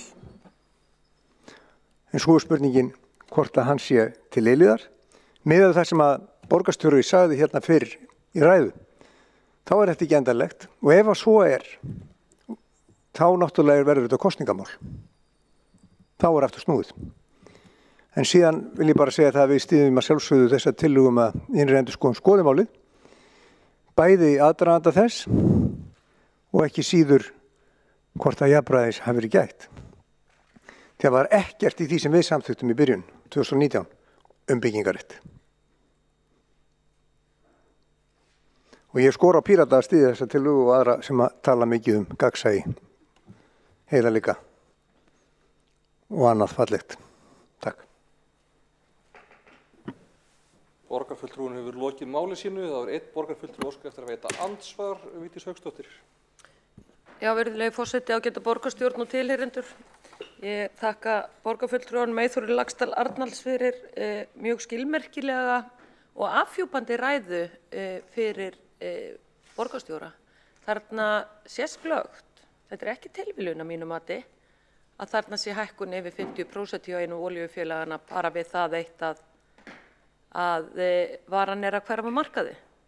Það hefur verið gaman að vera hérna þegar vídeókynslóðin var að alast upp og þegar vídeóleigurnar urðu verðlausar á einni nóttu, hvort að borgarstjórið gengið inn í þá díla og gefið þeim húsnæði sem þeir ráku litlu vídeósjoppunar sinnar í.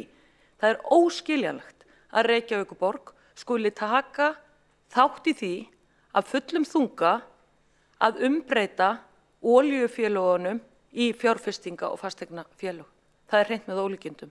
Enda hér þegar ég var að flytja ræðu mína hér í seinni umræðu fjárhagsáætlunar fyrir 2022, þá las ég hérna upp fréttir sem birtust þarna strax eftir borgarráðsfundin þegar þetta var samþykkt, að þá var talað að meira segja olíufélögin hefðu farið strax í lóðasölu og ætluðu sér svo að leigja lóðirnar svo lengi sem þær mættu vera opnar á lóðunum að fyrirskipan meirihlutas og borgarstjóra. Þannig að þetta var farið á fulla ferð þarna strax eftir borgarráðsfundin, borgarstjóri og samninganefndir olíufélöguna vissu nefnilega langt meira en við kjörnir fulltrúar á þessum tíma. En það er eftirtektarvert að rifja þetta mál upp og skoða fréttaflutningin.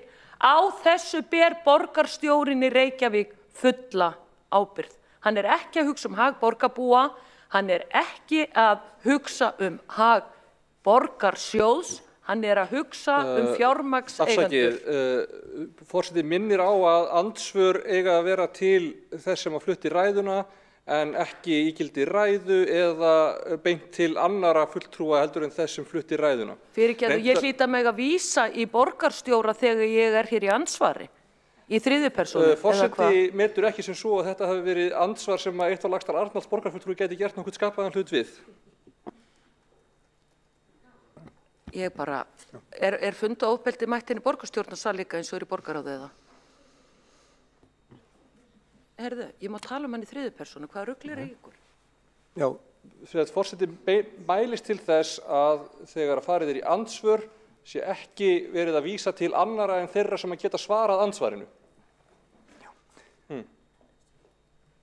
Já. Forseti skal nú bara lesa andsvör. Það 24. grein í samþykktum stjórn Reykjavíkurborgar og fundarsköp borgarstjórnar. Þrátt fyrir ákvæði 23. greinar getur forseti leyft borgarfulltrúum að veita stutt andsvar við einstökum ræðum strax að verið fluttar. Skal þá sá vill svara bera fram óskum það við forseta, andsvari má einungis beina að máli ræðumanns en ekki annarri ræðu eða öðru andsvari. Gott að hafa farfunda í kringum þessu ansvari lokið, vill borgarfulltrúin svara andsvari? Svarar andsvari borgarfulltrúin Eyþór Laxdal Arnalds. Já, ég vil þakka borgarfulltrúa Vigdísi Hauksdóttur fyrir andsvarið og það alveg rétt að minna á einmitt þessar fréttilkynningar og fréttir sem að hafa verið látlaust frá því að þessi samningar voru undirritaðir og einmitt eins og borgarfulltrúin bendir á samningar sölu og mögulega sölu, bæði viljayfirlýsingar og fleira, þar sem að þessar eignir eru seldar með einum eða hætti á grundvelli þessara samninga. Og þegar að það var fullyrt hérna áðan af borgarstjóra að þetta verði ekki endanlegt þráttur þessar samninga, þá ég bara ekki viss. Og það eitt af því sem ég hefði viljað að innri endurskoðandi skoðaði, aftur snúið án þess að skaðabætur verða af þessu úr því að menn eru farnir að selja þennan rétt, þennan byggingarkvóta, því að vissulega hefur núna Reykjavíkurborg komið af stað byggingakvótakerfi á grundvelli bensínstöða, takmarkaðar auðlindir og heimildir, svona veiðiheimildir í raun og veru á húsnæðismarkaðinn. Borgarfulltrúin lokið við að svara andsvari, veitir ansvar öðru sinni borgarfulltrúin Vigdísi Hauksdóttir.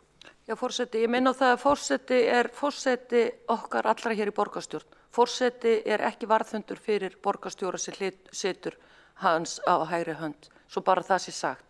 En ég ætla þá að svara ansvari hér, akkurat nákvæmlega sem að borgarfulltrúin Eyþór Laxdal Arnalds var að fara yfir, að það verið að gefa hér út byggingakvóta. Vinstrimenn hafa nú allir fordæmt kvótakerfið í sjávarútvegi, látum það vera, en þetta alveg sambarilegt því að í öllum þessum samningum hvergi að finna áætlað byggingabagn. Þannig að þetta algjörlega blindir samningar svo fólk átti sig á því hvað þessir svokölluðu samningar innihalda. Þetta verið að gefa blindandi gæði út í loftið til fjármagns- og fasteignafélaga sem olíufélögin eiga núna. Þetta grafalvarlegt mál og þess vegna ég sammála borgarfulltrúanum með það sem borgarstjóri sagði hér áðan, að samningarnir myndu falla niður dauðir og ómerkir ef að ekki myndi ná samkomulagi það að skipuleggja þessar lóðir. Þá náttúrulega olíufélögin og þessi fjárfestingafélög að vaða í villu og svima vegna þess að þeir hafa nú þegar tekið inn gríðarlega hækkun eins og borgarfulltrúum benti hér á, alveg upp í 54% á meðan önnur fyrirtækja meðaltali voru að hækku 6%. Þannig að þetta bara stór tíðindi hér í þessum borgarstjórnarsal í dag, hér undir kvöld, að borgarstjóri líti svo á að þetta séu ekki bindandi samningar. Og þetta líka skiptir miklu máli að það komi hér nýr meirihluti og borgarstjóri sem nú situr verði ekki borgarstjóri næsta kjörtímabili. Því hans markmið uppfylla þessa samninga, en það ekki markmið okkar borgarfulltrúans Eyþórs Laxdal Arnalds greinilega. Við erum sammála það. Þá borgarfulltrúin lokið við að veita ansvar öðru sinni. Forseti ætlar að ítreka það að andsvör eru ekki til þess að tveir fulltrúar sem eru sammála eitthvað ákveðið mál geti skipst á að hrósa hver öðrum fyrir að hafa rétt fyrir sér og það þriðji aðili sem getur ekki komið inn í samtalið hafi rangt fyrir sér. Andsvör eru til þess að gera athugasemdir við það sem að ræðuflytjandi að segja og til að svara þeim athugasemdum. Og forseti frábiður sér aðdróttanir það að hér sé fundarstjórn ómálefnaleg, en það myndi forseti líka beita sig gegn því að fulltrúar meirihlutans myndu fara í andsvör hver gegn öðrum til þess að vera sammála það hvað tillaga frá minnihlutanum væri heimskuleg eða eitthvað svoleiðis.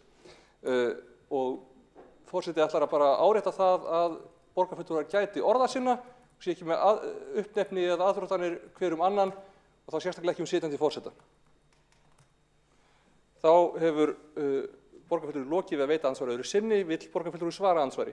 Það svarar þá ansvari borgarfulltrúin Eyþór Laxdal Arnalds. Já, forseti ágæta borgarstjórn tilheyrendur, það ágætt að fá að svara andsvörum þó að það sé borgarfulltrúi sem ekki í meirihlutanum sem að spyrja mig.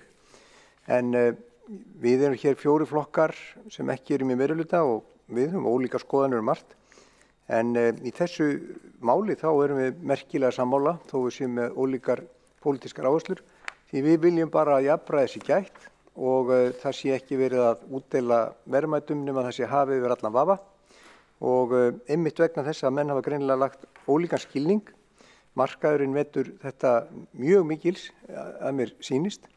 En borgarstjóri hefur fullyrt að það sé að hætta við þetta mál og þá held ég einmitt að við hljótum öll að sammælast það að innri endurskoðandi fá að fara rækilega yfir þetta mál og kynna það fyrir okkur í borgarráði svo fljótt sem verða má.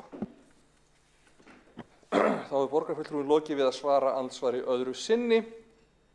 Þá hefur óskað eftir að koma inn á mælendaskrá sem að honum heimilt samkvæmt samþykktum borgarstjóri Dagur B. Eggertsson. Forseti ágæta borgarstjórn, ég oft hrifinn af borgarfulltrúa Eyþóri Laxdal Arnalds þegar hann velur svona staðreyndir og hendir inn í umræðuna og í þessu tilviki féll borgarfulltrúi Vigdís Hauksdóttir kylliflöt í hana þegar borgarfulltrúin kynnti hérna þróun hlutabréfa í 3 olíufélögum sem framkemur að þróuðist á mjög misjafnan hátt, en gleymdi að geta þess að árið 2021 og sérstaklega ef það skoðar 12 mánuði frá september á síðasta ári og árið þar á undan, hækkuðu hlutabréf í Kauphöllinni langmest af kauphöllum víða heim og í samantekt Landsbankans kemur fram að það hafi verið að meðaltali 65%. 65% og þið munið það að olíufélagið sem hækkaði langmest hækkaði 54% í tölunum sem borgarfulltrúin var með.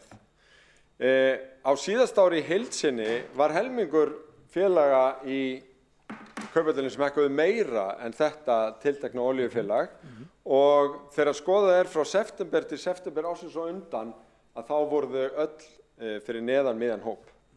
Þannig að það hefur verið miklu heiðarlegra að borgarfulltrúnum að segja að öll félögin í Kauphöllinni hækkuðu gríðarlega mikið í COVID, olíufélögin ekki eins og hinn nema eitt sem var svona miðjanhóp, önnur mun minna, en bíðum við, hvaða mynd þó uppi að þessi kenning það að þessir samningar væru að græða gull í skó hjá olíufélögunum úr lausu lofti gripin. Allir eignamarkaðir hafa hækkað gríðarlega í COVID. Hlutabréf mjög mikið.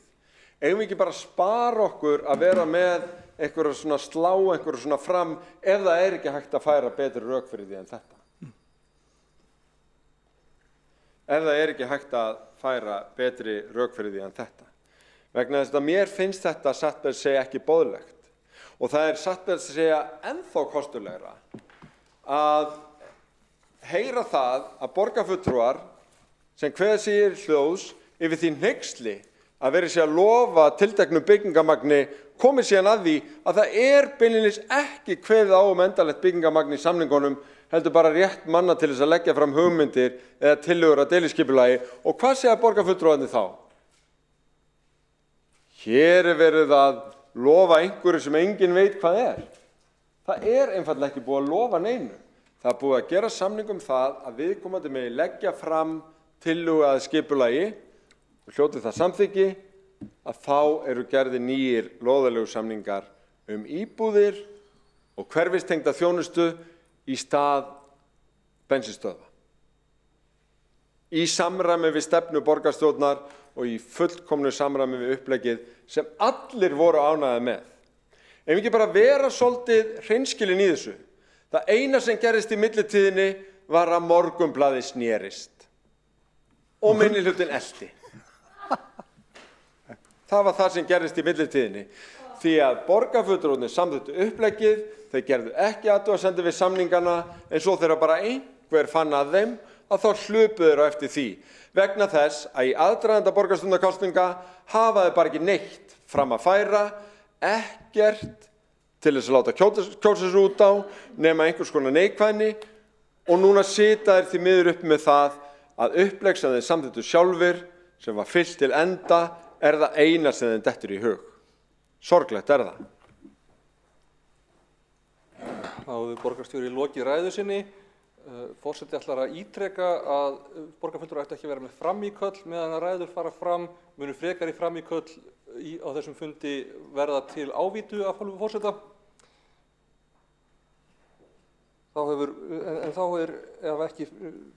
Ef enginn hefur óskað eftir að einn borgarfulltrúi óskað eftir að veita andsvar, borgarfulltrúi 1 á Laxdal Arnalds, gjörðu svo vel. Já, forseti það ágætt að fá svona ræðu það að ég sem nafngreindur borgarfulltrúi geti glatt borgarstjóra. Tölurnar eru bara nákvæmlega eins og ég birti þær og það er ekki neitt hægt að hafna því.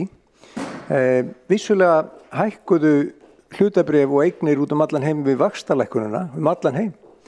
En það er líka ljóst að í mörg ár hefur verið umræðan það að olíufélögin séu á fallandi fæti vegna orkuskipta á Íslandi, vegna sem við erum fremst í heiminum í orkuskiptunum. Og við vita það allir að þau hafa verið að leita eftir að selja matvöru og skyr og fleira. Og það er bara þessi tilviljun sem ég bendi á að þegar að það eru gerðir samningar við öll olíufélögin hér við Reykjavíkurborg að þá hækka olíufélögin langt umfram markaðinn. Það kann að vera tilviljun en það er staðreynd. Síðan fæ ég alltaf fleiri spurningar í hugan því meira sem að borgarstjóri talar. Þegar borgarstjóri segir að málið hafi verið frá upphafi til enda klárað, þá er það í algjöri þversögn við það sem sami borgarstjóri segir hér á sama fundi undir sama lið að málinu sé ekki lokið. Hvort er málinu lokið eða ekki lokið, borgarstjóri? Þá hefur borgarfulltrúin lokið við að veita andsvar, svarar andsvari borgarstjóri Dagur B. Eggertsson. Forseti ágæta borgarstjórn, já, það var ekki mikill matur í þessu svari enda staðreyndirnar þróun hlutabréfamarkaðarins eins og ég fór hér yfir og á þeirra vitorði sem hafa fylgst með hlutabréfamarkaðnum. Borgarfulltrúin spyr hvað ég átti við með að málið hafi ekki breyst frá upphafi til enda, þá er ég að tala frá því samningsmarkmiðin voru lögð fyrir og nutu stuðnings allra flokka í borgarráði, þangað til samningarnir voru samþykktir í borgarráði að þá var fylgt nákvæmlega sama uppleggi. Ef að borgarfulltrúin er að fiska eftir því hvort að sá hluti þessa mál sem deiliskipulagið sé ekki eftir eins og ég rakti hérna áðan, þá er hann sannarlega eftir. Þá eftir að leggja fram hugmyndir að deiliskipulagi, þá eftir að taka þetta til formulegar afgreiðslu og borgin afsagði sér í engu skipulagsvaldi í þessum samningum. Þannig að það er sannarlega angi málsins sem er eftir, en samningarnir liggja fyrir og það þarf ekki að gera neina viðbóta samninga í tengslu við deiliskipulagsferlið eða það. Það ræðst bara í því hvort ekki náist saman og gefnir séu það út nýjir lóðaleigusamningar. Borgarstjóri hefur lokið við að svara andsvari eftir andsvar öðru sinni borgarfulltrúin 1 á Laxdal Arnalds. Já, forseti ágæta borgarstjórn og tilheyrendur, það má þá súmmera þetta upp svona að málið er búið að fara frá upphafi til enda en síðan er laus endi eftir. Og það er þessi lausi endi sem er deiliskipulagið. og hann mun ábygglega skipta öllu máli. Miðað við orð borgarstjóra þá borgin ekki bundin af samningunum hvað varðar endanlegt byggingamagn og þar af leiðandi hafa þeir ekki bindandi gildi fyrir borgina. Ég óttast að þetta sé ekki rétt hjá borgarstjóra. En sem betur fyrir erum við hér að tala það að fá innri endurskoðanda til að fara í málið og þá fáum við úr því skorið hvort að borgin sé frjáls þráttur hún hafi samið og ekki þurfa að breyta samningunum eins og borgarstjóri sagði. Og þessi samningar hafi verið gerðir að ítrekuðu fréttaefni síðustu 12 mánuði. Og á þeim tíma hafa hlutabréf í olíufélögunum vissulega hækkað, gríðarlega og eins og maðurinn sagði, hún snýst samt jörðin. Þá hefur borgarfulltrúinn lokið við að veita ansvar öðru sinni, svarar ansvar öðru sinni Dagur B. Eggertsson, borgarstjóri. Forseti, ágæta borgarstjórn, það alveg skýrt í samningunum hvernig þetta að lóðahafar geta lagt fram hugmyndir og tillögur að deiliskipulagi, það tekið fyrir. Það ekki kveðið á endanlegt byggingamagn í samningunum.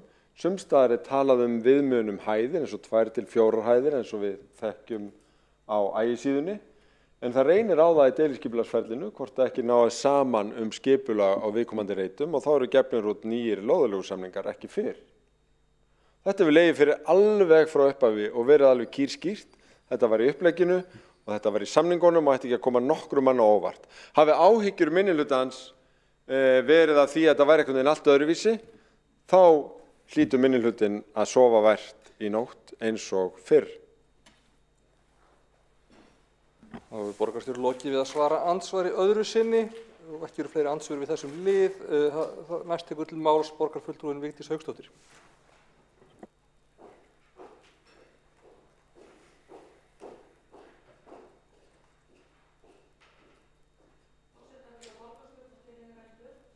Það ekki víst að olíufélögin og fjárfestingafélögin sofi vært í nótt eins og borgarstjóri að óska okkur borgarfulltrúum.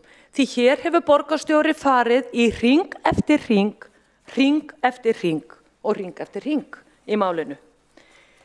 Ég minna á það að hann satt borgarstjórnarfundin hér í desember seinni umræðu fjárhagsáætlunar þar sem opnaði málið. Morgunblaðið var ekkert hér í salnum og Morgunblaðið flutti ekki eina einustu frétt af þessu þá. Þetta mál búið að vera hér að gerjast alveg síðan fyrir áramót og þetta að springa út núna. Þessi bensínstöðabíll ekki Morgunblaðinu kenna, svo það sé sagt. En þarna komið í rökþrot og þá grípur borgarstjóri alltaf í svona málflutning. Ekki kveðið á byggingamagn í samningnum. Það akkurat það sem ég óttast vegna þess að þetta eru opnir samningar og við vitum það, við sem sitjum í skipulaginu, að það verktakanir og fjárfestanir koma alltaf tilbaka inn í skipulagsráð og væla út meira byggingamagn, fjölga íbúðum til þess að hafa meiri ágóða af sölu íbúðuna. Það það sem ég óttast í þessu samningum, en nú borgarstjóri búin að upplýsa það, að það bara víst ekkert að marka þessa samninga, því þeir verða jafnvel ekki uppfylltir að hálfu borgarinnar, ef ekki næstu það eitthvað framhaldssamkomulag. Það eru fréttir dagsins og þá förum við aftur inn í það að olíufélögin hafa nú þegar tekið inn mikinn hagnað á þessum bensínstöðvadíl sem að borgarstjóri búin að gera við þau. Þau eru líklega í góðri trú því að þegar stjórnvald eins og heil höfuborg kemur að samningaborðinu þá líklega verða nú aðilar að trúa því að það eitthvað að marka. En það ekki bara það að borgarstjóri hér að afhenda olíufélögunum bensínstöðvalóðarnar þar sem að bensínstöðvarnar standa á, heldur í samningunum líka ákvæðum það að fyrir það að víkja af lóðunum þar sem borgarlínan á að koma og jafnframt inn í þessum samningum að þá ætla borgin bara líka jafnframt að gefa þeim nýjar lóðir undir nýjar bensínstöðvar sem að verða þá eitthvað í varðandi blandað orkugjaf og þar með talið rafmagn. Þannig að ég veit nú ekki alveg hvernig maður á að snúa sér í málinu því að borgarstjóri búin að fara hér svo margar hringi. En úr því að borgarstjóri hefur hér klifað á því að ég meðal annars hafi bókað sérstaklega og lagt á mig lykkju eins og borgarstjóri segir í það að bóka á fundinum í borgarráði 2019, þá vil ég með leyfi forseta lesa þetta. Borgarráð samþykkir að herða á því markmiði að fækka bensínstöðum í borginni helming. Á grundvelli þeirrar aðferðafræði og samningsmarkmiða sem liggja fyrir verði stefnt að því að markmiði náist fyrir árið 2025 en ekki árið 2030 eins og segir í aðgerðaráætlun Reykjavíkur í loftslagsmálum. Samhliða verði teknar upp viðræður að umfang olíubirgðastöðvarinnar í Örfirisey minnki með tímanum og markmiði verði að umfang hennar verði helmingi minna en nú eigi síðar en árið 2025. Áheyrnarfulltrúar Sósíalistaflokks Íslands, Miðflokksins og Fólksflokksins taka undir afgreiðsluna og þau sjónarmið sem þarna koma fram. Það var fyrst og fremst verið að fagna því að fækka bensínstöðum á grunni umhverfisins og jafnframt að olíubirgðastöðin færi úr Örfirisey. Síðan segir, með leyfi forseta, borgarráðsfulltrúar Sjálfstæðisflokksins og áheyrnarfulltrúi Miðflokksins leggja fram svohljóðandi bókun. Sjálfstæðismenn í borgarráði og áheyrnarfulltrúi Miðflokksins fagna því að borgarráð taki hér undir sjónarmið og áherslur okkar að olíubirgðastöð í Örfirisey sé víkjandi og farið verði hraðar í breytingar á bensínstöðum í borginni. Tilvitnun lýkur. Ekkert einasta aukatekið orð það að við höfum verið að fagna því að borgarstjóri ætlaði að afhenda olíufélögunum og fjárfestingafélögum lóðirnar í Reykjavík. Ekki eitt orð það. Ekki eitt orð það. Borgarstjóri eyddi löngum tíma sínu hér á fundi borgarstjórnar þegar fjárhagsumræðan var til umræðu hér að svara því og draga upp úr hatti sínum einhverja bókanir sem hann var að vísa í og aftur í dag, nú ég búin að hrekja það í eitt skipti fyrir öll borgarstjóri, því miður fyrir þig. En ég ætla að segja þetta að lokum. Það ekki borgarstjórans í Reykjavík að umbreyta olíufélögunum í fjárfestinga og eða fasteignafélög. Reykjavíkurborg sveitafélög sem á að standa vörð eigu borgarinnar en það ekki, Reykjavíkurborg ekki ráðgjafafyrirtæki á sviði fjármálagjörninga. Borgarfulltrúar búin með ræðutímann sinn. Það hefur einn borgarfulltrúi, reyndar einn borgarstjóri óskað eftir að veita andsvör, Dagur B. Eggertsson, borgarstjóri. Forseti, ágæta borgarstjórn, það út af fyrir sig gleðilegt að þessi umræða hafi orðið til þess að hér hefur verið hægt að fara yfir ákvæði í þessum samningum sem greinilega var ekki ennþá ljóst jafnvel þeim sem að biðja þetta mál á dagskrá og hafi borgarfulltrúar ekki lesið samningana fyrir umræðuna þá beini ég til þeirra að lesa þá eftir það. Hér ítrekað nota orðalagið afhenda lóðir. Að ræða lóðir eða landsvæði sem viðkomandi félög hafa verið með samninga og verið með bensínstöðvar á til þessa. Það ekki verið að afhenda það, heldur gera breytta samninga á grundvelli nýs deiliskipulags þegar og ef það verður samþykkt. Þannig að það ekki verið að afhenda aðra lóðir en þær sem að nú þegar á hendi viðkomandi. Í staðinn fyrir að þær verði bensínstöðvar, þá verða þær íbúðir og hverfistengt þjónusta. Síðan vil ég þakka borgarfulltrúa Vigdísi Hauksdóttur alveg hjartanlega fyrir að lesa upp fagnbókun sína sem nokkuð einsdæmi á kjörtímabilinu vegna þess að eins og klárlega kom og vel fram í máli borgarfulltrúans þá var sérstaklega tekið fram að verið að taka undir aðferðafræði og samningsmarkmið í málinu. Aðferðafræði og samningsmarkmið og það nákvæmlega það sem við erum að ræða hér. Að það var fylgt þeirri aðferðafræði og þeim samningsmarkmiðum sem skýr voru lögð fram á þessum fundi í maí 2019, allir voru sammála og samningarnir í samræmi við. Og hefur borgarstjóri lokið við að veita andsvar andsvæði borgarfulltrúi Vigdísi Hauksdóttur. Forseti og geta borgarstjórn tilheyrendur, já, borgarstjóri heldur áfram að fara hér í hring eftir hring. Ég skal bara nota annað orð sem langt mér að lýsandi fyrst að borgarstjóri fer fram á það. Úr því ég sagði ræðu minn áðan að ég talaði að afhenda lóðir. Við skulum bara hafa rétt orð á því. Borgarstjóri var að gefa lóðir. Þetta gjafagjörningur, fyrst og síðast. Og talandi það að olíufélögin hafi skapað sér einhvern rétt til þess að sitja áfram á þessum lóðum vegna þess að þær hafa lóðasamningu við borgina, þá það rangt hjá borgarstjóra samanber Hæstaréttardómurinn sem liggur hér fyrir í þessu máli, þar sem að Skeljungi var gert að yfirgefa lóðina og Höfn í Hornafirði með útburði og héraðsdómur og Hæstiréttur var sammála það atriði. Og Skeljungur þurfti að borga upp bæði rif og hreinsun á lóðinni, ekki sveitafélagið Hornafjörður. Þannig að það sé á hreinu og nákvæmleg speglun á Hæstaréttardómnum sem fylgir hér með þessu máli hér lóðin upp á Eiríksgötu því að lóðaleigusamningur var framlengdur og hann útrunninn, þannig að samkvæmt Hæstaréttardómi þá ber olíufélaginu sem þar að taka allt sitt hafutask á lóðinni. Það dóma fordæmi fyrir þessum málum, virðulega borgarstjórn. Þetta ekki bara eitthvað út í loftið, þessi tillaga. Þess vegna segi ég það alveg einsýnt að innri endurskoðandi verði að fara yfir þessi mál öllsömmur og ég bara spyr, voru einhverjir lögmenn fengnir hér að þessari samningagerð fyrir hönd borgarinnar? Var borgarlögmaður fenginn til þess að segja álit sitt á málinu? Þetta eins og Davíð og Góliat. Þetta eins og Icesave-samningarnir. Þetta martröð fyrir Reykvíkinga. Þetta svona svipað þegar Svavar Gestsson og Indri Þorláksson fóru til Bretlands og nefndi sig ekki lengur og kom með handónýtan samning heim. Þetta svipað.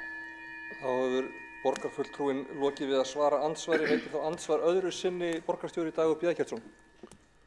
Forseti, ágæta borgarstjórn. Það orðin býsna þunnu grautur inn á borgarfulltrúnum þegar hún farin að grípa til þess að tala Icesave, til þess að ná einhverjum hita upp í umræðunni.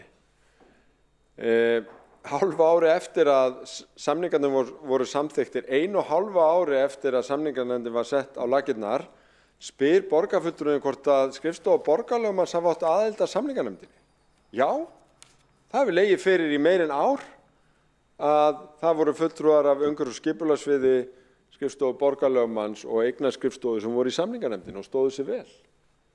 Fylgdu eftir upplegginu sem að allir flokkar í borgarstjórn lýstu ánægju með og lönduðu tímamótasamningum sem munu stuðla umbreytingu bensínstöðvarlóða í lóðir fyrir íbúðir og hverfistengda þjónustu inn í hverfum borgarinnar.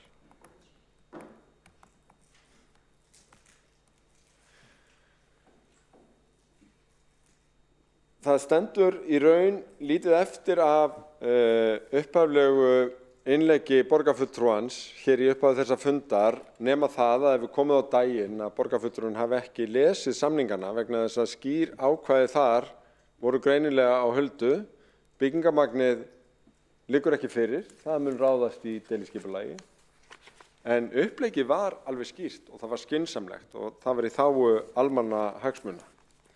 Að sjálfsögðu var lögmætt að gera samningana eins og hverja aðra samninga fasteignir og lóðaréttindi.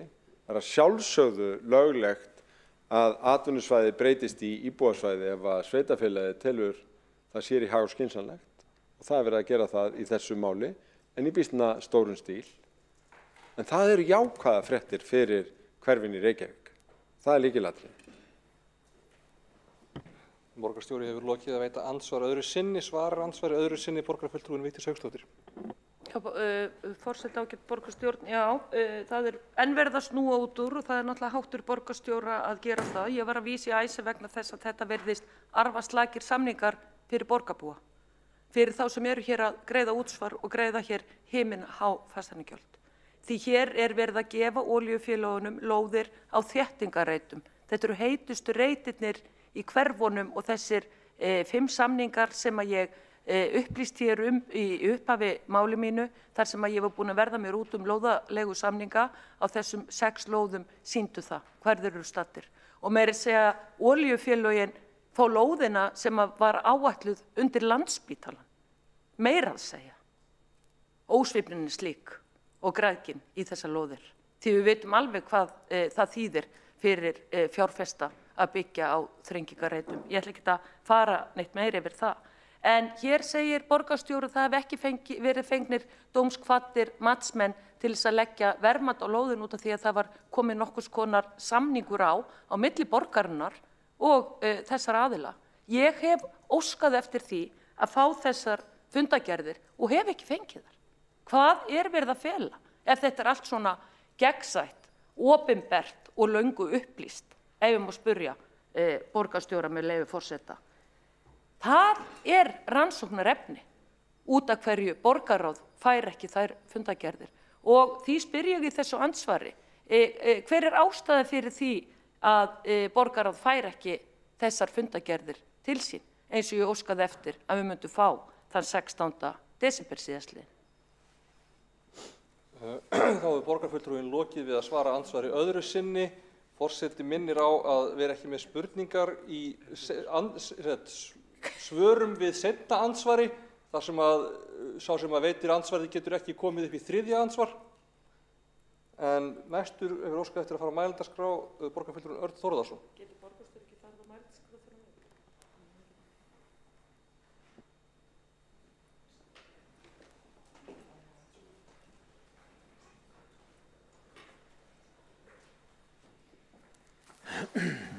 Forseti, ágæta borgarstjórn. Já, takk fyrir að fá að taka aftur til máls hérna. Ég held við séum að ræða mjög mikilvægt mál hér og skal viðurkenna það eins og ég sagði rétt áðan að furðulegt hversu hérna mikill hraði þarf að ríkja á umræðum þetta mál og þá ég ekki bara að tala um styttan ræðutímann heldur líka hversu nefndan skammtaður að við fáum að tjá okkur.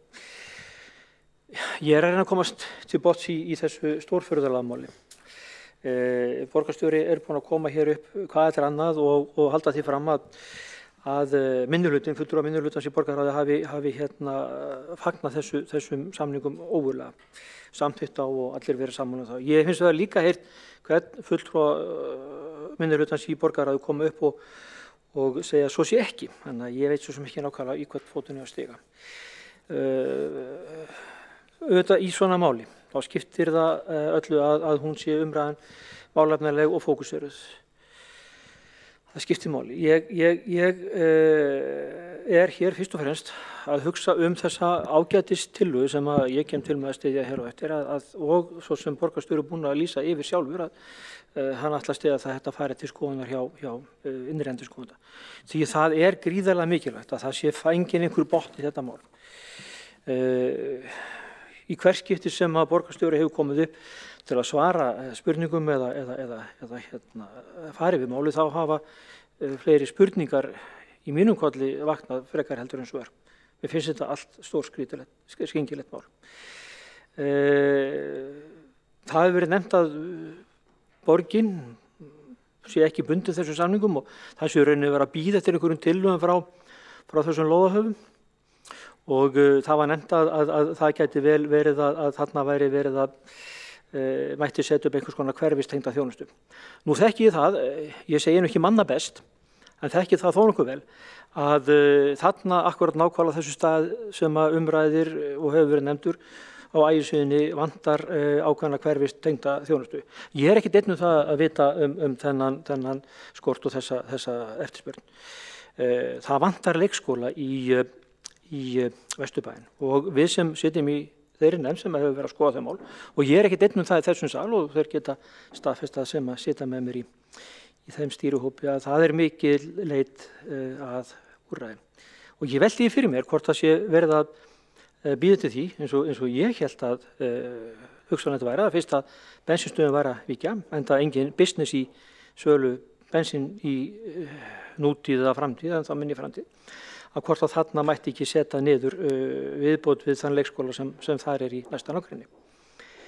Ég veit að íbúarnir, nágrannir, foreldrarnir í Vesturbænum að bíða nákvæmlega eftir því svörum að þessu tagi, hvort að þarna gæti risið hverfist tengd þjónusta sem hjálpaði þeim að koma börnunum sínum fyrr á leikskóla. Og það verkefni sem við erum að takast á hérna og ég hefði viljað sjá fjármagn sem að fengist í svona hlutum sölu verðmæta einmitt notað í akkurat slík verkefni. Aðeins að nefna hérna tillöguna beint eins og hún blasir við. Ég svo sem alveg get tekið undir það að það kann vel að vera hérna það þurfa að skoða lögmætið, það kann vel að það sé fyllilega lögmætir þessi samningar, veit það ekki. Ég dreg það ef að þessu skynsamlegir bara hef verulega reyðusundur að þessu skynsalir. Borgarstjóri hefur reyndar að lýst því yfir sjálfur að þessi samningar séu skynsalir. Ég ágætt að fá bara skoðun innri endurskoðanda því, hann hefur ákveðin frumkvæðisrétt að útvíkka sitt mat eða sína skoðun á þessu máli. Ég hef líka haft ákveðnar efasemdir að málsmeðferðin hafi verið fyllilega rétt og vönduð. Það hefur verið þetta standa betur að henni. En auðvitað skiptir að máli að fá einhvern botn í þetta mál og við skiljum það. Fólk sem hefur ekki haft aðgang að þessum gögnum sem hér eru oft nefnd að allir hafa haft aðgang að og þessum kynningum og annað. Ég hef ekki haft það og það hafa heldur ekki borgarbúar haft. Þannig að það ágætt að kalla eftir því og þess vegna skora ég á innri endurskoðanda eftir að tillagan hefur verið samþykkt að hann hraði málsmeðferðinni þannig að borgarbúar geti fengið niðurstöðu sem allra fyrst. Þannig að þeir þurfi ekki að hafa uppi efasemdir eða tortryggni í þessu máli, heldur vitið það að í þessu máli hafi verið almannahagsmunir teknir fram yfir sérhagsmunir. Einhver stjórnmálaflokkur boðar það nákvæmlega? Takk. Og borgarfulltrúin lokið máli sínu. Næst tekur til máls borgarfulltrúin Marta Guðjónsdóttir.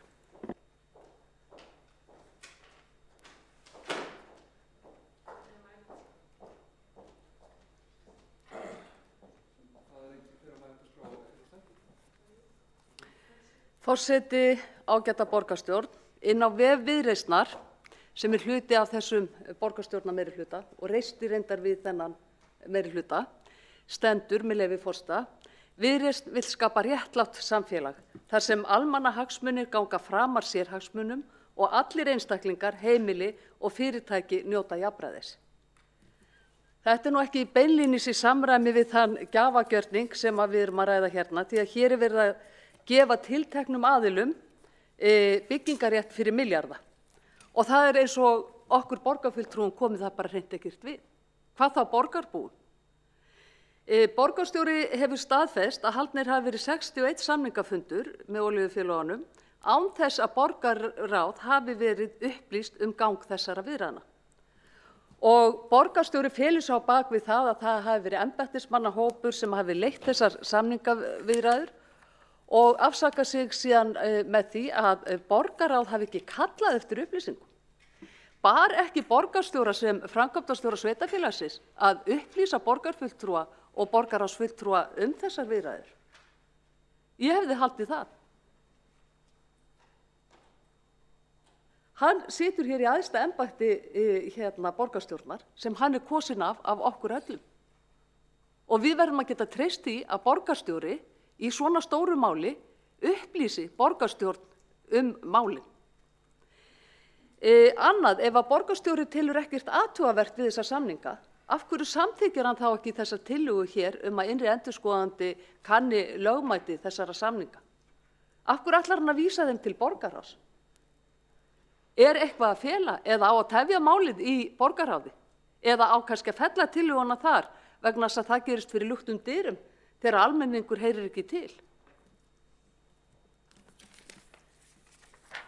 Ég skora á borgarstjóra að endurmeta afstöðu sína og samþykkja þessa tillögu núna, því að bæði við borgarfulltrúar og borgarbúar allir eiga rétt á því að innri endurskoðandi kanni lögmæti þessara samninga, því að hér verið að gefa milljarða sem borgarbúar eiga.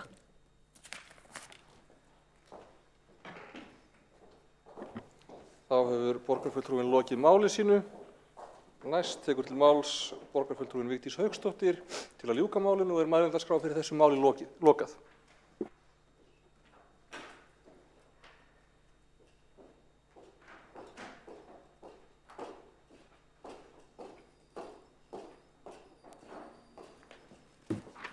Forseta, ágæta borgarstjórn og tilheyrendur, já, nú ég að fara að loka hér þessar umræðu. Hún hefur verið afskaplega gagnleg og afhjúpandi fyrir borgarstjórinn Reykjavík. Hér hefur hann sífellt talað að það væru bara hreinlega ekki komnir neinir samningar á. En ég vísaði hér í blaðsíðu 3 í samningunum sem að liggja hér fyrir fundinum. Þar stendur með leyfi forseta: Viðræður við einstaka rekstraraðila. Olíuverslun Íslands Hagar. Er að ræða uppbyggingarsamninga og eftirtöldum lóðum og þær eru taldar upp. Festi og Krónan. Samninganefndin og Festa var gengið frá drögum að samkomulagi uppbygging og nokkru lóðum, auk drögum að samkomulagi vegna uppbyggingar á lóðinu Rofabæ 39 við Krónuna. Er að ræða uppbyggingarsamninga. Skeljungur. Samninganefndin og Skeljungur hafa gengið frá drögum að samkomulagi uppbyggingu á nokkrum lóðum. Er að ræða Birkimel 1, Skógahlíð 16 og Suðurfell, auk breytinga á skilmálum nokkur annara lóða. Tilvitnun lýkur. Hvernig á að skilja þetta? Ég veit að borgarstjóri ekki lögfræði menntaður, en hann virðist vera að lesa eitthvað allt annað úr þessum samningum heldur en ég og olíufélögin. Því þau eru nú þegar búin að selja eignasöfnin sín. Allavega Skeljungur. Ég vísaði hér í frétt innherja hér eða viðskipta fréttablaðsins í umræðinu fyrir jól og þá fagnaði framkvæmdastjórinn því ákaflega að fasteignasafnið var allt saman selt og svo ætlaði félagið að leigja lóðirnar af tilbaka fyrir bennstöðunar, svo lengi sem þar mættu vera á lóðunum. Hér eru meiri háttar mistúlkun eða misskilning að ræða. En úr því að það var verið að tala hér að fólk ætti að sofa rótt í nótt út af þessum gjafagjörningi, þá geri ég það ekki. Og ég veit að eigendur þessara félaga gera það ekki heldur ef að þær hafa hort á þessu umræðu. Því að hér birtist bara allt annað borgarstjóri heldur en fór fyrir samningagerðinni á 62 fundum. Það er alveg augljóst mál. Alveg augljóst mál. Þess vegna er svo nauðsynlegt að innri endurskoðandi taki þessa samninga til skoðunar sérstaklega í ljósi þess að borgarstjóri sagði það í andsvari sínu til mín að borgarlögmaður hefði verið með í öllu ferlinu. Það er nefnilega samningarétturinn getur nefnilega líka jafnframt verið takmarkandi þegar er farið á svig eða þegar er verið að dansa á línunni með lögmæta samninga. Því að ég ítreka það aftur að olíufélögin hafi ekki myndað frekar en aðrir nokkurn einasta eignar eða hefðarétt gagnvart þessum lóðum. Þetta er alfarið ákvörðun borgarstjórans í Reykjavík vegna þess að hann þarf að sýna í kosningabaráttu í vor nýjar glærur með nýjum þéttingarreitum og nýjum íbúðum sem skipta þúsundum til þess að maskínan gangi áfram. Það er það sem er hér í gangi. Bæta við í glæru kynningarna sínar að svo og svo margar íbúðir séu á döfinni. Ég bið spennt eftir nýju glærusjóu hjá borgarstjóra til að sjá hvað hann áætlar að það eigi að koma margar íbúðir á þessar lóðir og hversu þéttleiki byggðarinnar verður. En að fela olíufélögunum það að skipuleggja lóðirnar og gera tillögur að uppbyggingu og afsala sér byggingarréttunum sem stjórnvald, sem höfuðborg Íslands, þetta hefur bara ekki nokkuð tíman komið jafn stórt mál hér inn í borgarstjórn að mínu mati. Fyrir 20 milljarða. Á meðan er borgin algjörlega fjárvana, skuldsett upp í topp og er að taka í lán á þessu ári, árun 2022, 25 milljarða að láni. Takk fyrir pakkan. Þá hefur borgarfulltrúinn lokið máli sínu. Það hefur borist ein málsmeðferðartillaga sem er sú að tillögunni sé vísað til borgarráðs. Ég ætla að biðja borgarfulltrúa að kveikja á myndavélum og vera í mynd og vera tilbúinir að greiða atkvæði.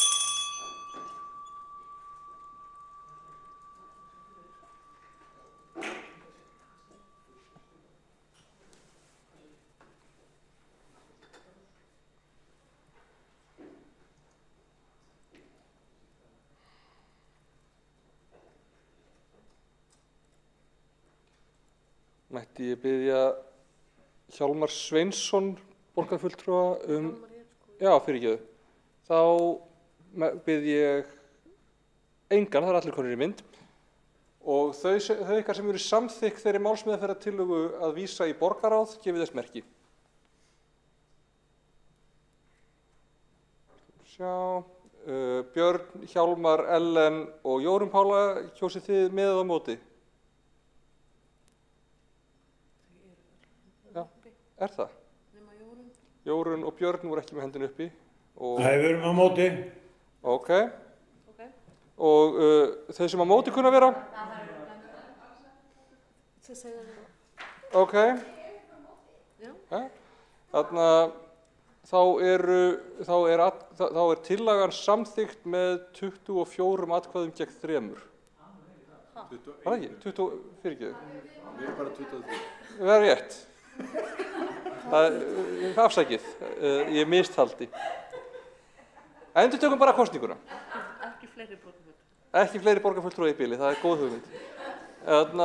Ok, þau ykkar sem eru samþykk, gefið þess merki. Og þau sem á móti kunna vera.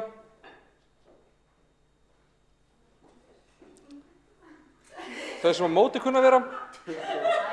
22 og 1 situr hjá. 22 með og 1 borgarfulltrúi situr hjá.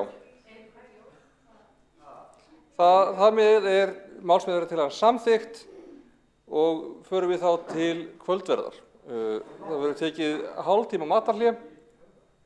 Nei, síður en svo. Það verður, tökum stutt hádegishlé, nei, afsakið kvöldverðarhlé, ég er alveg komin í heng hérna. Við komum aftur klukkan 7.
Forseti, ágæta borgarstjórn og tilheyrendur, já, ég ætla að fá að lesa hér bókun.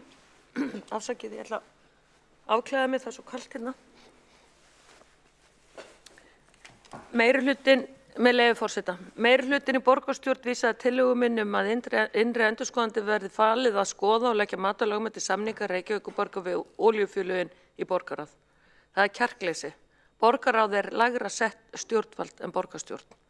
Ég sem tillöguflytjandi er búin að fá 6 leigusamninga af 12 sem nú er búið að semja og er að fara í vinnu fyrir olíufélögin ásamt högum, fest og krónunni. Á fundunum upplýsti borgarstjóri að engir samningar væru komnir á því enn væri ekki samkomulag skipulag á lóðunum. Olíufélögin hafa því verið heldur fljóta á sér að selja fasteignasöfn sín en eru jafnframt búin að auka verðmæti sín margfalt fyrir samning sem í raun ekki komin á ef marka má orð borgarstjóra. Hann segir eitt í borgarstjórnarsalnum og annað utan hans. Það er ekki borgarstjóri í Reykjavík að umbreyta olíufélögunum í fjárfestinga og fasteignafélög. Borgarfulltrúin er lokið við að lesa bókun. Næstu er óska eftir að lesa bókun borgarfulltrúin Kolbrún Baldursdóttir. Forseti, ágæta borgarstjórn, þetta er bókunum við lið 4. Það er hagur borgarinnar að þær lóðir þar sem nú fer fram eldsneytisala verði nýttar undir íbúðar húsnæði, en það er að samaskap ekki gott að með slíkari breytingu hagnist núverandi lóðarhafur milljarða. Samningsstaða borgarinnar er ágætt því að lóðir muni renna til hennar að leigutíma loknum og borgin þarf ekki að bæta fyrir það. Þess vegna hefði átt að bíða þar til þessar lóðir losni og á þeim verði íbúðarhúsnæði byggt í fyllingu tímans. Fulltrúi Flokks fólksins getur ekki séð að Reykjavík sé skuldbundin að því að endurnýja lóðarleigusamninginn en þó veltur það að endingu á nákvæmu orðalagi samningana. Fulltrúi Flokks fólksins styður það að máli verði rannsakað að innri endurskoðun, þá fæst úr því skorið hvort að Reykjavík hefur samið undan sér að ósekju. Ef allt reynist rétt sem meirihlutin hefur fullyrt þessa samninga þá ætti úttekt innri endurskoðanda einungis að renna stoðum undir þann málflutning og draga úr efasemdum almennings gagnvart þessum samningum. Því er það allra hagur að þegar samningar borgarinnar eru jafn umdeildir og þessir þá verður þeir teknir til nánari skoðunar. Það er mikilvægt að koma í ljós hvort hér er að ræða stór mistök eða góðan gjörning. Ekki núna, nei. Okay. Næst les bókun borgarfulltrúin Eyþór Laxdal Arnalds fyrir Sjálfstæðisflokkinn. Borgarráð afgreiddi samninga við olíufélögin í sumarfríi borgarstjórnar. Fulltrúar minnihlutans höfðu mjög takmarkaða möguleika á að kynna sér málið þegar það var lagt fyrir borgarráð sem trúnaðarmál. Er að ræða fjölda lóða sem nú eru bensínstöðvar og því víkjandi en áform eru uppi stórfellda uppbygging á þessum lóðum sem er mjög umdeilt með líbúa. Sjálfsagt og eðlilegt er að innri endurskoðun fari yfir þessa samninga til að tryggja jafnræði sé gætt meðal aðila sem hafa huga á uppbyggingu í borginni. Er að ræða milljarðaverðmæti sem úthlutað er með framseljanlegum byggingukvóta. Þá hef ekki fleiri óska eftir að lesa bókanir að svo stöddu og göngum við þá til atkvæðagreiðslu reyndar. Það var einn borgarfulltrúi óska eftir að atkvæðagreiðsla verði endurtekin en í ljósi þess að við fórum tvisvar sinnum gegnum hana þá ætla ég að bjóða honum bara að breyta sínu atkvæði þennan lið. Björn Gíslason, vildirðu breyta atkvæðinu undir þessum lið? Já, ég er bara samþykki. Allt í lagi. Þá er flutningstillagan samþykkt einróma. Og þá getum við undið okkur í næsta lið. Það er tillaga 5, það er tillaga borgarfulltrúa Sósíalistaflokks Íslands að efla strætótengingar. Og tekur það til máls borgarfulltrúin Sanna Magdalena Mörtudóttir.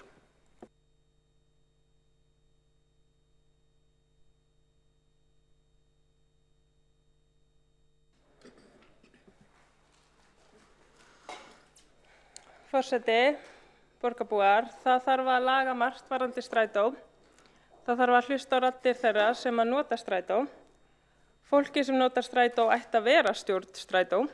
Stjórnin ætti að vera samansett af fólki sem hefur ekki aðgang að bíl, sem hefur engan kost á því að komast í bíl, fólki sem treystir algjörlega á strætó sem þekkir ekkert annað. Ég ætla að vitna í raddir íbúa sem svara því hvaða leiðir þurfi og hvað þurfa að laga með leyfi forseta. Það rosalega léleg strætóumferð inn í Árbæ, borgar sig mikið betur að labba, til dæmis frá Efra-Brjóti inn í Árbæ, lenda alltaf í svakalegu vesinni að komast inn og út úr þessu hverfi, sama hvaðan ég að koma. Suðurhlíðarnar eru með skelfilegar strætótengingar, myndi bæta mjög mikið ef það væri stoppustöðvar á Kringlumýrabrautinni á milli Kringlu og Hamraborgar. Einkona nefnir að strætóskýli séu oft það smá, einn maður afsakið nefnir að strætóskýli séu oft það smá að varla komist allir inn í þau. Hér vil ég bæta við að það ekki einu sinni allstaðar strætóskýli. Einkona segir hér með leyfi forseta, þá vantar tilfinnanlega innan hverfi strætó í Vesturbæ Seltjarnarnes sem ekur á milli verslunarkjarna á svæðinu. Það eru innantóm orð að kalla eftir aukinni notkun á strætó þegar ekki einn einasti vagn sem fer að öllum stórmörkuðum á Grandanum þar sem langflestir vesturbæingar versla.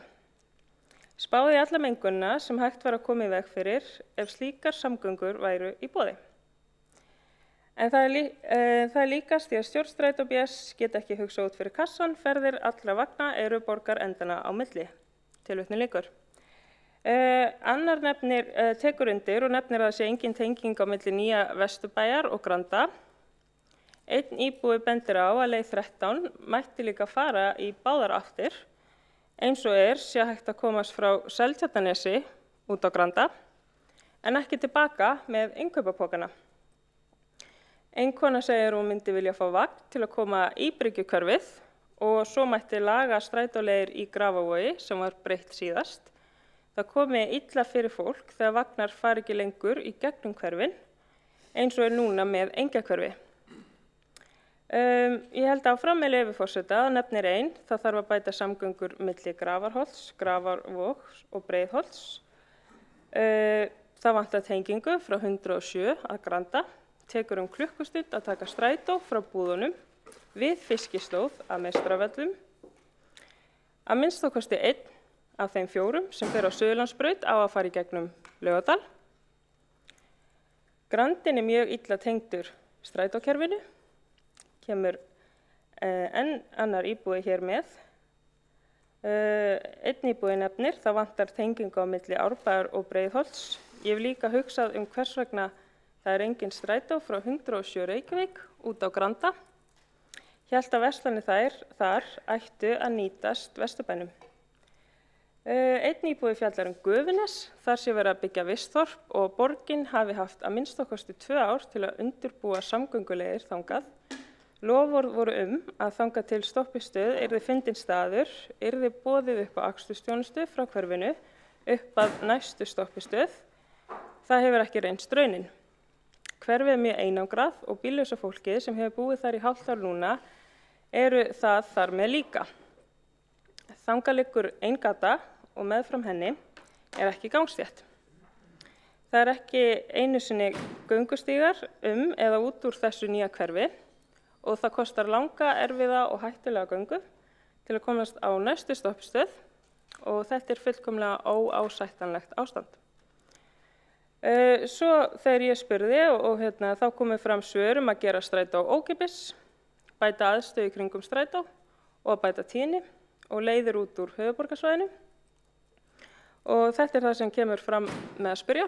Þetta kom bara á skömmum tíma, þannig að það væri athyglisvert að sjá hvað myndi koma fram á einni viku. Og þá kemur tillagan að efla strætótengingar.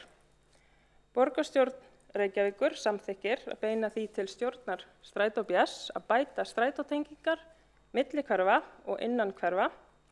Slíkt verið gert í samvinnu við farþega. Mikilvægt er að bæta tengingar fyrir fólk sem reiðir sig á strætó í sínu daglegu lífi. Til að byggja upp almenningssamgöngur sem áreiðanlegan kost sem fleiri vilja nota í framtíðinni er mikilvægt að það verið gert út frá röddum og þörfum notanda.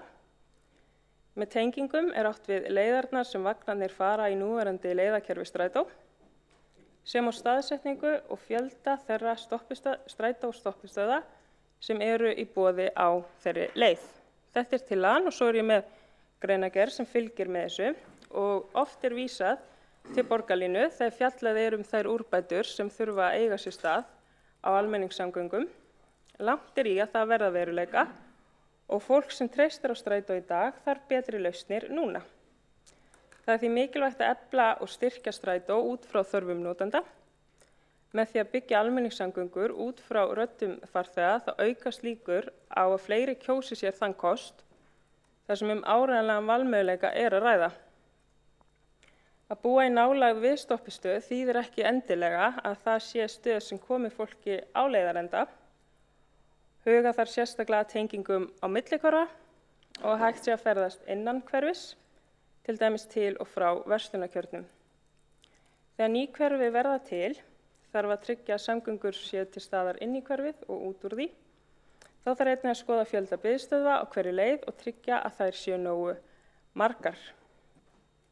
Við viljum væntanlega hafa gott kerfi og að fleiri nýti þetta góða kerfi og komi með að líta á þetta sem áreiðanlega kost í framtíðinni. Og hvernig gerum við það? Nú með því að spyrja fólkið, hlusta fólkið sem í strætó alla daga og gera þetta að einhverju sem hægt að treysta á. Við erum með þessi ákall, við erum með þessi svör, við erum með það sem að fólk í strætó að kalla á að verði lagað, að verði breytt, að verði bætt og við þurfum að hlusta, við þurfum að bregðast við. Það margt sem við getum gert miklu betra og eigum að gera það. Alls konar tengingar, alls konar svona til að koma í veg fyrir að fólk sé að ganga langt á næstu stoppistöð. Það talað að stór hluti heimila hér sé í nálægð við stoppistöð eða 400 metra, en það sé svona fjarlægðin, en þó að það sé næsta stopp sé svona tiltölulega nálægt, þá það ekkert endilega stoppistöðin þar sem að strætóan kemur, þar sem ég get einhvern veginn komist auðveldlega á þann stað sem ég ætla mér. Þannig við þurfum að skoða þetta allt saman og tryggja að við séum með gott kerfi sem að fólk getur treyst á, sem þarna alla daga og líka við séum með það gott kerfi að fólk sjáu bara já, vá, almenningssamgöngur, vá hvað ég vil nota þetta, því það hlýtur að vera markmið okkar að byggja upp gott kerfi sem að fólk getur reitt sig á. Þannig hérna erum við með svörin, við erum með lausnirnar, við þurfum bara að laga, hlusta á fólkið og framkvæma.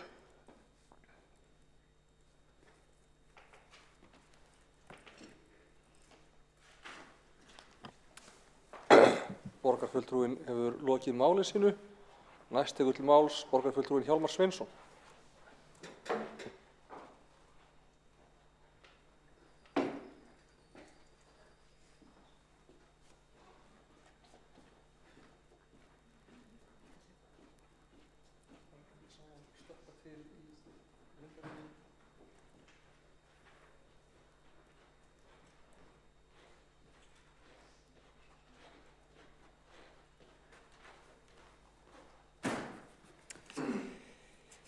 Forseti og ágæta borgarstjórn, ég þakka frummælanda fyrir sína tillögu og sína framsögu og það ekki fyrsta skipti sem að borgarfulltrúinn Sanna Magdalena Mörtudóttir talar hér málefni strætó í borgarstjórn og þakka ég henni fyrir þann mikla áhuga sem hún sýnir á almenningssamgöngum, strætósamgöngum á höfuðborgarsvæðinu.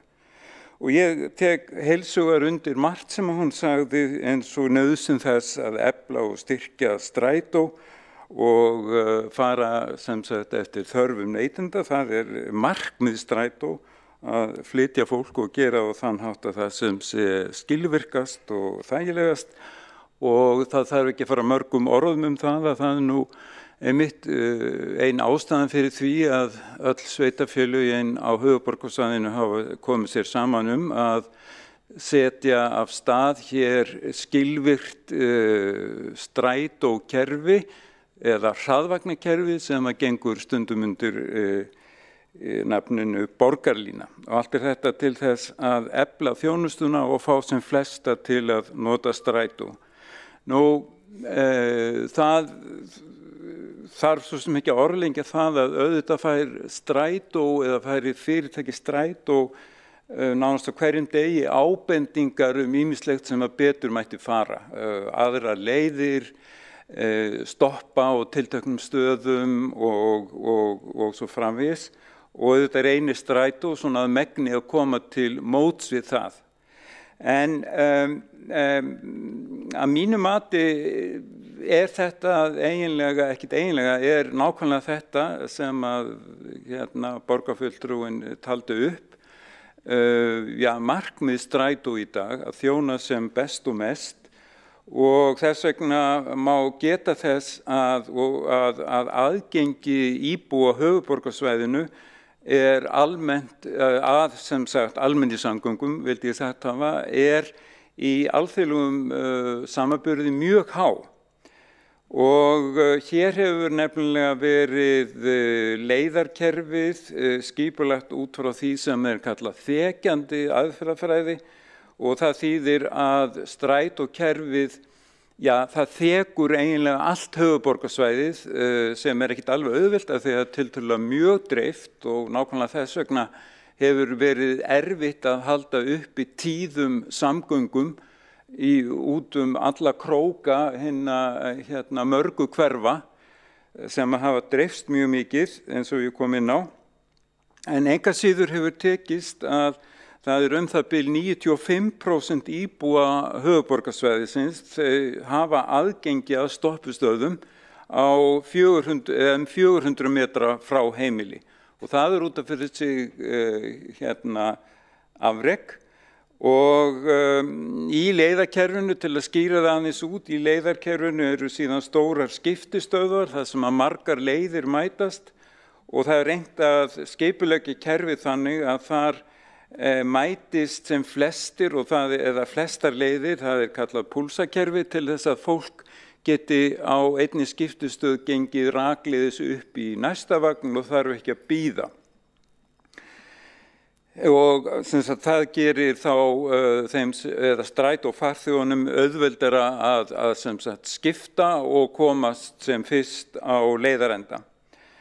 Og þannig í raun tryggt að viðskiptavinir komast í langflestum tilvikum ekki bara úr einhverju hverfi niður í miðbæ að því leið margra liggur þannig, heldur líka einnig frá hverfi í hverfi. Og núverandi kerfi því skipt upp í annars vegar stoppleiðir, það sem að hafa betri tíðni og meiri þjónustutíma og síðan það sem kallað almenna leiðir sem að mæta stoppleiðum á stærri skiptustöðum þar sem að viðskiptavinir geta skipt í almenna hverfisleið eða öfugt í stoppleið. Í framtíðarstefnumótun fyrir strætó gert ráð fyrir að stofnleiðir sem að eru í raun tilvonandi borgarlínuleiðir verði styrktar enn frekar með aukinni tíðni, fjölgun sérakreina og frekari forgangs- og umferðarljósum, þannig að hægt verði að stytta ferðatíma enn frekar.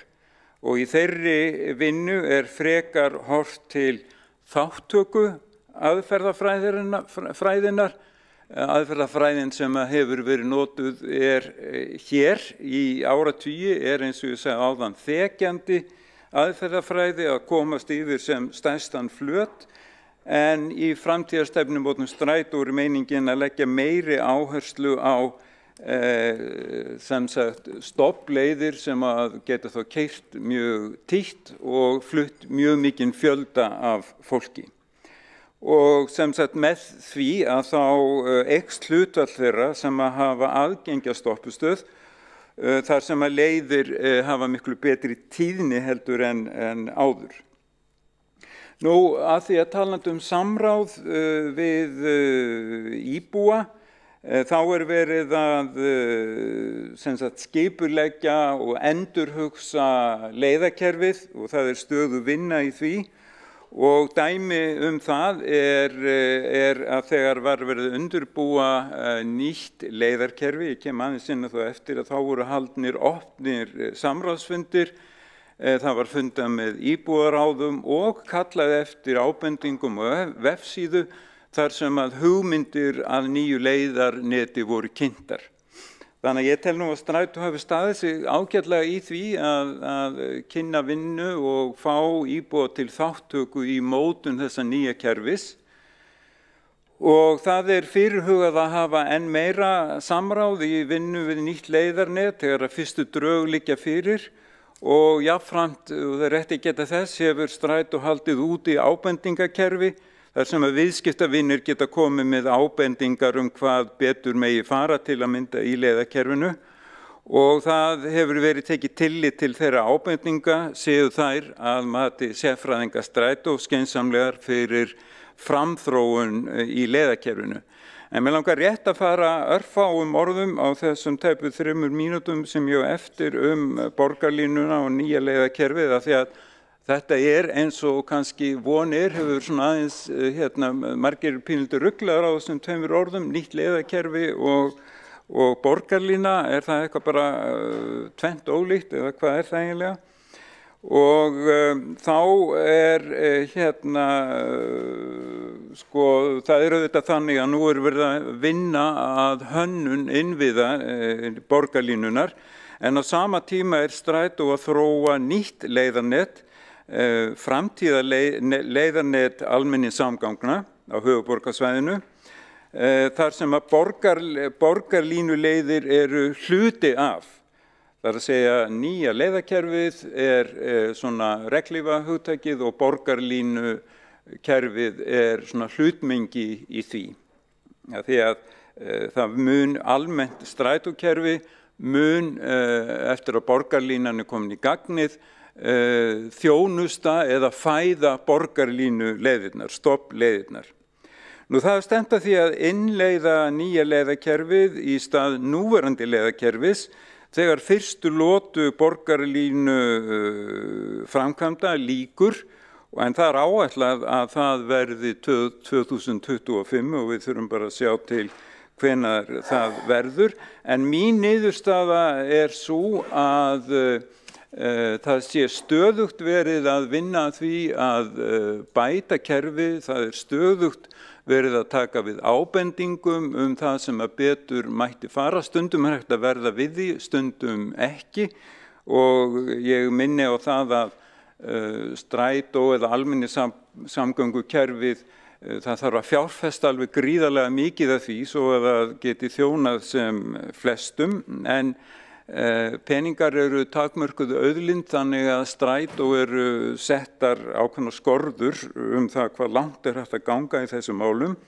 En mín tillaga svo að vegna þess hvernig mál standa að Strætó virkar í stórum dráttum með þeim hætti sem að óskað eftir í tillögunni, þá legg ég til að tillögunni verði vísað frá.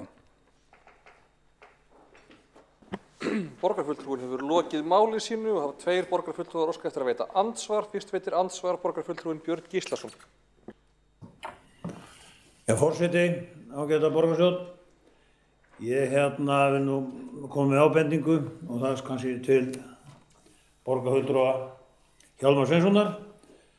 Nú varandi Árbæinn, það sem kom fram áðan hjá Sönnu Magdalenu Mördudóttur borgarfulltrúa og að það engar tengingar þarna milli hverfa í austurhverfum, það alveg hárrétt hjá henni og svo jafnframt og sem hefur komið fram í íbúðaráði, vissulega var fundur með Strætó í íbúðaráðinu upp í Árbæ en til að mynda þurfa börn að taka 2 vagna til að komast enda á milli í Árbænum.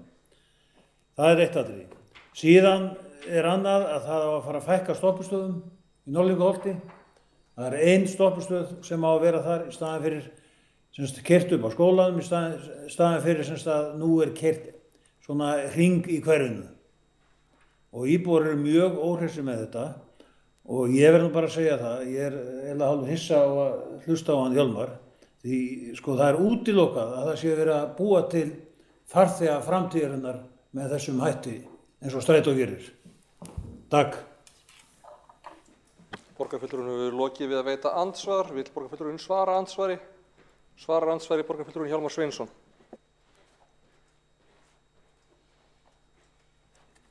Jú, ég byrja nú á því að segja að það vissulega stefna Strætó að fjölga strætisvagna farþegum framtíðarinnar og það eru ýmsar leiðir til þess auðvitað. Það er búið að taka eitt skref núna áramótin og það var gert með því að núna og framvegis fá öll börn undir 12 ára aldri frítt í strætó. Og svo segi ég bara líka það sem að borgarfulltrúi Björn Gíslason nefndi á í sambandi við samgöngur milli hverfa, að þá okkur hjá Strætó vel kunnugt það. Við höfum fengið ótal ábendingar og það sem sagt stöðugt verið að skoða hvað hægt að gera í þeim efnum og þannig að ég sem sagt aðalatriði það að Strætó hefur margoft fengið ábendingar og framkvæmir það sem hægt hverju sinni. Þá hefur borgarfulltrúinn lokið við að svara andsvari, veitir andsvar öðru sinni, borgarfulltrúinn Björn Gíslason. Já, forseti, ágæta borgarstjórn. Ég held að bara niðurstaðan úr þessu að það verður að gera betur ef þetta á að ganga upp. Það mikil óánægja með strætisvagnakerfið eins og ég þekki til hann upp í Árbæ og eins sem get sagt við formann stjórnar Strætó að þetta ekki hægt og það verður að gera betur. Og borgarfulltrúinn lokið að veita andsvar öðru sinni, svarar andsvari öðru sinni borgarfulltrúinn Hjálmar Sveinsson. Skoðanakannanir sýna reyndar að svona stórnotendur Strætó eru tiltölulega ánægðir með þjónustuna, þeir sem að nota Strætó mest og svo ég hinu sammála og að það þarf að gera betur. Strætó þannig þjónustufyrirtæki að það þarf alltaf að gera betur og betur og ein leið til þess eins og ég nefndi áðan nýtt hraðvagnakerfi sem heitir Borgarlína. Borgarfulltrúinn hefur lokið að veita svara andsvari öðru sinni, næst veitir andsvar borgarfulltrúinn Sanna Magdalena Mörtudóttir. Forseti, borgarbúar, Strætó virkar alls ekki eins og lýst með tillögunni og þess vegna tillagan lögð fram til þess að byrja með. Það mikið talað framtíðina og hvað að gera í framtíðinni og þessi tillaga snýst að laga kerfi núna þannig að hendi þörfum þeirra sem að treysta algjörlega á Strætó. Hugmyndir framtíðina þær gagnast okkur ekki núna, þannig að ég ekki að heyra hvernig við ætlum að tryggja að það sé verið að laga kerfið núna og það talað að þetta kosti allt saman. Það nýlega búið að hækka árskort á börn 12–17 ára, það nýlega búið að hækka árskort á eldri borgara.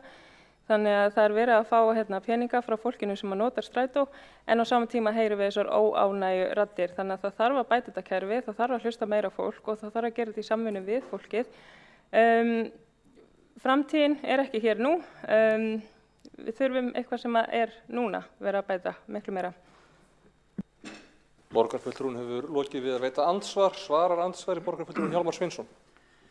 Já, forseti, ágæta borgarstjórn, staðan núna sú, eins og ég las áðan, að aðgengi íbúa höfuðborgarsvæðisins að almenningssamgöngum mjög há í alþjóðlegum samanburði og hún þannig, svo ég endurtaki það sem kom fram áðan, að 95% íbúa höfuðborgarsvæðisins hafa aðgengi að stoppustöðum í 400 metra fjarlægð og þetta óvenju mikið og það eru fáar borgir sem að bjóða upp á þetta.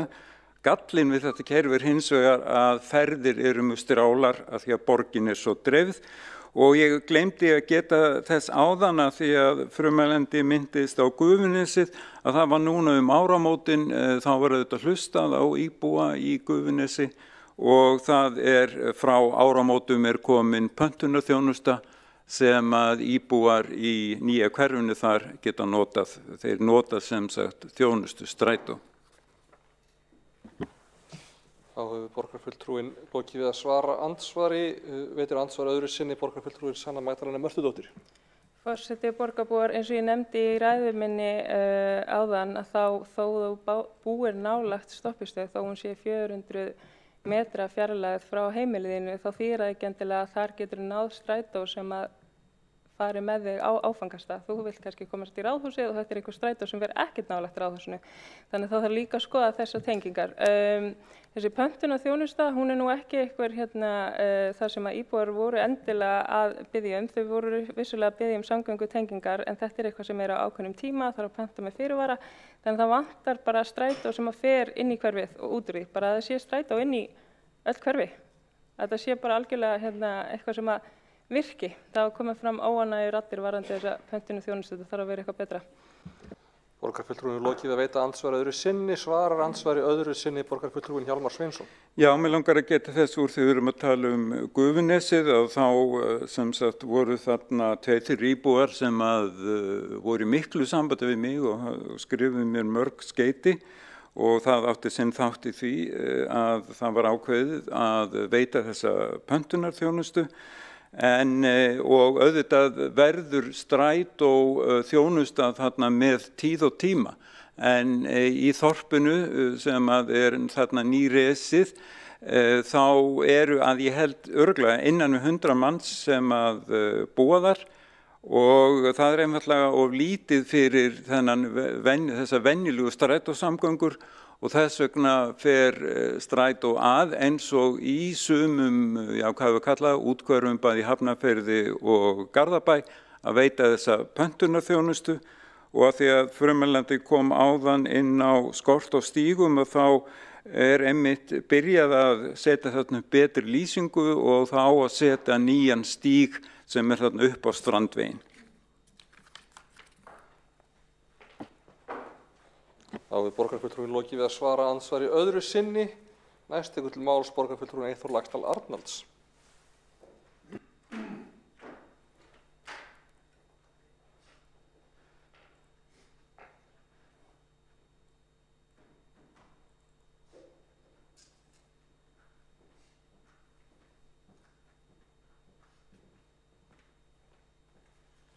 Forseti, ágæta borgarstjórn og tilreyndur.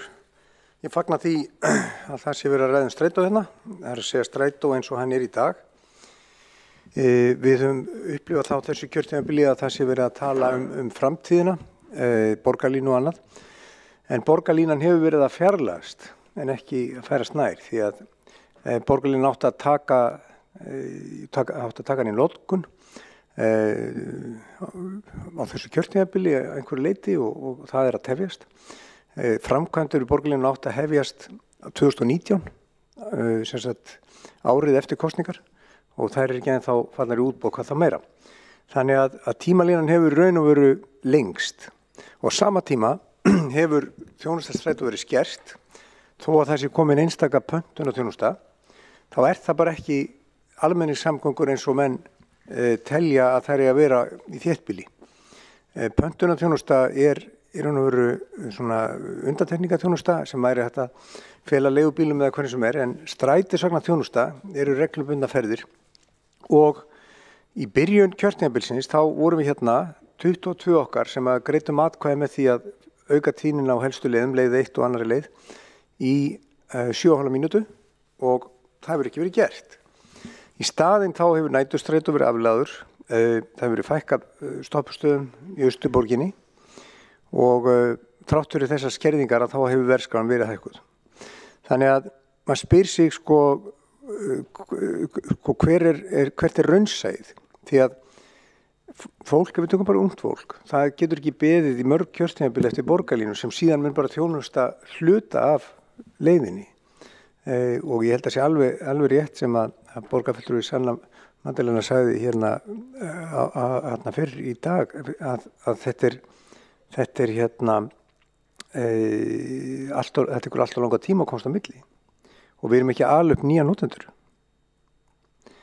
Þannig að ef við ætlum að ná til nýra notenda þá er ekki nóg að hafa bara ókeypis fyrir börn. Það verður að vera raunsætt að nota strætó fyrir ungt fólk og aðra og komast með til staða. Ég man eftir því þegar ég bjó sem strákur í Árbænum, átti marga vini í Breiðholtinu og síðan því ég bjó í Vesturbænum og átti áfram vini í Árbænum og Breiðholtinu, þá notaði ég mikið hraðferðirnar sem voru aðalega 13 og 14 til þess að komast á milli hverfa. Og það er ekkert svoleiðis í gangi í dag. og saman að segja með mikilvæg svæði eins og Grandland sem að var líka komið inn á hérna að tengingarnar af Grandanum og bara í nærumhverfið ekkert sérstaklega góðar.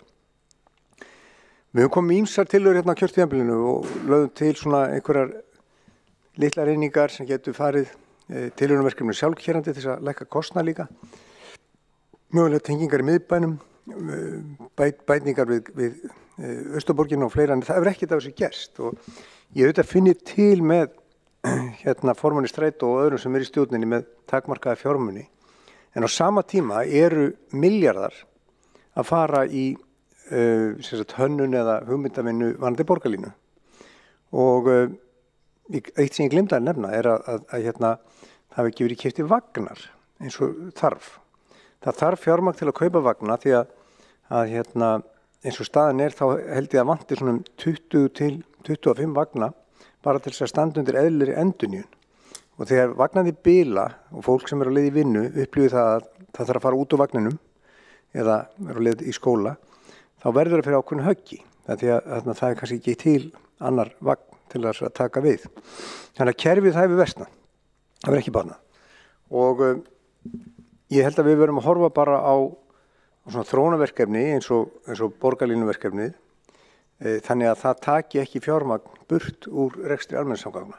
Og ég óttast það að hérna Strætó sé núna rekinn með lánum og það þurfi síðan að koma til frekari niðurskurður. Og það verður kannski bara gott að heyra það frá hérna stjórnarmanni Strætó, sko, hvort að við höfum von á því núna á þessu ári, hvort sem er fyrir eða eftir kosningar, að það verði frekari skerðing á þjónustunni eða ekki, vegna þess að þetta stendur okkur miklu næri tíma heldur en borgarlínan. Og aukþess með borgarlínan eins og hún er plönuð bara þjónusta ákveðnu leiðum og hérna dekkurinn er ekki mikil. Þannig að mér líst vel á þessu tillögu og ég held að við þurfum að gera betur eins og borgarfulltrúi Hjálmar Sveinsson sagði og það gerum við með því einmitt að samþykkja þessu tillögu. Þá setjum við það í farveg, sýnum okkur alvara. Takk. Borgarfulltrúin hefur lokið máli sínu. Næst tekur til máls borgarfulltrúin Örn Þórðarsson.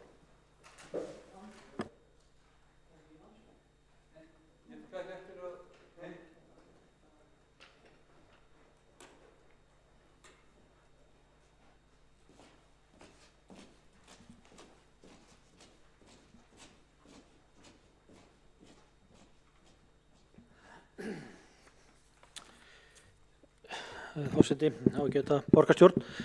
Hérna byrja því að þakka tillögu flytjanda fyrir ágæta tillögu. Ég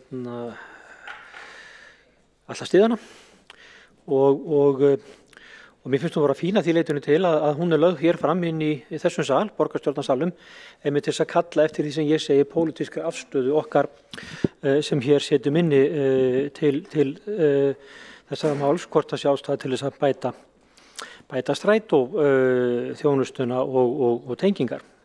Mér finnst að vera ágætlega unnin tillaga, hún er í rauninni ekkert annað heldur en bara vinsamleg tilmæli sem að okkur ætlaði þessum sal að nesta eða senda yfir til stjórnar Strætó.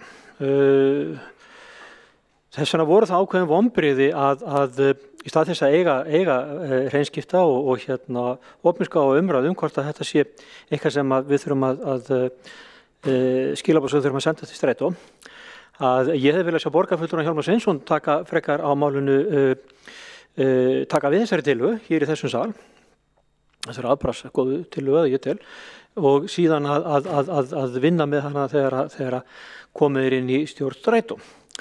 Við höfum ekki þann lúxus og við erum aldrei þann lúxus að hafa innan dyra stjórnarmenn í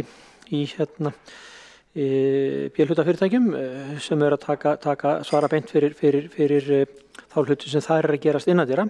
En það er fínt að fá samt þessa innsýn inn í áhuga Strætó og ég heyri það að það er vilji til þess og Strætó er rauninni á þessari vegferð sem akkurat nákvæmlega þessi tillaga tekur til. Þannig að ég myndi vilja sjá þessa tillögu samþykkta og í staðinn fyrir að henni er vísað frá eins eins og borgarfulltrúi Hjálmar Sveinsson er búinn að leggja til.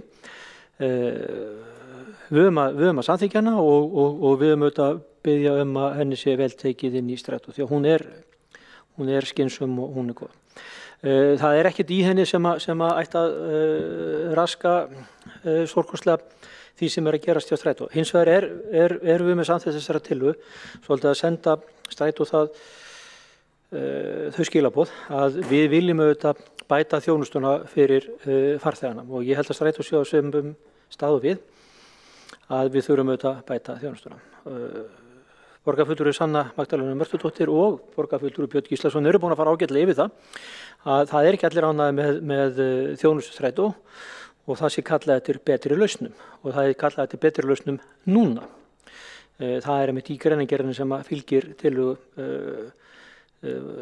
flytjanda að það sé vera kallað eftir betri lausnum núna. Og þá er það svona vont fyrir þá sem eru óánægðir eða að þurfa að treysta á strætó og finnst þjónustan ekki vera að uppfylla þær væntingar sem þeir hafa eða óskir að það sé vera að benda á einhverja lausnir inn í framtíðina. Rétt er að búið að benda á það að borgarlínan er ekkert að fara aka af stað og það er ástæða til þess að fara að skoða leiðir miklu fyrr og helst bara núna, allavega skoða þær. Og það er búið að nefna það að það er auðvitað hægt að skoða einhverja fjölbreytta leiðir, það er verið að tala um tengingar út í hverfin. Það má líka skoða það hvort það séu einhver önnur samgöngutæki sem eru notaðir heldur en stórir vagnar og það hefur komið fram í máli meðal annars borgarfulltrúa Hjálmar Sveinssonar að það sé verið að nota aðrar leiðir varðandi pöntunarþjónustu út í Guðunnishverfið. Þannig að það er auðvitað eitthvað sem skiptir máli að hafa opinn huga og skoða fjölbreyttar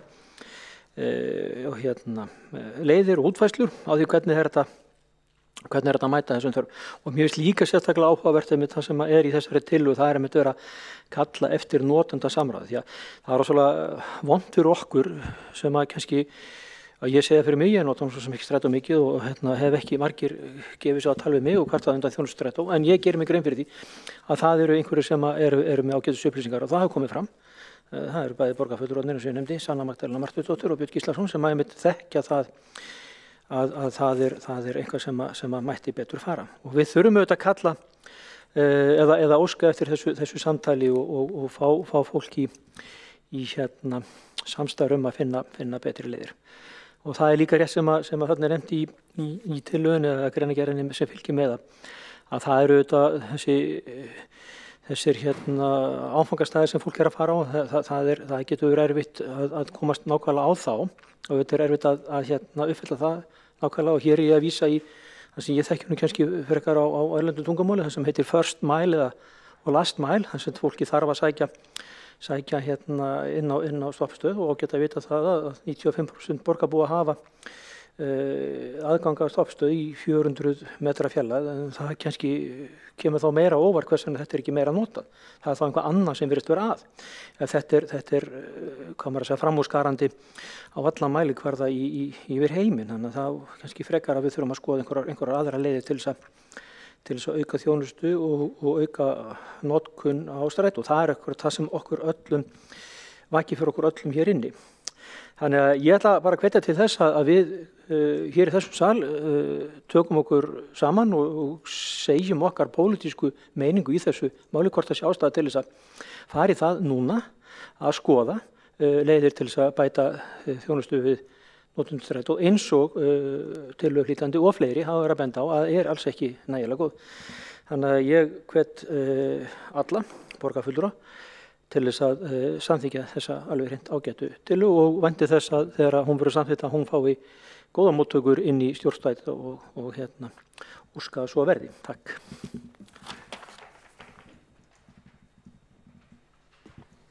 Borgarfulltrúin hefur lokið máli sínu. Næst tekur til máls borgarfulltrúin Vigdís Hauksdóttir.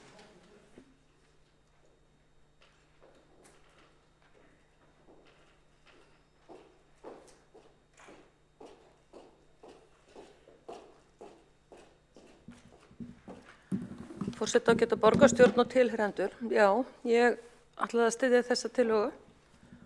Hún er mjög góð og þörf og akkurat til þess fallin að bæta þjónustuna hjá Strætó, sérstaklega þegar verið að byggja hér ný hverfi, þar sem að eiginlega í miðjunni á engu í Reykjavík, eins og sagt sko. Stundum tekur meiri hlutin ákvörðun það að fara á stað og brjóta nýtt land fyrir fáa útvalda og þar við situr, en það má ekki heyrast á það minnst í öðrum hverfum eins og Keldnalandið og Geldinganes og þéttingu upp í Úlfarsárdal og fleira. En þá allt í einu var rokið upp í möguengar með það að brjóta land í gufunu sem fara að byggja þar. Í miðjun og engu, eins og ég segi. Kílómetri næstu stoppistöð hjá Strætó í gegnum og þarna upp í Spöng og í þjónustu þar. Ég hef fengið pósta, nokkra pósta þar sem fólk miður sín og í öngum sínum að því það keypti þarna íbúðir á fölskum forsetum að því leyti að því var lofað við kaupin að þarna eru greiðar almenningssamgöngur. Ekkert hefur gerst og nú búið að taka upp einhverja pöntunarþjónustu hjá Strætó. Sko bara ekki betra að þetta fólk fái bara hreinlega leigubíl greitt af borginni út af forsetubresti í þessu máli hjá meirihlutanum. Ég bara spyr. Og það heldur áfram að rísa hverfið og það bara gerist ekki neitt. Þessi tillaga gengur út á það, ef að meirihlutin hefur ekki lesið hana, eins og virðist vera, að beina því til stjórnar Strætó að bæta strætótengingar milli hverfa og innan hverfa. Hvað hættulegt í þessari tillögu sem verðskuldar það að henni sé vísa frá? Ég bara spyr. Reykjavíkurborg á stærstan meirihlutan í Strætó og ef að borgarstjórn getur ekki samþykkt tillögu hér í þessum sal að beina tilmælum til stjórnar Strætó í miklum óbóðslegum bergmálshelli situr þá stjórn Strætó. Hér erum við með stjórnarformanninn inni og hann hefur tjáð sig. Þannig að hvað að þessari tillögu? Hvað það sem veldur því að hér lagt til að þessari tillögu sé vísa frá? Ég bara spyr mig. Mér finnst að vera til marks hroka fyrir þeim sem að nota Strætó. Borgarfulltrúinn Björn Gíslason sagði hérna einmitt í sinni ræðu að það væri svo sannarlega ekki verið að búa til farþega framtíðarinnar í almenningssamgöngum þegar þetta væri með þessum hætti eins og hér í Reykjavík og Strætó og þá hvað við getum ímyndað okkur þegar hinn svokallaða borgarlína á að koma hér í notkun ef hún kemur þá nokkuð tíman. Það var einhvern tíðan talað ritvélar framtíðarinnar og þetta svona svipað. Ég legg til að borgarfulltrúinn Björn Gíslason fái einkaleyfi á þessu orðatiltæki farþega framtíðarinnar. Þetta gott kosningaloforð, sérstaklega fyrir þá sem að styðja borgarlínu. En eitt vil ég segja hér, að því að formaður stjórnar Strætó situr hér í salnum. Hvað með Kjalarnesið? Nú hvet ég alla borgarfulltrúa að fara inn á íbúasíðu Kjalnesinga sem á Facebook og sjá umræðunar þar. Þar var sett fram saklaus spurning, eitthvað þá veru, eru þið Kjalnesingar ánægðir með þjónustuna sem Strætó veitir hér í hverfinu? Farðu og lesið þetta. Ég hvet ykkur, allir sem 23 borgarfulltrúar. Það ekki fögur lesning sem birtist þar. Og svo bara þessari tillögu hér vísa frá þegar verið að beina þetta til stjórnar Strætó að bæta strætótengingar milli hverfa. Meirihlutin forseti nefnilega lítur þannig á að Kjalarnes sé ekki hlut Reykjavík. Það bara svona einhvern veginn bara svona óþægilegt, eitthvað svona langt í burtuskan og bara eitthvað staðar annar staðar og bara við skulum bara ekkert vera að sinna því neitt. Á Strætó og gangi Kjalarnes, hvað segið þið? Í alvörunni? Lesiði ummæli íbúana þar. Það liggur við að þeir lýsið því að þeir varu fljótar að ganga til Reykjavíkur heldur en taka Strætó og bíða eftir honum. Svo léleg þjónusta Strætó þar. Ég varð að koma þessu að því hér hefur búið að vera að tala Gufunes sem þó nær hér allri þjónustu og tengingu hér við stjórnsýsluhúsin heldur en nokkuð Kjalarnes. Það nefnilega fólk upp á Kjalarnesi sem þarf að taka Strætó alveg eins og allstaðar annars staðar í Reykjavík. fjölskyldur sem kannski jafnvel hafa ekki efni á því að eiga bíl og þurfa að stóla á þessa þjónustu. Þessu fólki algjörlega bundið, það alveg búið að binda hendurnar á þessu fólki, komast hvorki lönd né strönd. Þannig að það svo mörgu ábótavant í rekstri strætó eins og í öðrum dótturfélögum borgarinnar og í rekstri borgarinnar að það raunverulega alveg sama hvaða mál við bryddum hérna upp á í minnihlutanum, það alltaf sama sagan. Það allt hér í myljandi steik, því miður. Ég ætla að greiða atkvæði á móti því að vísa þessari tillögu frá því þetta góð tillaga, svo raunhæf og svo þörf, en úr því hún það, þá fær hún ekki áheyrn á meirihlutanum og þá vísa henni frá. Hún líklega og góð til þess að sé hægt að samþykkja hana. Borgarfulltrúinn hefur lokið máli sínu. Það andsvar? Það þarf eiginlega að gera það með ræðan en þá í gangi. Því miður. Næst tekur til máls borgarfulltrúinn Ragna Sigurðardóttir.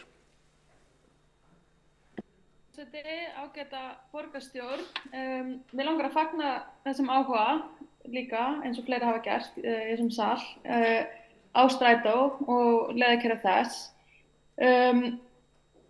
Mér langar að benda mitt á að með nýju leiðakerfi strætó sem hefur verið rækilega kynnt og ég satt meðal annars kynningu fyrir nokkrum árum síðan á fundi skipulags- og samgönguráðs og það hefur verið skrifað í blöðunum þetta og svo framvegis að þar verið að auka tíðni strætó, markmið með nýju leiðakerfi og þetta borgarlínu það og það vissulega nokkur ári að nýtt leiðakerfi taki gildi og það tekur nokkur ára að undirbúa það. Þetta í 2025 mér skemmtlast ekki að það verði sett af stað. Og það mun auka fjölda notenda og auka með leyfi forseta ridership eða í rauninni bara gera fleirum kleift að nota strætó sem vel og mér langar að benda á það vegna þess að það kom fram bæði í máli borgarfulltrúans Sönnu Magdalenu Mörtudóttur og Eyþór Laxdal Arnalds að það vantaði að bæta tengingar á milli til dæmis Vesturbæjar og Granda að það verður gert með leið Grandi HR sem hægt að sjá í skýrslum fyrstu áfangaskýrslum nýtt leiðanet þar sem verður farið í gegnum Vesturbæ og niður Hringbraut og út á Ánanaust og Granda þannig að það mætti gjarnan koma þeim skilaboðum einmitt áleiðis og kannski þurfum við borgarfulltrúar að vera duglegri að kynna þessi áform þó vissulega séu nokkur ár í þau en tiltölulega stutt kannski í stóra samhenginu en ég bara vil fagna þessum áhuga á strætó og ég held að við stefnum öll að því og það er gleðilegt að heyra að það verður svona samstöð það í borgarstjórn að bæta þjónustu strætó en já, það verður spennandi að sjá nýtt leiðanet komast til framkvæmda. Ég held að það sé mjög vöndu vinna sem hefur farið fram við undirbúning nýja leiðakerfisins og mikið samráð haft við íbúa. Takk. Borgarfulltrúinn hefur lokið máli sínu. Einn borgarfulltrúi óskar eftir að veita andsvar. Örn Þórðarsson. Forseti ágæta borgarstjórn, ég þakka fyrir jákvæðar undirtektir hjá borgarfulltrúi Rögnu Sigurðardóttur og ég lít svo á að með þeim hafa hún að verða að lýsa yfir pólitískri afstöðu sinni gagnvart málinu og ég ætla bara að vona að hún hafi þetta sjónarmið í huga þegar kemur að því að ágreiða þessa málsmeðferð. Sjálfur ætla ég að greiða atkvæði gegn málsmeðferðina að vísinni frá og greiða atkvæði með tillögunni því að hún akkurat rímar svolítið við það sem að nákvæmlega borgarfulltrúinn var að lýsa í sínu málflutningi. Þannig að það er gott að heyra að það samhljómur í þessu, þannig að skilji ekki þessa tæknilegu útúrsnúninga sem að koma frá flytjanda frávísunartillögunnar. Takk. Borgarfulltrúinn hefur lokið við að veita andsvar. Vill borgarfulltrúinn svara andsvarinu? Já, takk. Borgarfulltrúinn svarar þá andsvari. Já, mér finnst mér að það sé túlkunin, kannski á ég ekki vera alls svona jákvæð. Nei, en það og ég var að reyna að koma því að framfæra í svar mín að mín afstæða svo að það verið að vinna nákvæmlega það sem að í rauninni kemur fram í tillögunni, það að segja að bæta tengingar innan leiðakerfisins og það verið að gera það með nýju leiðakerfi og mér finnst þörf á að kannski við kynnum það ennþá betur og sérstaklega fyrir fólki sem að tala akkurat þær breytingar sem munu eiga sér stað með nýju leiðakerfi. Þannig að ég mun greiða atkvæði með frávísunar tillögunni. Áður borgarfulltrúinn lokið við að svara andsvari.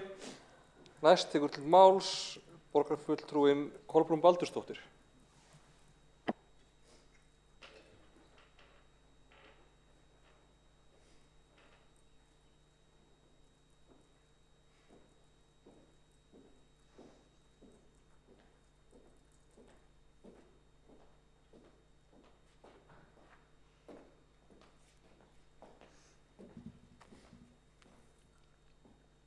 Forseti, ágæta borgarstjórn. Já, mér finnst þetta mild tillaga. Það verið að tala að beina ákveðnum skilaboðum til stjórnar, bara ofskaplega saklaust. Og ég verð að segja að það alltaf þegar að svona vera að segja í svona sambandi við tillögur minnihlutaflokkana að fagna því að við höfum áhuga. Mér finnst það svo stórfurðulegt því að erum við ekki hérna í borgarstjórn til þess að hafa áhrif? Erum við ekki, hverslags eiginlega borgarfulltrúar væri það sem hefði ekki áhuga á málefnum borgarbúanna? Sérstaklega málefnum eins og þessum brýnum þar sem að fólk að kvarta yfir að komast ekki leiða sinna með almenningssamgöngum. Og þá að vera að klappa fyrir borgarfulltrúa að hafa áhuga á málinu. Þetta hefur svolítið svona stundum komið frá meirihluta fulltrúum sem viðbragð og ég hugsa bara, jæja, nú þvílík þurrð, málefna þurrð þegar að komið út í svona tal. Þannig að þetta svona, hvað kalla maður svona, með leyfi forseta, svona patronizing einhver aðferð ef ég má sletta þessu aðeins því. En þetta fer bara hreinlega í taugarnar mér þetta sagt. Þakka þér fyrir að hafa áhuga eða bara ertu hérna í borgarstjórna því að þú hefur ekki áhuga á málum hérna. Þetta stenst náttúrulega enga skoðun að tala svona fyrirgefið. Ég verð bara, þetta pirrar mig svo mjög að ég verð einhvern veginn að tjá mig þetta. En ég líka að upplifa að það sé eins og sé verið að verja og vernda strætó. Ég held að stjórn strætó og starfsmenn geti alveg fengið þau skilaboð án þess að fara í einhvern mínus að hér verið að beina ákveðnum tilmælum til þeirra. Það þarf ekkert að standa vörð þetta fólk. Þeir eru alveg fullfærum að meðtaka og myndi bara þakka fyrir það myndi ég halda svona eftir því sem ég hef kynst allavega einhverjum þar sem þar starfa og yfirstjórn. Þannig að það engin ástæða fyrir að vera eitthvað að verja þau fyrir einhverju pólitísku áreiti minnihlutaflokkana. Þeir geta alveg tekið þessum tilmælum og þetta er bara eðlilegt tilmæli. Hér verið að biðja að skoða ákveðið málefni og þetta er stórmál því að borgarlína ekki að rísa. Hún verður ekki, við erum að tala 2-3 ár í fyrsta áfanga eða hvað það er. Þannig að þanga til þarf auðvitað að leysa fullt af alls konar svona vandamálum sem eru hjá almenningssamgöngum sem strætó aðalega. Það verður að bara horfast í augu við það að það sé ekki hægt að svara þessu þannig, já, en borgarlína mun síðan bara græja þetta allt saman þegar hún kemur. Mér svolítið vanta metnað fyrir hönd strætó hérna í sal borgarstjórnar. Það hlýtur að vera svona meira einhvern veginn, búa einhvers stað meira innra með okkur hérna að vilja gera betur fyrir þetta fyrirtæki og hjálpa því þá bara til þess. En það víða virkilega vandamál og almenningssamgöngur strætó eru bara fyrir brot af borgarbúum fólki. Það svo ótrúlega stór hópur sem getur ekki nýtt sér þessar samgöngur. Það bara allt of mikið mál og tekur allt of langan tíma og allt of flókið og ábendingar og kvartanir sem að borist þarna inn eru með ólíkindum margar svona hlutfallslega séð. Og þetta verður ekki eins og almennilega verið flokkað. Ég hef spurt þetta og þá þetta svona bara ábendingar en kannski bara stór hluti af þessu alvarlega kvartanir. Maður veit það í rauninni aldrei. Ég vil bara að við tökum þessi mál meira alvarlega og þeir sem eru hér fulltrúar fyrir hönd Strætó í staðinn fyrir að taka niður umræðina og berja hana niður og vísa frá, að bara meðtaka þetta og koma þessu áleiðis og fara með það inn í stjórn og ræða það opinskátt við stjórnarmönnum og forstjórum. Hvað var sagt til borgarstjóra? Þannig að þetta allir að hlusta hér og beina útsendingu ef hún þá er. Þannig að ég bara hvet ykkur í meirihlutanum sem eru með þessi mál á ykkar borði að taka betur í tillögur sem þessa. Og hætta að tala að þakka fyrir það að við höfum áhuga.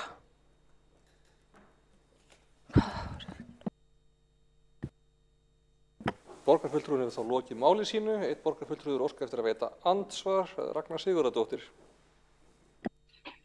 Já, fyrst ágæta borgarstjórn, svolítið sérstakt að koma í andsvar hérna yfir netið, en hérna ég hefði bara beðast afskunar því ef að orð mín hafi verið túlkuð þannig að það átti að vera á einhvern hátt fel í sér einhver leiðindi. Það var alls ekki meiningin. Mér finnst einlægt áhuginn í pólitíkinni hafa aukist á Strætó og strætókerfinu, sérstaklega eftir að hugmyndin borgarlínu var kynnt.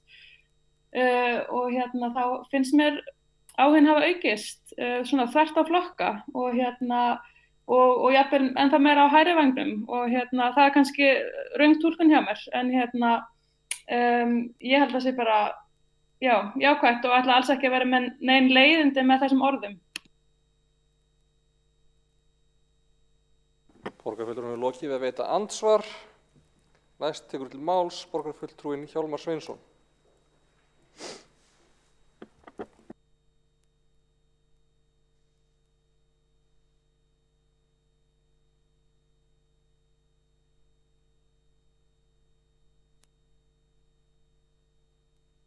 Ég tek nú undir með borgarfulltrúanum Rögnu Sigurðardóttur að það er ánægilegt að áhuginn á almenningssamgöngum virðist fara vaxandi og það er engin ástæða önnur en eða til annars en að fagna því og það er alveg rétt að þessi umræða borgarlínuna hefur sett almenningssamgöngur aftur á dagskrá. Það eru skiptar meiningar það, líka hér innan borgarstjórnar. En ég bara fagna þessari umræðu málefni Strætó, mætti alveg vera oftar. Hún hefur stundum verið, finnst mér, á þó nokkuð neikvæðum nótum þegar eru fullyrðingar að tóma strætóa sem að keyra dag eftir hinum á þessum götum í borginni, meðan tölur gáfu til kynna að árið 2019 jókst notkun Strætó umtalsvert og það leit mjög vel út fyrstu mánuði ársins 2020 þangað til að COVID kom og það setti Strætó mjög alvarlegar skorður og vegna þess að samgöngubannið leiddi til þess að tekjum af farþegum þær lækkuðu verulega. Og að því það var spurt mér langaði að koma því að auðvitað verður vagnakostur Strætó endurnýjaður þó í heldur smærri skrefum en við hefðum helst viljað og síðan að því að hér eru ýmsir borgarfulltrúar að kalla eftir öflugri þjónustu Strætó að þá verða þeir líka að vera reiðubúnir til þess að láta miklu meira fé rakna til Strætó. Það var samþykkt á eigendavettvangi fyrir nokkrum árum að farþegatekjur ættu að dekka 40% af kostnaði Strætó en það hefur aldrei verið nálægt því, það er miklu nær 30% og tæplega það sem að þýðir það að þetta fyrirtæki er mjög háð. Ég kýs að kalla það fjárfestingu sveitarfélagana því að það hefur svona tíðkast svo umræða að tala niðurgreiðslur til Strætó en fjárfestingu í gerð mislægra gatnamóta og hraðbrauta og svo framvegis en auðvitað eru þessi peningar sem að sveitarfélögin láta af hendi rakna, það eru fjárfestingar í almenningssamgöngum. Ég endurtek það einu sinni enn að því að verið að tala strætókerfi núna. Það þekkist varla svo borg þar sem að strætókerfi þekur jafn stórt svæði. Þar sem að 95% íbúana eiga þess kost að það séu hámark eða meðaltæli ekki meir en 400 metrar í næstu stoppustöð og frá heimili. Og mér langaði aðeins að koma inn á það hér að því að Gufunesið hefur svo lítið verið til umræðu að borgarfulltrúinn Vigdís Hauksdóttir spurði hvort að ekki mætti bara nota þá leigubíla, en það bara nákvæmlega það sem gert. Pöntunarþjónusta einmitt gerð með samningi við leigubílastöðvar. Þannig að það rétt og svo verður ég að leiðrétta, það hefur leiðrétt áður en það einhvern veginn þýðir í sumum tilvikum voða lítið að leiðrétta hlutina. Orðið vistþorp í Gufunesi, það var ekki orð sem kom frá borginni, heldur var það byggingaraðilinn sem kaus að kalla þetta vistþorp. Og það var aldrei lofað því að það kæmu strax leið og fyrstu íbúar væru fluttir inn, kæmu almenningssamgöngur eða strætósamgöngur. Því var aldrei lofað, það rangt að fullyrða það. Borgarfulltrúinn hefur lokið máli sínu. Það var 2 borgarfulltrúar óskað eftir að veita andsvar. Fyrst veitir andsvar borgarfulltrúinn Kolbrún Baldursdóttir. Forseti, ágæta borgarstjórn, það nokkur atriði sem ég langar að nefna hérna sem andsvar við ræðu borgarfulltrúans Hjálmars Sveinssonar. Ég vil bara minna hann á að þetta BS fyrirtæki sem Strætó og það getur vel verið að hann vilji gagnrýna það kerfi í ljósi þess að hann að tala að ætti að streyma meira fé til fyrirtækisins frá eigendunum. Einnig vil ég benda honum á að það þarf verið að fjárfesta í rafmagnsvögnum á meðan að við erum náttúrulega bara að brenna metan á báli eins og enginn sé morgundagurinn og þar hefur margsins komið fram að forstjórinn hefur ekki áhuga á að skoða metanmagn og ber það fyrir sig að það sé óþarfa háað í þeim. En hér kannski ekki verið að hugsa mikið hagkvæmni og hagræðingu. Og þó svo það hafi fjölgað farþegum Strætó þá eru ennþá vagnar á vissum hluta dags að aka borgina tómir. Ég sé það sjálf daglega þegar ég gerir mikið að fara út að hlaupa og þá bara fara þeir framhjá með 1 eða 2 einstaklingum innanborðs stundum, svona eftir því sem best sést. Þannig að það bara ákveðin staðreind. Og síðan vil ég benda að lokum hérna á bókun sem að íbúar á Grafarvogsgerði á þá leið að þar sem að gagnrýnt vegtengingar á Gufunessvæðinu og talaður að þar sé nauðsynlegt að eiga bíl því að það til þess að ná í vagnin þarf að ganga heilan kílómetr sem veg sem auk þess dimmur og grýttur.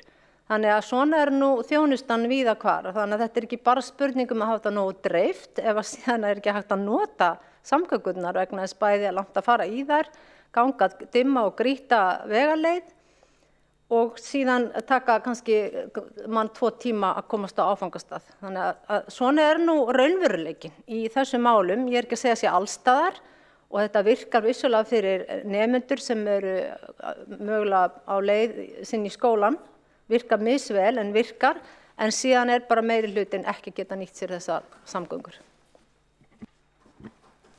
Borgarfulltrúinn hefur lokið við að veita andsvar, svarar þá andsvari borgarfulltrúinn Hjálmar Sveinsson.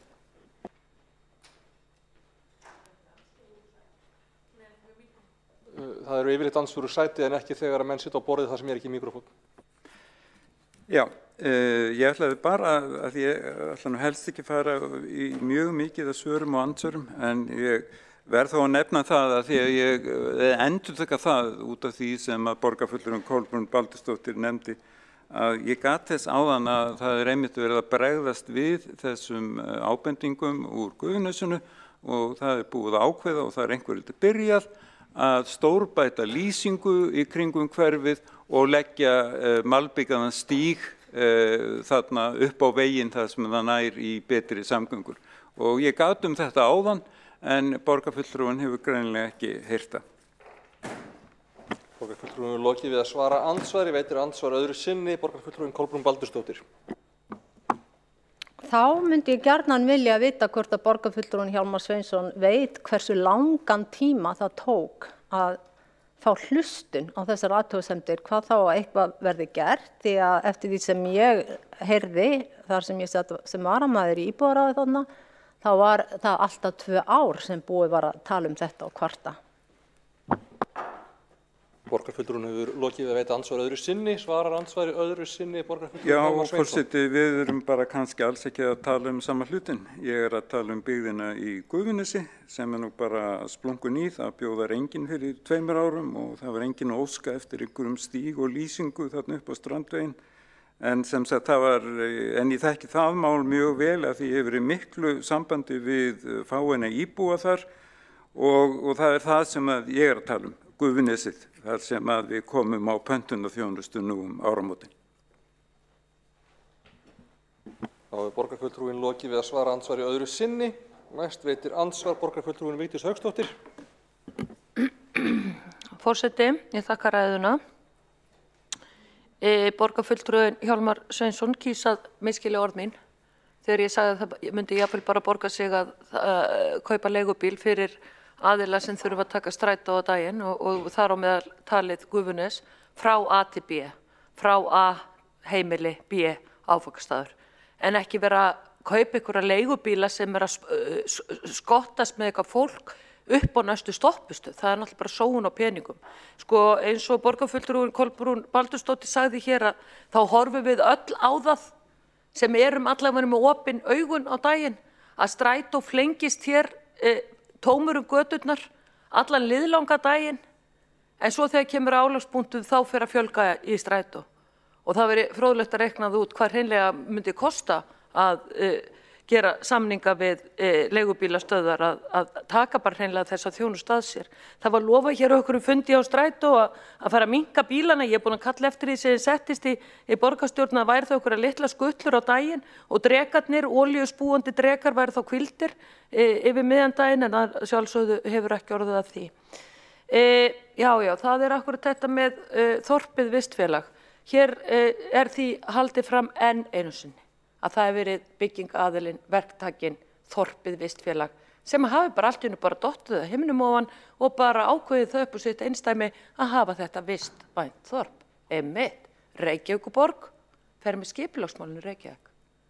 Og ætlar borgarfulltrúi Hjálmar Sveinsson að segja mig það að þetta hafi eitthvað komið borginu óvart. Meirihlutinn og borgarstjóri samþykktu þetta sem eitthvað vistfélag. Og þið hljótið að hafa gert ykkur grein fyrir því hvað var verið að samþykja í skipulagsráði. Eða hvað? Kom þetta bara óvart þegar voru komnar þarna ykkur að blokkir upp að það vantaði almenningssamgöngur. Þetta er svo mikið rökleysa og þetta er svo mikið hálfsannleikur að það hálfa væri nóg. Og borgarfulltrúinn lokið við að veita andsvar.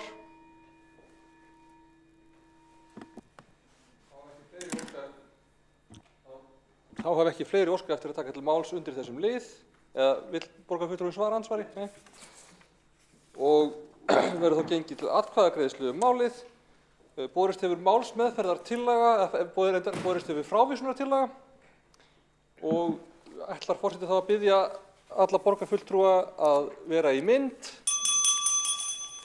og vera tilbúnir að greiða atkvæði.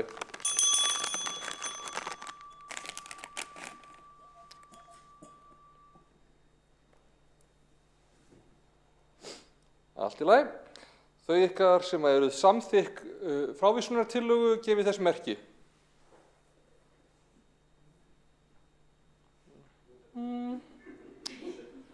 Og þau sem á móti kunna að vera.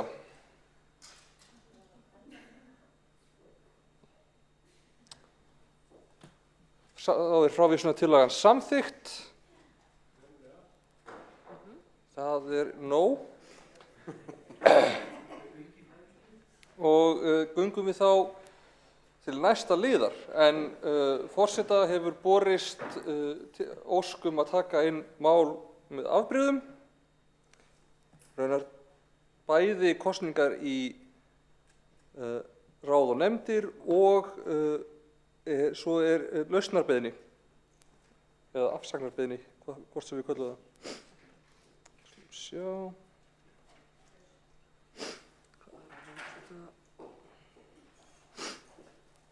Fyrst lögð fyrir fundinn lausnarbeiðni Daníels Arnar Arnarssonar og ætla ég að biðja alla borgarfulltrúa aftur að annaðhvort vera í salnum eða vera með kveikt á myndavélinni.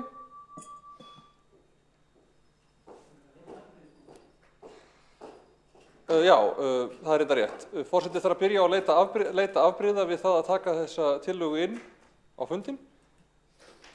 Þau ykkar sem eru því samþykk gefið þess merki. Þá er það samþykkt og göngum við þá til atkvæða sjálfa tillöguna, en það er lausnarbeiðni Daníels Arnar Arnarssonar varaborgarfulltrúa sósíalista. Þau ykkar sem eru því samþykk til út kjörtímabilið. Þetta er afsögn. Þau sem eru því samþykk, það virðast vera allir. Tillagan er samþykkt einróma. Næst leitust við að taka inn með afbrigðum, þetta þarf að gerast í þrennu lagi, þannig að það eru í rauninni 3 tillögur í viðbót. Það er kosning varamanns í barnaverndarnefnd og óskar forseti eftir að það verði tekið inn með afbrigðum. Þau ykkar sem eru því samþykk gefið þess merki. Það er samþykkt. Lagt er til að Þóra Jónsdóttir taki sæti varamanns í barnaverndarnefnd Reykjavíkur í stað Harðar Oddfríðarssonar. Þau ykkar sem eru því samþykk gefið þess merki. Það er samþykkt. Þá óskar forseti eftir að taka inn með afbrigðum og þá þarf forseti að biðja sérstakt leyfi til þess að bregða út af venjulegum fundarsköpum eða venjulegum, hvað segjum við, samþykktum fund borgarstjórnar, en það er óskað eftir að kjósa varaforseta og þar er lagt til að Ragna Sigurðardóttir verði kosin varaforseti borgarstjórnar í stað Arons Leví Beck, en til útskýringar þá er það þannig að Aron Leví Beck er ekki lengur kjörgengur sem forseti þar sem Ragna hefur tekið sæti í borgarstjórnar 9 og hann er þar með orðinn fyrsti varaborgarfulltrúi og eins og forseti þekkir persónulega þá gengur ekki að vera forseti meðan maður er fyrsti varaborgarfulltrúi. Þannig að þau ykkar sem eru því samþykkt að...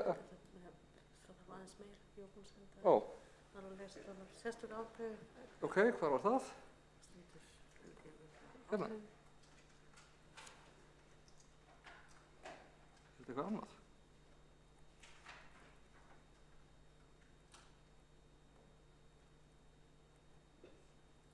Þetta er annað. Jú, hérna.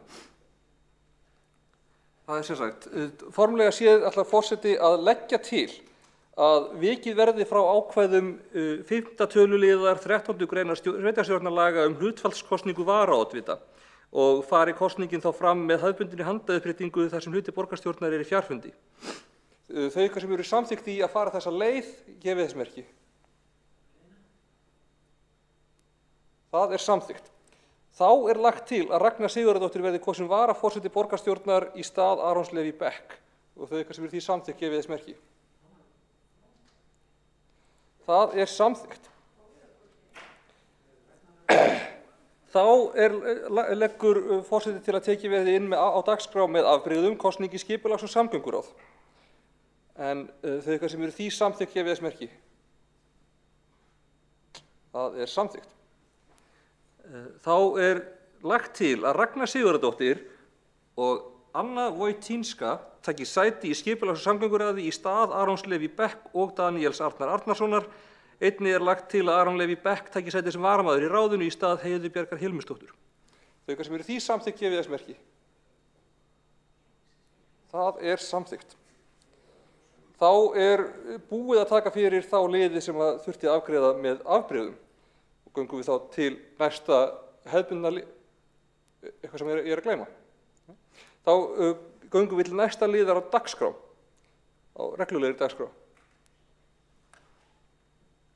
Og það er fundargerð borgarráðs frá 20. janúar.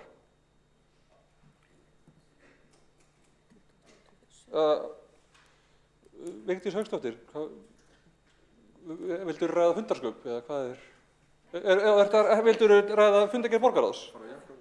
Já. Fundargerð borgarráðs á 20. janúar og 27. janúar og þar þurfum við að afgreiða sérstaklega 7. lið sem á fundargerð 7., 8. og 17. lið frá fundargerð borgarráðs á 20. janúar. Það eru samningsmarkmið Reykjavíkurborgar á uppbyggingarsvæðum, samkomulag vegna brottflutnings malbikunarstöðvarinnar Höfða og breytingar á innkaupareglum Reykjavíkurborgar. Og á fundargerð borgarráðs á 27. janúar þurfum við að samþykkja sérstaklega annan lið sem leiðrétting á sjóðstreymi í fjárhagsáætlun samstæðu Reykjavíkurborgar og 4. lið sem viðaukar fjárhagsáætlun en óskað hefur verið eftir því að 2 liðir úr viðaukum í fjárhagsáætlun verið teknir út fyrir sviga og kosið sérstaklega og verður forseti við því. En er ykkur sem vil taka til máls undir þessum dagskrárlið? Eyþór Laxdal Arnalds, gjörðu svo vel. Fundargerð borgarráðs á 20. janúar og 27. janúar. Afsakið, það er rétt, en eins og kom fram þá spurði forseti hvort hún vildi taka til máls og hún sagðist að fara í jakkanum, en það hefur verið misskilningur. Það var misskilningur. Þá tekur til máls borgarfulltrúinn Vigdís Hauksdóttir.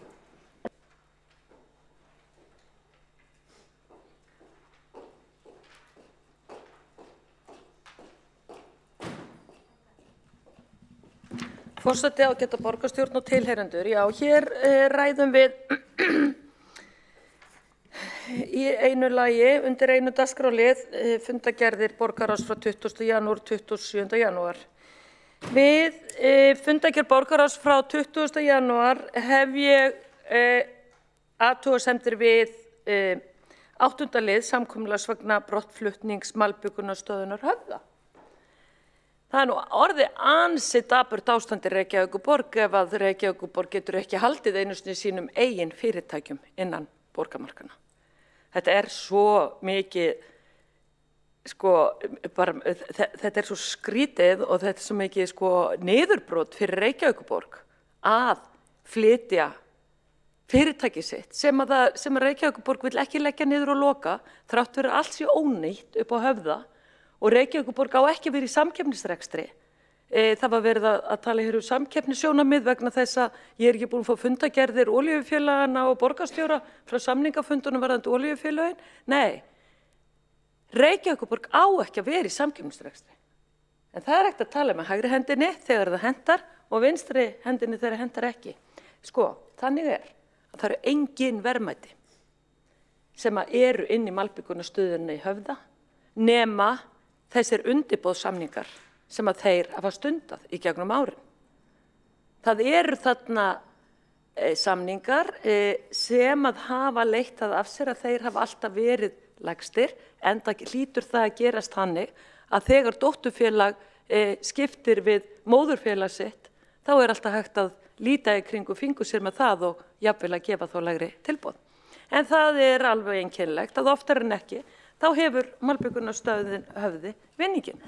Og meira og minna er það þannig að öll verk sem að malbikunarstöðin fær falla til hér í Reykjavík. Og svo skulum við nú ekki fara út í gæði malbiksins og annað, það kannski kemur til að því að það eru orðnar svo gamlar vélar þarna frá, en það eru engin verðmæti sem þarna eru. Þess vegna átti að loka malbikunarstöðinu Höfða þegar Reykjavíkurborg ákvað það sjálf undir stjórn borgarstjóra að fara ásælast lóðina sem að malbikunarstöðin stendur á, auðvitað að sjálfsögðu. Hér í fjárhagsáætlun fyrir árið 2022 þá var ég alveg rasandi bitt. Þá kemur það fram að þessi flutningur allur tekinn að láni. Allur. Vaxtakjörin voru trúnaðarmál, en það sem ég get sagt, það er það að þetta eru hæstu vextir sem að ég hef séð í rekstri borgarinnar, sem að tilboðið hljóðað upp á. Þetta er grafalvarlegt mál. Og þess vegna spyr maður sig, með leyfi forseta, var bara samhugur það í stjórninni að þetta væri með þessum hætti? Ég bara spyr. Stjórnin skipuð hér á meiri hlutanum í Reykjavík og þeir eru að leggja það til að leggja sig niður og færa sig yfir í Hafnarfjörð, hvorki meira né minna. En með leyfi forseta, þá ætla ég að lesa hér upp bókunina sem að ég bókaði við á borgarráðsfundi 20. janúar. Reykjavíkurborg er ekki í færum að halda sínum eigin fyrirtækjum innan borgarmarkana. Malbikunarstöðin Höfði Flýr í Hafnarfjörð og mengar þar bæjarbúum til armæðu. Eina rétt í stöðinni var að rífa stöðin og leggja hana niður, enda á samkeppnismarkaði og búnaður ónýtur. Flutningurinn og uppbyggingin í Hafnarfjörð verður lánadrifin og á mjög óhagstæðum vöxtum sem sýnir slakt lánshæfismat Reykjavíkur þar sem borgin er eini eigandi fyrirtækisins. Flutningurinn hlýtur að hlaupa á 100 milljóna, auk kaupa lóðarinnar í Hafnarfirði. Það er forkastanlegt að á sama tíma og niðurrif og flutningar stöðvarinnar á sér stað skuli vera veitt söluheimild malbikunarstöðvarinnar. Hvers vegna er Reykvíkingar að standa að 3–5 milljarða uppbyggingu á nýrri stöð í Hafnarfirði sem á svo að selja þegar hún er fullbúin og ný til einhverja vildar vina. Reykjavíkurborgar sveitarfélag en ekki steypustöð. Tilvitnun lýkur. Það er nefnilega málið. Hvers vegna eiga Reykvíkingar að borga fyrir það að byggja upp nýja malbikunarstöð í Hafnarfirði upp á fleiri eða nokkra milljarða skulum við segja og svo bara selja hana? Og hverjir eru gæðingarnir sem eru á hinum endanum sem að bíða eftir henni? Ég tel mig vita það. Svo ætla ég jafnframt að fara hér í fundargerð 27. janúar. Eru komna 10 mínútur? Þá verð ég að fá orðið aftur. Takk. Þá er borgarfulltrúinn lokið máli sínu. Einn borgarfulltrúi óskar eftir að veita andsvar. Það er borgarstjóri Dagur B. Eggertsson. Forseti, ágæta borgarstjórn. Hér var verið að fjalla flutning malbikunarstöðvarinnar Höfða á nýja lóð í Hafnarfirði. Undirbúningur þess máls hefur staðið yfir í langan tíma og alltaf mér að vitandi verið skoðaðir allir kostir á höfuðborgarsvæðinu, þeir greindir með hagsmuni malbikunarstöðvarinnar Höfða í huga. Reykjavíkurborg skoðaði meðal annars staðsetningu á Hólmsheiði og á atvinnusvæðinu á Esjumelum og þar var veitt vilyrði. Kosturinn í Hafnarfirði kom hins vegar upp síðar og þar var til viðbótar við að vera ágætlega staðsett til staðar rekstrarleyfi fyrir malbikunarstöð. Tölur sem að borgarfulltrúinn nefnir hér að kosti 35 milljarða að flytja stöðuna eru algjör út í hött og fullkomlega laus í lofti gripnar og ég vísa þeim algjörlega á bug. En það er hins vegar alveg rétt að malbikunarstöðin Höfði mun standa sjálf undir þessari fjárfestingu og þarfnast engra meðgjafar frá eiganda sínum Reykjavíkurborg til að standa undir flutningnum og í samræmi við samstarfssáttmála núverandi flokka í meirihluta að þá er búið að samþykkja það eins og segir í samstarfsyfirlýsingunni að kanna kosti og galla þess að selja malbikunarstöðina Höfða þegar hún er komin með lóð. Þannig að það ferli er núna að fara í gang undir forystu fjármála- og áhættustýringarsviðs og bara eðlilegt og ætti ekki að koma neinum á óvart enda hefur verið haldið á þessu af fagmennsku og festu af stjórnendum og stjórn malbikunarstöðvarinnar og vil ég bara færa þeim öllum bestu þakkir fyrir að koma þessu höfn. Þá er borgarstjóri lokið við að veita andsvar. Svarar andsvari borgarfulltrúnum Vigdís Hauksdóttir. Forseti, ég þakka þetta andsvar. Þegar ég set fram tölur máli mínu til stuðnings, þá er ég ekki að grípa það í himnum ofan. Ég hef ráðfært mig við aðila sem að vit hafa á málunum í þessum bransa og það er fullyrt og það er vitað að þessi flutningur kemur til með að kosta 3–5 milljarða. Eigum við eitthvað að tala um gæju?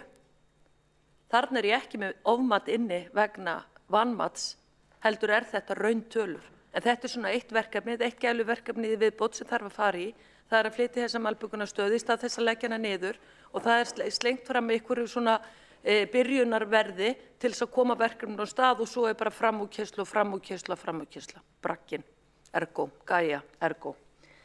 Jú, það átti fyrst að fara með malbikunarstöðin på Esjumela. Þar fekk hún mikla andstöðu vegna þess að það hefði komið mengun og lagt mjög yfir Mosfellsbæ. Þannig að það var nú stoppað og hætt við það, en það var búið að sameina lóðir og taka lóðir í sundur og svo sameina 12 lóðir til þess að koma malbikunarstöðinni fyrir, en þar fyrir á fleti var bara splunkun í malbikunarstöð, þannig að það var nú orðið svolítið þröngt úr samkeppnina þar. Og náttúrulega viðkomandi aðili örugglega mjög óánægður að fá akkurat samkeppnisaðilann bara í tónfúti hjá sér. Þannig að eftir þetta allt saman stendur, að það bara orðið þannig að borgarstjóri ekki lengur óvinsæll í Reykjavík, heldur að hann farin að flytja út óvinsældir sínar í næstu bæjarfélög og nú bara hreinlega var Hafnarfjörður fyrir valinu. Þá hefur borgarfulltrúinn lokið við að veita andsvar öðru sinni. Forseti ætlar að skjóta inn að borgarfulltrúar sem í fjarfundur beiðnir að varpa ekki skjárkvílinu sinni á allan fundin. Þá ætlar borgarstjóri að svara andsvar? Nei. Þá tekur næst til máls borgarfulltrúinn Eyþór Laxdal Arnalds.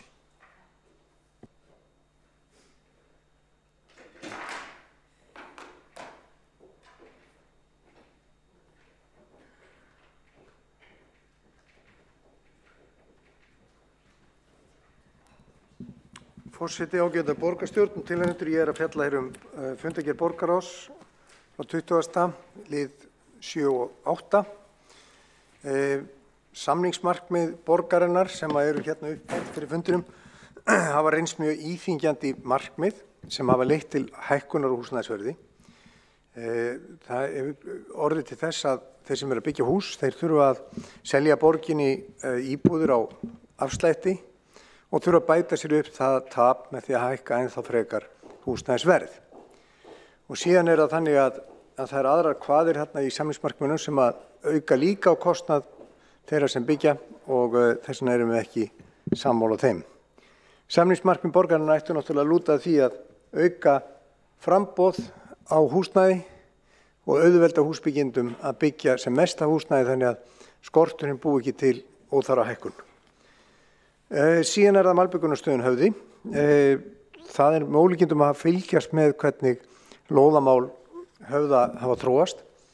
Í fyrsta lagi þá missir Höfði lóðina sína í nýja hverfinu og fær að því virðist ekkert endurgjald fyrir þessa lóð. Þrátt fyrir að við séum einmitt búin að vera að ræða hérna í dag það að olíufélögin hafi verið að fá byggingarétt fyrir milljarða króna. Þá félag borgarinnar, Malbikunarstöðin, hún fær ekkert í sinn hlut fyrir að afsala sér lóð sinni. Þannig að það ekkert samræmi. Og svo það hitt að Malbikunarstöðin, hún að flýja á náðir Hafnarfjarðar. Hún fékk lóðavilyrði við Esjumela, en það hentaði ekki. Sú staðsetning hentaði ekki. Í staðinni verið að kaupa lóð í Hafnarfirði. Og það talin skásti kosturinn fyrir Malbikunarstöðin. Ég ætla ekki að deilum það, en það eins og ótrúlegt ástand þegar að Malbikunarstöð borgarinnar sjálfrar getur ekki fundið hagstæðan stað í borginni. Þegar að borgin stærsti kaupandinn af malbygginu sem náttúrulega hefur vakið furðu margra, en þá getur varla verið praktískt að vera með framleiðslunni í Hafnarfirði, en þetta niðurstaðan. Og síðan það þetta að það sérstaklega kveðið á það í þessum samningi að Höfði fær ekki til sín hlut og þarf að afsala sér meira segja eigum sínum. Það ekki uppkaup á húsnæði eins og var talað varðandi olíufélögin. Heldur Höfða gert að skila borginni húsnæði sem á lóðinni. Þannig að maður spyr sér hvar samræmið. Við erum á einum stað í fundargerðinni að samþykkja sem okkar samningsmarkmið og svo þetta var þetta Höfða að fara einhver allt aðra leið heldur að farin varðandi olíufélögin og þess vegna erum við mjög furðu lostin. Borgarfulltrúin hefur lokið máli sínu og einn borgarfulltrúi hefur óskað eftir að veita andsvar. Það Dagur B. Eggertsson, borgarstjóri. Gjörðu svo vel. Forseti, ágæta borgarstjórn, hér spurt hver lóðaréttindi Malbikunarstöðin Höfða voru í Höfða þar sem að Malbikunarstöðin hefur verið með starfsemi í ára og áratugi.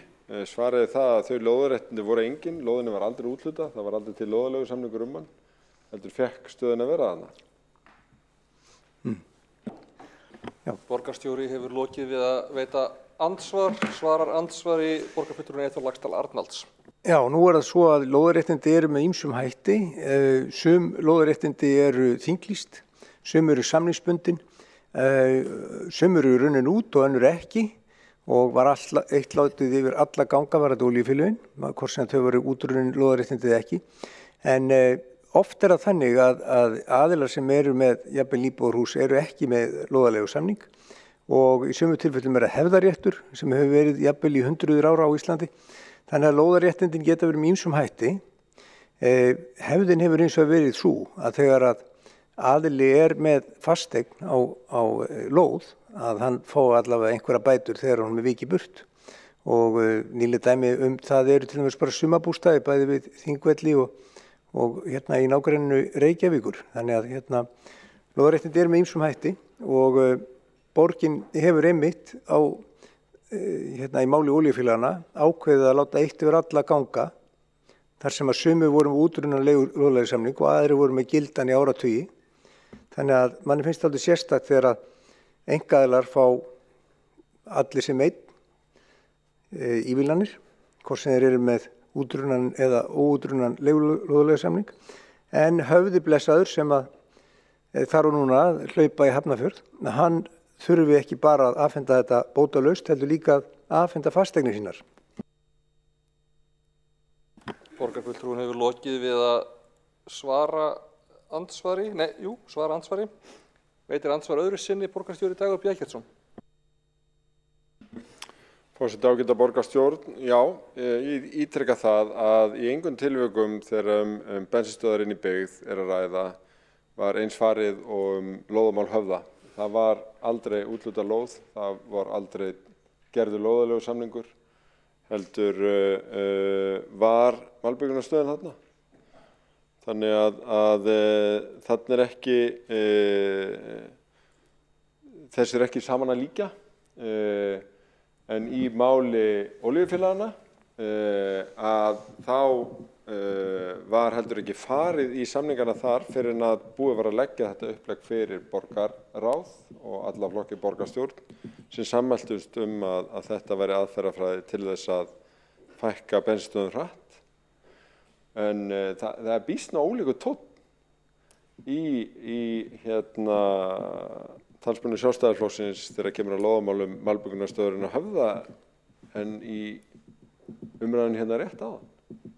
En samkvæmninni hins vegar í því hvernig við tökum á, en þarna hins vegar bara ólíkur saman í jafna vegna þess að lóðinni var ekki úthlutað og engin samningar voru til. Þá hefur borgarstjóri lokið að veita andsvar öðru sinni, svarar ansvari öðru sinni borgarfulltrúinn Eyþór Laxdal Arnalds. Já, forseti ágæta borgarstjóri, tilheyrir að spyrja sig hvernig getur borgin verið að standa þannig að málum að fyrirtæki í eigu hennar fá ekki lóðaleigusamning. Var það handum hjá Höfða eða var það handum hjá borginni? Það kannski ein spurning. Hinn spurningin aðrir aðilar sem kunna að hafa engan lóðaleigusamning, eins og til dæmis kannski opinberir aðilar sem hafa verið lengi hér.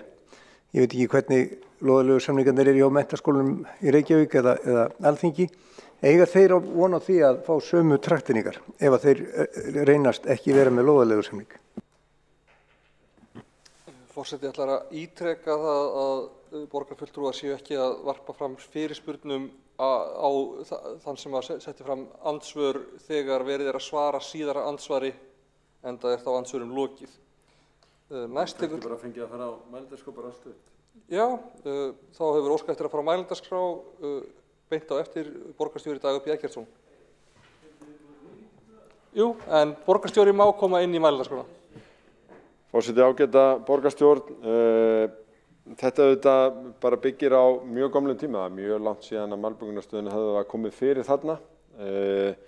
Ég veit ekki til þess að standi til að færa hvorki Alþingishúsin í hús Menntaskólans í Reykjavík, fyrst að spurtur það og sum af þessum gömlu húsum merkilegt nokk með lóðaleigusamninga þó að ég kunni ekki að svara fyrir þessi 2 hús sem voru byggð í kringum 1850 hvort sig.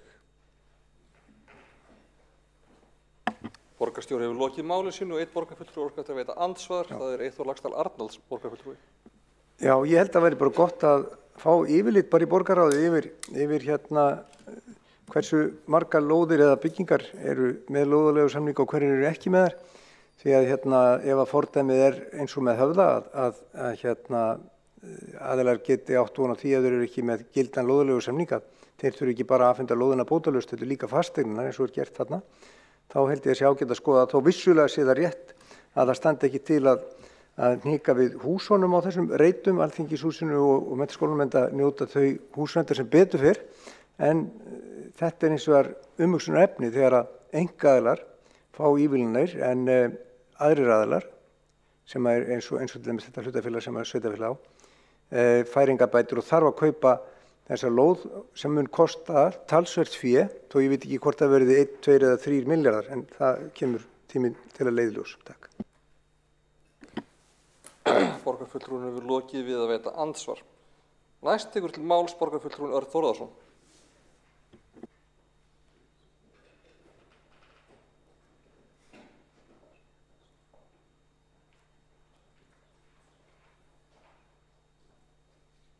Forseti, ágæta borgarstjórn. Ég ætla að ræða þetta mál áfram.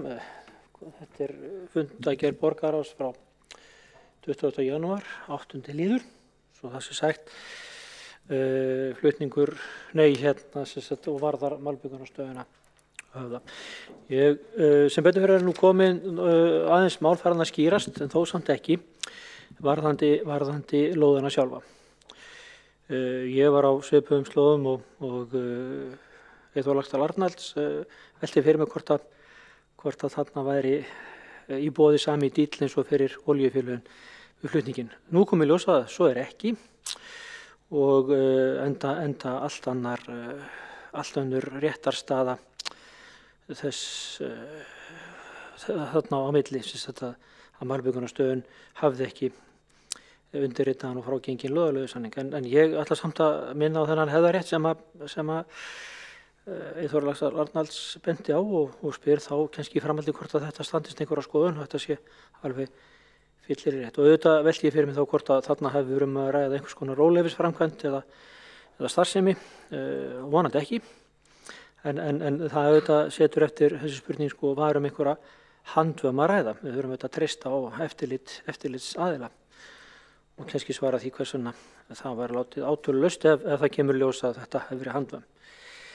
Nú, það er auðvitað eitthvað sem við vitum ekki nákvæmlega hvort Alþingi eða Menntaskólinn Reykjavík sé að fara að flytja. Ólíklegt segi ég, en það eru kannski aðrir sem sita í svipuðum sporum og þessir ágætu aðilar eins og Malbyggunarstöðin og fleiri sem að gætu hugsanlega orðið órólegir eftir þessar réttir að það sé ekkert á neitt að treysta með staðsetningunum hjá sér eða lóðin og lóðasamninga og hefðarétt og annað. En það fæst vonandi skoðað í borgarræm. Ég heyri það að það verður væntanlega lögð fram fyrirspurn þar inni sem fást síðan svör við í framhaldinu hvort að þetta séu margir aðilar sem að búa við sömu óljósu aðstæður og Malbyggunarstöðin Höfði. En ég með svona eina spurningu, ég verða að viðurkenna það að ofta er erfitt að nálgast upplýsingar Malbyggunarstöðina Höfða, margt hulið og voru fyrir sér trúnað og viðskipta leyndarmál og samkeppnissjónarmið og annað. En einhvern tíma voru lagðar fram, það mér fannst tiltölulega einfalt að blotta fram spurningar í borgarráði og svör hafa væntanlega borist og ég hef ekki sjálfsögðu séð þau þannig að hafa ekki sætið þar eða hafa gangað gögnum sem þær eru. En mér langar aðeins að spyrja og kannski ágætt að spyrja því bara til eigandans eða handhafa eiganda bréfsins varðandi þennan kostnað við flutningi. Nú hafa verið landað tölur eins og 3 milljónir og jafnvel meir og þeim hefur verið svarað að borgarstjóra að handhafa eiganda bréfsins að það sé alls ekki réttar tölur. Ég hef séð töluna 1,7 milljarður lántaka til flutnings og veit svo sem ekki hvað rétt. Ég get ekki ímyndað mér að þetta sé einhvers konar viðskiptaleyndarmál sem ekki má fara með eða upplýsa Og þess vegna langar mig til þess að spyrja hvort að það sé að mati eigandans okkar, ég get haft mér að skoðuna því og ég á því að það sé ekki, hvort það sé skynsamlegt að hafa tekið þetta lán til þess að flytja fyrirtækið þennan stað þar sem það ég get haft skoðuna því líka hvort það hafi verið skynsamlegt. En ég að velta fyrir mig hvort að þetta hafi verið gert til þess að gera fyrirtækið söluvænlegra og hvort þetta hafi verið skynsamlegt skref í þá átt. Ég bæði efins og tortrygginn að svo sé. Þannig að það var kannski ágætt að fá bara hrein skipt svör það. Takk. Þá hefur borgarfulltrúinn lokið máli sínu og hefur einn borgarstjóri óskað eftir að veita andsvar. Það er Dagur B. Eggertsson.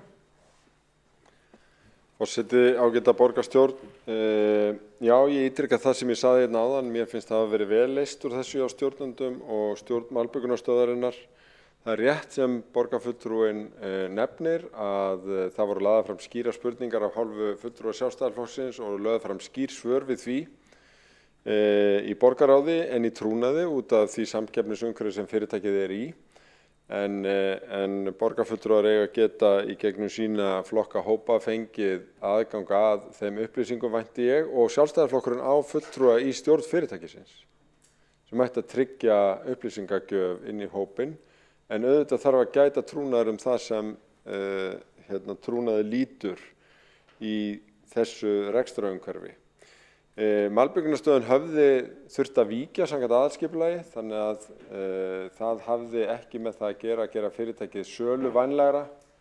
Einhver myndi segja að væntanlega hefði verið hægt að gera það söluvænlegra með því að úthluta lóðinni til Malbikunarstöðin og selja það með þeirri lóð og þeim lóðaréttindum.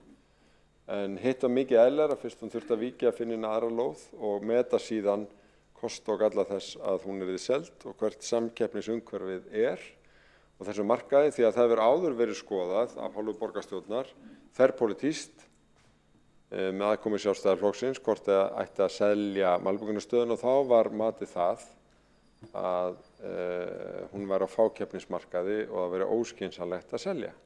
Sama tíma var þó vélamiðstöðin svokallega seld og það var í ljósi þess að þar væri samkeppnismarkaður. Þannig að þetta er matsatriði á hverjum tíma en nú er það mat að fara aftur í gang.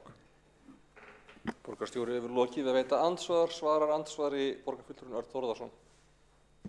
Forseti, ágæta borgarstjórn, þakka borgarstjóra ágætt svör en ég er þó ekki alveg sammála því svari hans að ég hafi aðgang eftir einhverjum öðrum leiðum að gögnum borgarráðs. Ég hef margoft látið reyna á það að hafa meiri og frjálsari aðgang að þeim gögnum sem þar eru lögð fram og það tilraunir hafa allar runnið út í sandinn. Ég hef átt fundið með bæði embættismönnum og forsundum borgarstjórnar og borgarráðsformönnum og annað. Það tilraunir mínar að umleitanir að hafa víðari aðgang að þessum gögnum hafa ekki gengið eftir. En þá síður að trúnaðargögnum, þannig að það er ekki gott eða heppilegt að mínum mati að vísa mér á þá leið að fá upplýsingarnar úr öðrum áttum heldur en í gegnum formlegt ferli borgarkerfisins. Takk. Þá hefur borgarfulltrúinn lokið við að svara andsvari. Næst tekur það til máls borgarfulltrúinn Vigdís Hauksdóttir.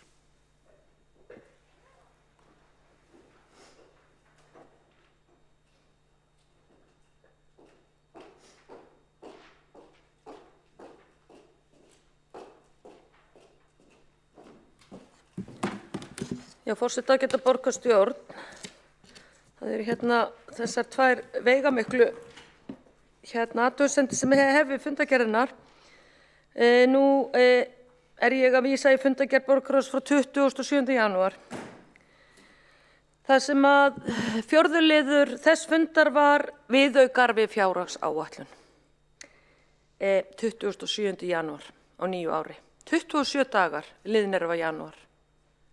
Þá var meirihlutinn kominn inn í borgarráð með ósk viðauka við fjárhagsáætlun 2022 sem við samþykktum miðjan desember, 7. eða 8. desember Það liðu 3,5 til 4 vikur valla að þá var komin ósk meiri pening. Og þetta engir smá peningar, forseti. Þegar 27 dagar voru liðnir af janúarmánuði, þá kom ósk 600 milljón króna viðauka við fjárhagsáætlun 2022. 600 milljónir. Þetta segir okkur það að það var með galopin augu sem að fjárhagsáætlun Reykjavíkur var skilað með þeim hætti sem gert var hér inn í borgarstjórn til þess að blekkja, til þess að slá ryki í augu, til þess að fela raunverulega fjárþörf Reykjavíkurborgar árinu 2022. Að vísu þetta tekið af liðnum ófyrirséð, svo kalluðu lið sem kallaður ófyrirséð, sem að var gert ráð fyrir að væri 3,8 milljarðar á árinu 2022 og þannig var það samþykkt hér. En þannig búið að éta 600 milljónir af ófyrirséða liðnum. Og það í janúar. Þá segi ég nú bara, hvernig haldið þið að árið eigi eftir að líta út? Það kosningaár, gerum við fulla grein fyrir því. Það þurfti að koma með eins svona hagstæða niðurstöðu og hægt var til að sýna fjárhagsáætlun Reykjavíkurborgar á árinu. En þá bara komið inn bakdyrnar á nýju ári með viðaukana. Þetta sko svo forkastalegt hvernig borgarstjóri og meirihlutinn hefur notað viðaukana til að bæta inn pening inn í borgina, inn í sko raunverulega hluti sem að eru að mestu leyti grunnþjónusta og lögbundin þjónusta í þessu tilfelli sem að ég að tala núna. En það hefur líka komið í gegnum tíðina ansi margir viðaukar sem hafa farið beinustu leið í gæluverkefni. Þegar ég spurðist út í þetta á fundi borgarráðs, þá var svarið, jú sko, þetta eru svona nokkrir ótímabundnir samningar sem eru kannski bara svona átök og svona aðeins svona COVID-mál og svona sem bara svona einskiptis, tvískiptis, þrískiptis aðgerðir og hérna þá bara best að hafa þetta með þessum hætti. Nei, ég samþykki það ekki. Ég samþykki það ekki. Það mjög óeðlilegt að gera það þannig. En hvernig haldið það væri hjá ríkinu? Ef þetta væri rekið með þessum hætti, að vísu bara fjáraukalög þar sem eru afgreidd bara einu svona ári, en í borgarráði þá erum við sífellt að fá viðauka við fjárhagsáætlun. Já, svona lítur þetta út. Þannig þið getið ímyndað ykkur hvernig borgin kemur til með að standa í árslok og ekki nóg með það, ég minni enn og aftur á það.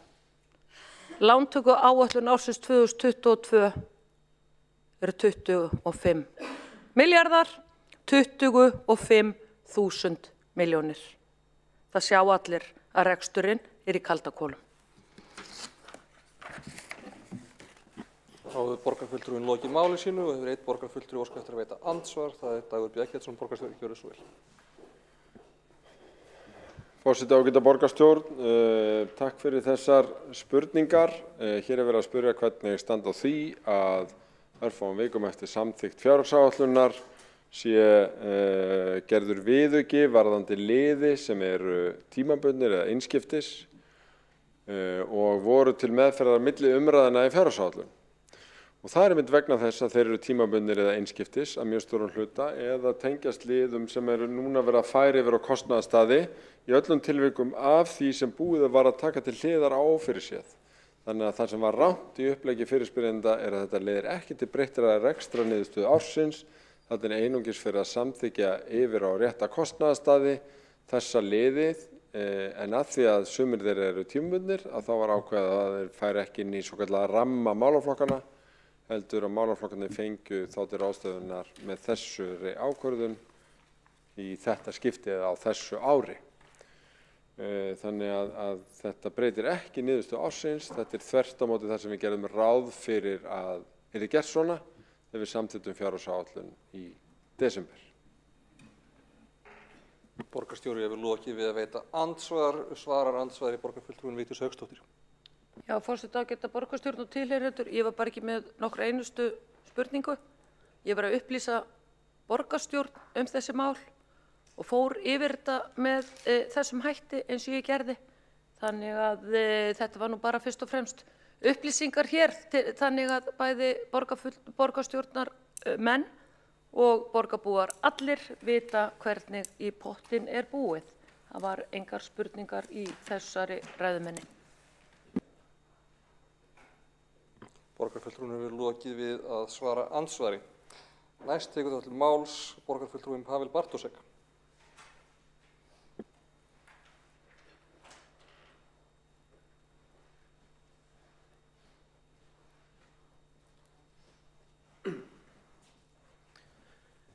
Virðulegi forseti, ég kem nú hingað til að fagna því sem framkemur í 9. lið fundargerðar borgarráðs frá 20. janúar, þar sem sett af stað skoðun á kostum galla þess að selja malbikunastöðuna Höfða. Þetta hefur verið hluti af stefnu míns flokks Viðreisnar og þetta hefur verið hluti, það sem skoða máli hefur verið hluti af samstarfssáttmála þessa meirihluta og mér vitandi eru ekki fleiri flokkar sem hafa sett þetta mál á dagskrá í sinni kosningastefnu og gefum það loforð líkt og þessi flokkur hér. En það mætti kannski stundum halda umræðinni að einhvern veginn hafi einhverjir sósíalistar forðum stofnað malbikunadeildina borgarna síðan hafi Sjálfstæðisflokkurinn barist með öllum mætti allar tíð til þess að hún yrði seld. Að maður sannleikurinn sem sá ástæðan fyrir ríki borgin hefur malbikunarstöð að einhvern tímann fyrir langa löngu var ákveðið sem myndi vera. Síðan var hún rekin þarna á þessum stað einhver 40-50 ár. Svo var ekki ákveðið að selja hann þeim tíma, ekki frá 82 til 96 og hún var ekki gerð að hlutafélaginu fyrir en eftir að Sjálfstæðisflokkurinn missti völdi hér í Reykjavík. Og hann sá ekki ástæðu til að selja þegar hann var við völd, en núna þegar að Viðreisn hefur sett mál á dagskrá, þá þetta alltaf komið á þetta stig og ég bara fagna því. Og ég satt að segja hefði búist við því að fleira vinum mínum í Sjálfstæðisflokknum, þar sem ég settist tímabundið hjá þegar að sæti annars staðar í salnum vantaði, hefðu komið hingað upp til þess að fagna þessum áfanga með mér. En nei, þeir virðast frekar við hafa áhuga á því að koma og finna einhverju nauðsynlegri part þessari skoðun, allt til foráttu, sem eru lóðasamningar. Og það að greiður lóðmálum félagsins nauðsynlegur partur, ekki bara vegna þess að hann kemur fyrir í samstarfssáttmála meirihluta svo skuld gert, heldur það einfaldlega skynsamlegur hluti af þessu ferli. Vegna þess að þegar fólk kaupir fyrirtæki þá leitar oftast ástand þess að segja nei við þeim kaupum. Og að eyða óvissu bara mjög skynsamleg ráðstöfun. Mjög skynsamleg ráðstöfun. Í þessu tilfelli þá vorum við þrenns konar óvissu að ræða. Þetta var félagið sjálft fyrir mikil óvissu verandi á lóða sem hefði ekki lóðarlegu samning og á stað sem átti farið íbúðabyggð. Þannig að það skapaði mikla óvissu í rekstri. Og það skapar þetta óvissu fyrir væntanlega kaupendur verði ákveðið að fara í sölu og það skapar þetta líka óvissu fyrir þá borgina sem væntanlega seljendur. Vegna þess að við viljum ekkert endilega fara í það þegar einhver búinn að kaupa þetta félag að við ráðumst í samninga lóðarréttindi sem mögulega í óvissu. Þannig að allan hátt var það nauðsynlegt og skynsamlegt skref að ganga frá öllum lausum endum varðandi lóðina áður en til þess kæmi að skoða mögulega kost og galla þess að selja félagið. Þannig að ég fagna því sérstaklega úr því að hafi verið greitt og ég fagna því sérstaklega að við höfum ákveðið að setja skoðun á sölu í þann farveg að fjárhættu á þetta síðan verið falið að athuga þessa kost og galla og það veldur mér þetta vonbrigðum að Sjálfstæðismenn hafi ekki séð sér fært að kjósa með því, heldur að sitja hjá vegna þess einhvern veginn að menn hafi þá viljað að selja strax. Ég get ekki séð að þessi trúverðugur málflutningur hjá flokki sem þetta margoft haft tækifæri til þess að losa um eignarhald og ekki gert það alla tíð. Þannig að ég bara fagna því að við höfum stigið það skref bæði að greiða úr lóðamálum félagsins og að stíga það skref að skoða kost og galli sölu félagsins sem stefna míns flokks og þessi skoðun hluti af samstarfssáttmála meirihlutans sem sýnir auðvitað hve gott okkar samstarf getur verið. Þá hefur borgarfulltrúin lokið máli sínu og hafa 3 borgarfulltrúar óskað eftir að veita andsvar. Stytti ég þá ekki í 1 mínútu? Þá styttum við andsvaratíma í 1 mínútu Fyrst veitir andsvar borgarfulltrúin Vigdís Hauksdóttir. Forseti, þetta var merkileg ræða. Það stendur nefnilega til að skoða að selja. Ég hef nú aldrei heyrt það fyrr, fyrst að rífa, svo að flytja, svo að byggja upp á ábyrgð Reykjavíkur búa og svo að kannski að selja. Þetta er skrítið forgangsröðun. En Pavel Bartósek borgarfulltrúi hlýtur að vita hvað hann er að tala vegna þess að hann satt nú í stjórn Höfða svo lengi hér á þessu kjörtímabili. Ég spyr því borgarfulltrúa, finnst honum réttlætanlegt að Malbyggunnarstöðin sé byggð upp á ábyrgð borgarbúa og selja hana svo? Og svo í öðru lagi, hvers vegna er ekki frekar búið að skoða það að selja goodwillið og láta nýja eigendur byggja stöðina upp á sinn kostnað? Málið dautt. Borgarfulltrúin lokið að veita andsvar, svarar þá andsvari borgarfulltrúin Pavel Bartósek.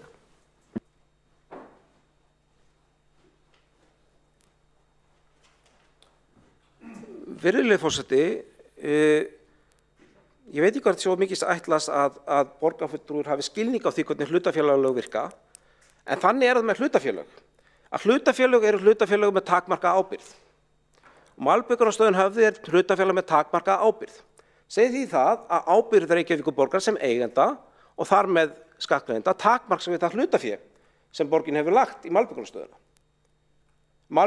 Reykjavíkurborg ber ekki ábyrgð á skuldum félagsins, ekki fremur en aðrir eigendur bera ábyrgð á skuldum sína hlutafélaga umfram það hlutafé sem það hefur lagt. Og þetta er algjörlega skýrt. Og þá ekki að þæla málið að búa til væntingar eitthvað annað. Og hvers vegna það hafi ekki verið ákveðið að selja félagi einhverju óvissu á stað sem ekki er vitað hver lóðrétturinn væri nákvæmlega og láta nýja eigendur semja það fyrir borgin. Ég fór það mjög nákvæmlega. Það er bara betra þegar við göngum frá sölu, mögulegri sölu, að eyða allir óvissu sem mest. Og það höfum við gert. Borgarfulltrúin er lokið við að svara andsvari.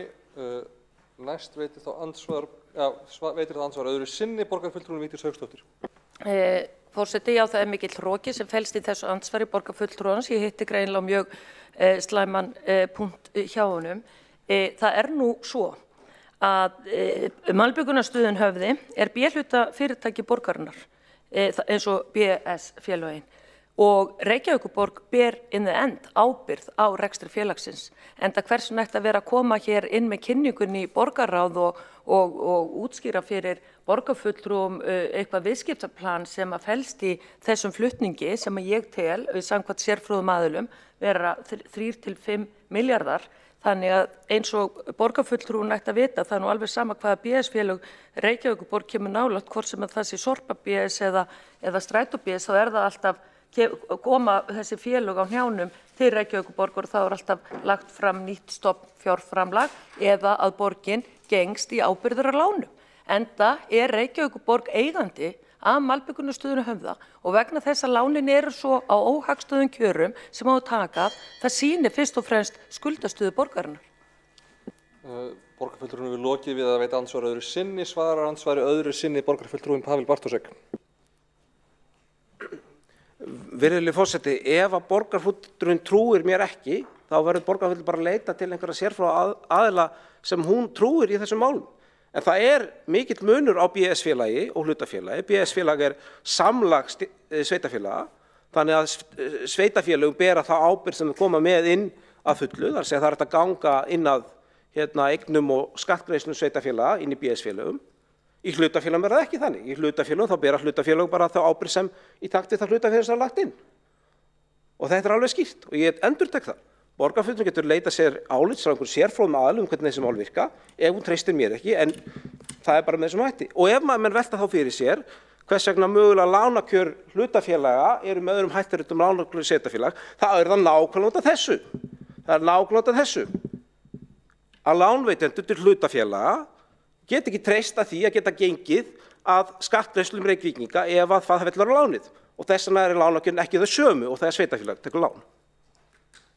Borgarfulltrúin við lokið við að svara andsvari öðru sinni. Veitir þá andsvar borgarfulltrúin Marta Guðjónsdóttir. Forseti, ágæta borgarstjórn. Mér langar til að spyrja borgarfulltrúan Pavel Bartósek að því sem er fyrrverandi formaður Malbyggunnarstöðarinnar Höfða og hefur setið þar lengstan hluta af kjörtímabilinu. Af hverju var ekki byrjað á því að skoða kosti og galla þess að selja stöðina fyrir en núna, og þá hefði kannski verið hægt að spara sér það að flytja með gríðarlegum kostnaði í annað sveitarfélag þessa starfsemi. Ég tek undir orð samtaka iðnaðarins sem segir það þarf ekki borg til að reka malbikunarstöð. Ég vil fá svör við þessu, borgarfulltrúi Pavel Bartošek, hvort að þú sem formaður hafi beittir fyrir því að kostir og gallar þess að malbikunarstöðin verði seld, að sú vinna hafi farið fram í upphafi kjörtímabilsins eða hvort að þetta er tillaga sem að koma núna upp rétt fyrir kosningar, svona til þess að villum fyrir kjósendum. Þá er borgarfulltrúin lokið við að veita andsvar, svarar andsvari borgarfulltrúin Pavel Bartošek.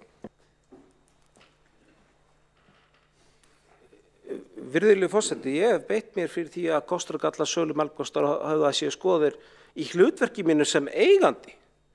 Það er alltaf þannig, það er alltaf þetta eigendur sem taka ákvörðun kost og galla þess að selja félög. Það er ekki endilega stjórnin sjálf sem á beita sér fyrir því nema hún fái þetta með skýr skilaboð það. Þannig að, og ég vil meina að við höfum nú náð þetta þeim árangri, að hér er til umræðu það sem ætti að vera þá fagnaðarefni, að kostur og gallar þess að selja stöðuna séu skoðir, og ég bara tek undir það, ég hef sagt það sjálf og ég tel ekki að sveitarfélagi eigi verið í þessum samkeppnisrekstri. Á því kunna vera að skipta skoðunir, það er alltaf mín skoðun. En ég sé ekki að við séum að gera neitt hér til þess að tefja fyrir því ferli, þvert á móti. Og ég held að sú leið sem hefur verið varin með þetta sáttmálum að greiða úr lóðamáli félagsins áður en gengið frá skoðunarsölu hafi verið skynsamleg og það verið engin samkvæmt með annað. Þá hefur borgarfulltrúin lokið við að svara andsvari, veitir andsvari öðru sinni, borgarfulltrúin Marta Guðjónsdóttir. Forseti, ágæta borgarstjórn, ég fekk ekki skýr svör við mínu spurningum. Ég spurði hvort að það hefði komið alvarlega til greina að skoða kosti og galla að selja malbikunarstöðina í upphafi kjörtímabilsins til þess að koma í veg fyrir þennan gríðarlega kostnað sem felst í því að flytja hana, og það í annað sveitarfélag. Borgarfulltrúin hefur lokið við að veita andsvari öðru sinni, svarar andsvari öðru sinni borgarfulltrúin Pavel Bartošek. Virðulegur forseti, það er ekkert hægt að svara þessu öðru sinni með þeim hætti að eins og öllum er kunnugt, þá hefur auðvitað, og má sjá á fundargerðum og þeim óskum sem var komið inn í borgarráð, þá hefur auðvitað stjórn félagsins í góðri sáttaldari sem þar vinna beitt sér fyrir því allan tíman að leysa á lóðamálum félagsins vegna þess að vitað var að félagið sem slíkt gæti ekki verið á sínum stað til lengri tíma. Þannig að það er auðvitað því að svara, og eins og aftur þá er það kannski ekki höfuðmáli hver það er sem ber, þannig að það félagi í þessu tilfelli sem ber þennan kostnað en ekki sveitarfélagið sem það fellur. Þannig að það að mínum að kemur þetta eitt, nýr eigandi hefði þá þurft að bera þennan kostnað hvað sem er og þá hefði það haft áhrif á hvað verkið til félagsins. En hlutverk stjórnarfélagsins hverju sinni er þetta bara að halda reksturum gangandi, en það er auðvitað hlutverk eiganda að beita sér fyrir því og skoða eignarhaldi, og það hef ég gert í hlutverki mínu sem borgarfulltrúi. Þá er borgarfulltrúin lokið við að svara andsvari öðru sinni. Næst veitir andsvar borgarfulltrúin Örn Þórðarsson. Forseti, ágæta borgarstjórn, gott að heyra að það sé auðvitað eigandinn sem þarf að passa það að það sé farið vel með eignir sínar. Stjórnin sér rekstur, daglega rekstur. Eða hefur með reksturinn að gera. Það er algjör óþverra að halda því fram að við í Sjálfstæðisflokknum séum að finna þessu máli allt í forræðu, langt í frá. Við höfum hins vegar að vera að velta upp hvort þetta sé skynsamlegra á stöðuna að fara þessa leið. Við viljum auðvitað að menn vandi sig í þessu máli og við erum tilbúin til þess að horfa á máli með gagnrænum augum og hvetjum alla til þess að gera það. Og allt tal það að þetta sé hlutafélag og það skiptir ekki máli hvað verður peningana. Ég er auðvitað ekki að gera borgarfulltrúa Pavel Bartošek það upp að hann sé að meina það, en við verðum auðvitað átt okkur að því að það er ábyrgt að láta sem svo að það skiptir ekki máli fjármagn tapast út af óskynsamlegum ráðstöfunum þó að sé að ræða hlutafélag. Það er óábyrgt gagnvart lánveitendum og það er óábyrgt gagnvart borgarbúum. Borgarfulltrúin hefur lokið við að veita andsvar. Svarar andsvari borgarfulltrúi Pavel Bartošek.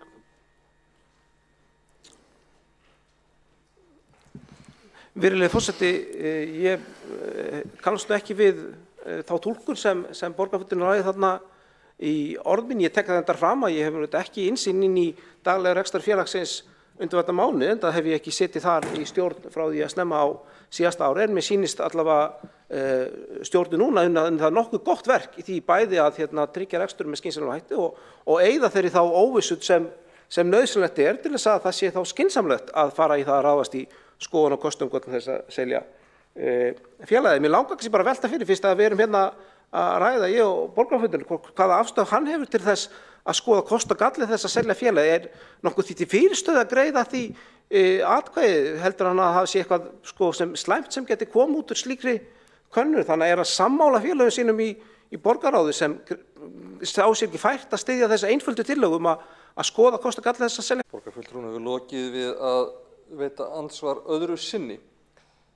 Næst hefur óskað eftir að taka til máls borgarfulltrúinn Ólafur Káur Guðmundsson. Já, forseti, ágæta borgarstjórn. Ég er svolítið hugsa yfir þessum mörgum ástæðum.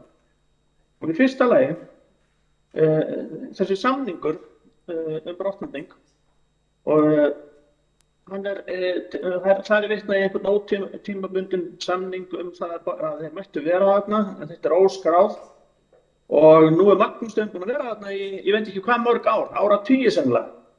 Og nú iðulega að tala það að þessi komin óvissa í það að þeir geti verið þar áfram. Og hvaðan kemur svo óvissa?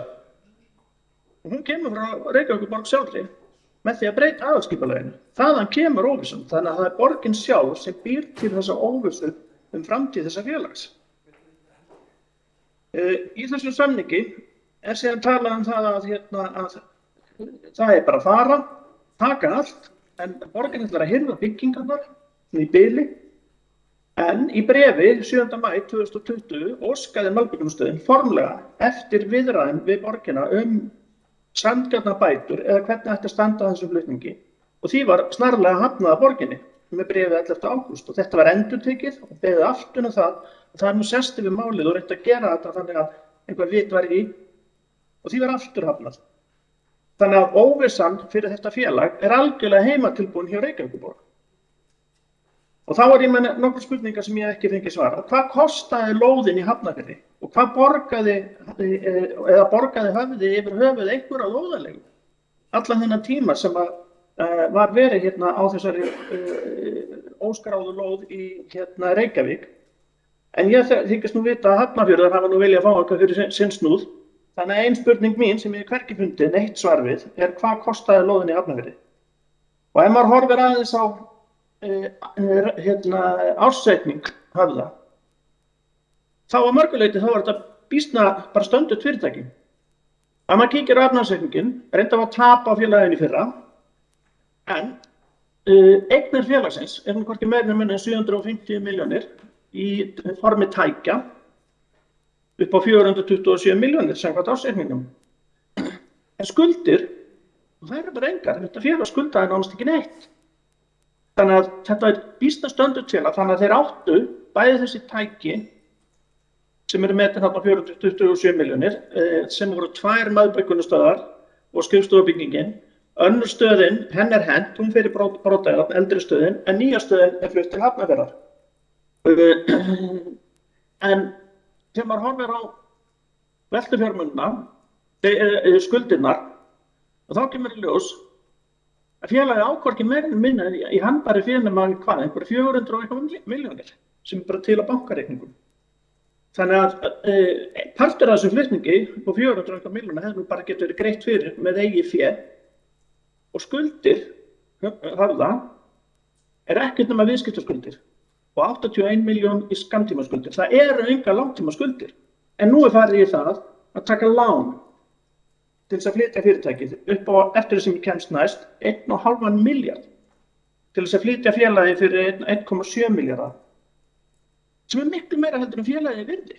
Þannig að setjum sem svo að þetta gangi nú allt eftir og það verði 1,7 milljarði í að flytja félagið og við setjum það svo sölu þá fáum við ekkert fyrir það. Það enginn að fara að borga fyrir eina malbyggunastöð upp á nokkur hundruð milljónir, 1,5 milljarð. Þannig að félagið með þessum flutningi gert ósöluhæft. Það var söluheft eins og það var. Það hefði hver sem alveg eins og hefur verið gert með aðra málbjörgunarstöðvar, eins og þá sem var flutt núna nýlega upp og sett upp í Mosfellsbæ, tvær reyndar. Að sá sem kaupir, hann bara flytur stöðun og fer með hvað sem Málbjörgunarstöðin er einfalt apparat í sjálfu sér til þess að flytja. Þetta er ekkert annað en síló og færibönd og turnar sem eru sett inn og steypt og sökla og er auðvelt að flytja. Þetta er ekki eins og sé verið að byggja heila höfn eða heilan flugvöll. Við erum að tala tiltölulega einfaldan flutning og ég skil ekki hvernig hægt að finna þessa tölu på 1,5 milljarð í að flytja þessu stöð. Og það búið að taka lán og þá spyrir maður sig með þessu umræðu hér, ef að borgin er ekki ábyrg fyrir þessu láni og félagið er 700 milljóna króna virði með peningum og tækjum, hver að lána þessu félagið þá upp 1,5 milljarð með veði í hverju? Ég væri mjög spenntur að vita hvaða banki hefur gert þetta. Ég vildi gjarna fá svona lán út úr húsið mitt og fá bara 2-falt eða 3-falt virði eignarinnar sem ég hef til þess að setja veði. Og svo þykist ég ætla að selja þetta með þessum lánapakka á bakinu. Þannig að ég get ómögulega að segja hvernig þetta á að ganga upp og það hefði verið miklu nær að selja þetta fyrirtæki áður en þetta var flutt. Það er bara að pæla þetta flutning. Og þannig að ég vildi gjarna fá Borgarfulltrúinn er búinn með ræðutíma. Já, takk. Næst hefur óskað eftir að taka til máls borgarfulltrúinn Eyþór Laxdal Arnalds. Það er ég. Já, gjörðu svo vel.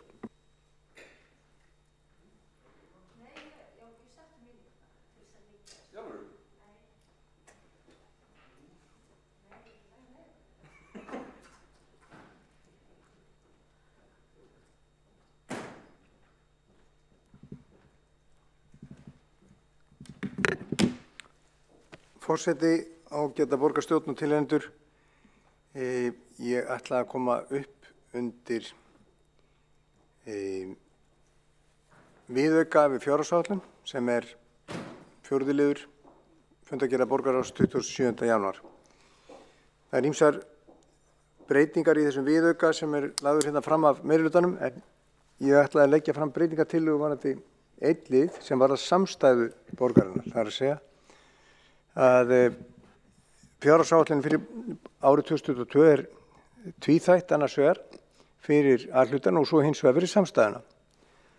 Og nú er það ljóst að Hæstiréttur ætlar ekki að dæma 3. dóminn upp á 3,5 milljarð sem að Orkuveitan þarf að borga. Orkuveitan var búin að fá sér 2 dóma áður en að fjárhagsáætlun lauk hér í þessum sal og þó að sér gerir fyrirvari í ársreikningum að það sé mögulegt að það falli þessi skuld á Orkuveituna, þá er öllum ljóst að skuld sem er dæmd að hún á að borga. Og núna hefur Hæstiréttur sagt að það verður ekki lengur frestað. Þetta er mjög gamalt mál. Það er orðið 13 ára gamalt og til upprýfunar þá er þetta 700 milljón króna krafa. Þetta var svona afleiðusamningur eða alveg afleiddur afleiðusamningur sem var verið að veðja á gjaldmiðla og látum það nú vera, en það var náttúrulega bara rugl út af fyrir sig, en síðan er skuldin ekki borguð þó hún gjaldfalli þarna í kringum hrunið og dráttarvextirnir eru komnir upp í 3 milljarða fyrir utan lögfræðikostnað. Þannig að heildarskuldin fyrir afleiðu og dráttarvexti upp á nálægt 3 milljörðum, 3 milljarða dráttarvextir, að þeir eru bara staðfestir í 2 dómstigum og samt var þetta ekki sett inn í fjárhagsáætlun.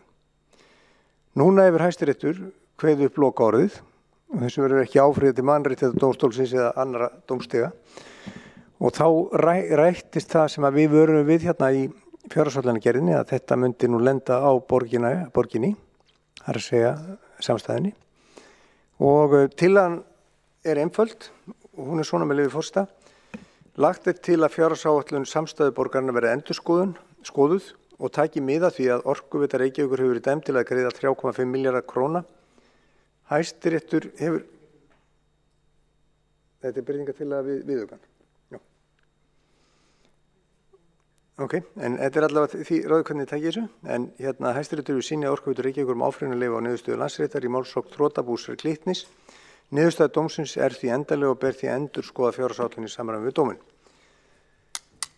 Málið er það að hér er verið að leggja fram viðauka við fjárhagsáætlun borgarinnar og Orkuveitan er hluti af samstæðu Reykjavíkurborgar. Þetta hefur áhrif á ýmislegt í fjárhag borgarinnar. 3,5 milljarður, bara til að setja þetta í samhengi, er 1/4 hluti af öllum eignum Faxaflóahafnar. Það er fjárhæðin sem við erum að ræða hér. Og margur hefði nú endurskoðað einhver áætlun út af minni fjárhæð. Og ég veit að Orkuveitan mun taka þetta mál fyrir á stjórnarfundi og ég hvet borgarstjórn til þess að endurskoða fjárhagsáætlun fyrir árið, því annars er nú skökk upp á 3,5 milljarð. Það viljum við ekki.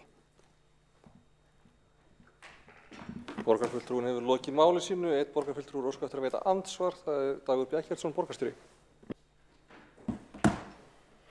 Forseti, ágæta borgarstjórn, já, þetta kemur hér án fyrirvara en málið er auðvitað þekkt. Það var vitað að Orkuveita Reykjavíkur hafði beðið Hæstarétt áfrýjunarleyfi og það lá líka fyrir núna á föstudaginn síðastliðinn að Hæstiréttur hafnaði að synjaði þeirri beiðni. Það sem að mér sýnist tillöguflytjandi þó flaska á er að gefa sér það að þetta leiði til breytinga á fjárhagsáætlun ársins. Því í tilkynningu frá Orkuveitu Reykjavíkur frá því á föstudag að þá kemur eftirfarandi fram með leyfi forseta. Hæstiréttur Íslands hefur synjað Orkuveitu Reykjavíkur áfrýjunarleyfi og niðurstöðu Landsréttar í málsókn þrotabús Glitnis vegna ágreinings uppgjör og gjaldmiðla skiptasamningum sem gerðir voru skömmu fyrir efnahagshrunið 2008. Við þetta ber Orkuveitu Reykjavíkur að greiða þrotabúinu 3,5 milljarða króna. Af fjárhæðinni hafa 740 milljónir króna þegar verið ferðað til gjalda í uppgjörum Orkuveitu Reykjavíkur eða OR. Lausafjárstaða Orkuveitu Reykjavíkur er mjög sterk en greiðslan hefur áhrif á niðurstöðu ársreiknings 2021 sem verður birtur snemma marsmánaðar, tilvitnun lýkur. Þannig að það eru mjög mikið álitamál hvort þetta hafa áhrif á fjárhagsáætlun ársins í ár. Við skulum bara bíða og sjá hvernig umfjöllun Orkuveitu Reykjavíkur málið verður og ég legg til að þessari tillögu sé vísað frá. Borgarstjóri lokið við að veita andsvar, svarar andsvar í borgarfulltrúi Edda Laxdal Arnalds. Já, forseti, ágæta borgarstjórn. Að sjálfsögðu hefur þessi breyta áhrif á bæði fjárhagsáætlun Reykjavíkurborgar, samstæða hennar fyrir árið 2022 og ársreikning 2022. Vegna þess að upphafstaðan fyrir þetta ár sem fjárhagsáætlunin lítur að og við erum hér að ræða viðauka við, tekur að sjálfsögðu mið af fjárhagsstöðunni í lok árs 2021. Og það var gert ráð fyrir því að það verið 3,4 milljörðum meira í sjóði í áætlun heldur en reyndin er. Þráttur er að það sé búið að gjaldfæra þetta á 700 milljónir höfuðstólinn, þá var ekki gert ráð fyrir því í sjóðstreymi Orkuveitunar að greiða þetta út, ekki neitt að því. Og þegar að 3,5 milljarður eru farnir úr bókum áramótin, þá hlýtur það að hafa áhrif á stöðu borgarinnar í heild á þessu ári. Þetta hefur áhrif á margt. Í fyrsta lagi þá hefur þetta áhrif á það að handbært fé Orkuveitunar verður 3.500 milljón krónum minna heldur en ætlað var. Sama er að segja samstæðu Reykjavíkurborgar en fjárhagsáætlunin var líka samstæðu. Í öðru lagi þá er ekki víst að arðgreiðsluviðmiðin verði óbreytt þegar að 3,5 milljarður hverfi með þessum hætti og síðan er það kannski að lokum það að öll svona skuldaviðmið, varðandi nettóskuldir samstæðu og annað, breytast. Þannig að ef að borgarstjóri telur ekki tilefni til þess að skoða þetta upp á nýtt, þá þurfum við bara að leggja tillöguna fram aftur, var í borgarráði. Borgarfulltrúin er búin með tíman til andsvara. Veitir andsvar öðru sinni borgarstjóri Dagur Bjarkjarðsson. Forseti, ágæta borgarstjórn, ég fullyrti svo sem ekkert það hvort það væri ástæða til þess að gera breytingar á áætlunum eða öðru slíku. Ég held að sé bara algjörlega ótímabært að taka inn þessa tillögu með einhverjum afbrigðum á óskoðuðu máli, einkum vegna þess að eins og kemur fram í tilkynningu Orkuveitu Reykjavíkur þá mun þetta væntanlega hafa áhrif á ársreikning. Það eru ýmsar aðrar stærðir líka breytast í ytra umhverfi Orkuveitunar, margar hagfelldar. Þannig að við skulum bara sjá til hvaða staða verður uppi þegar við reynum að rýna fram í þetta ár. Ég held að liggi alls ekkert á í þessu. Sjóðstaða Orkuveitunar sterk. Það eru til peningar fyrir þessu og við bara tökum á því þegar þessi mál skýrast og við hefðum auðvitað sannarlega vilja láta reyna á þetta fyrir Hæstarétti en það var vitað að þetta geti farið svona og ég held að það sé þá bara staðreynd og sjálfsagt að fara við það en ekki í einhverju óðagoti á einhverju kvöldfundi en það ekkert tilefni til þess. Þá hefur borgarstjóri lokið við að veita ansvar öðru sinni, svarar ansvari öðru sinni borgarfulltrúinn Eyþór Laxdal Arnalds. Já, nú vitnaði borgarstjóri réttilega í það að Orkuveitan sendi frá sér tilkynningu það að þetta hefði áhrif á ársreikning 2021. Ekki fullt tilefni fyrir Reykjavíkurborg að gefa út sambærilega tilkynningu það að ársreikningur fyrir samstæður Reykjavíkurborgar mun breytast að sama skapi. Og hefur Eyþór Laxdal Arnalds borgarfulltrúi lokið við að svara ansvari öðru sinni og enn ítrekar forseti að spyrja ekki þann sem var að veita ansvar öðru sinni í svörum við síðara ansvari.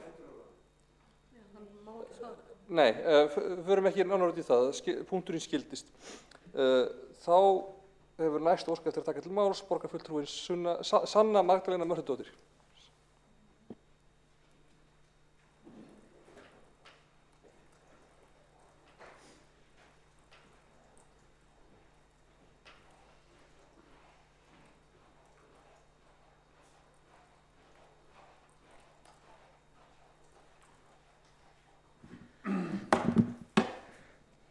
Forseti, borgarbúar, þetta hérna hnitmiðað og skýrt hjá mér. Það bókun fulltrúa við fulltrúa sósíalista við fundargerð borgarráðs frá 20. janúar. Fulltrúi sósíalista ítrekar mikilvægi þess að standa þar vörð fyrirtæki og félög í eigu sveitarfélaga og tryggja að þau verði ekki seld.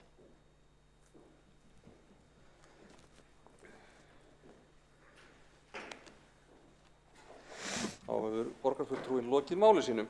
Þá hefur ekki fleiri óskað eftir að taka til máls undir þessum lið og verður því gengið til kosninga þá liði sem þarf að afgreiða.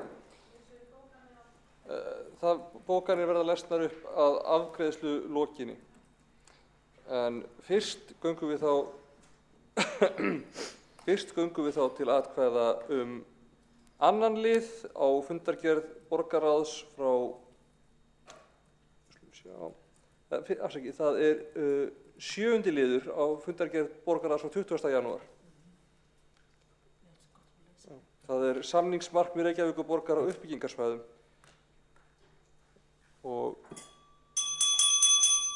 allir borgarfulltrúar í mynd og þau ykkar sem að samþykkið þann lið gefið þess merki.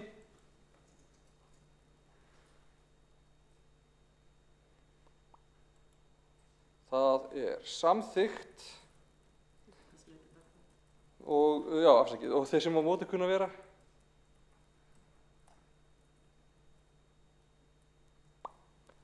Já, það samþykkt.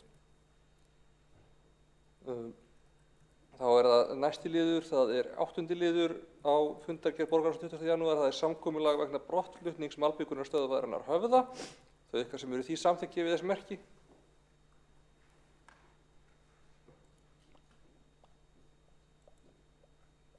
Og þau sem á móti kunna vera. Tillagan samþykkt. Og þá það 17. liður, breytingar á innkaupareglum Reykjavíkurborgar, þau ykkar sem eru því samþykkt gefið þess merki.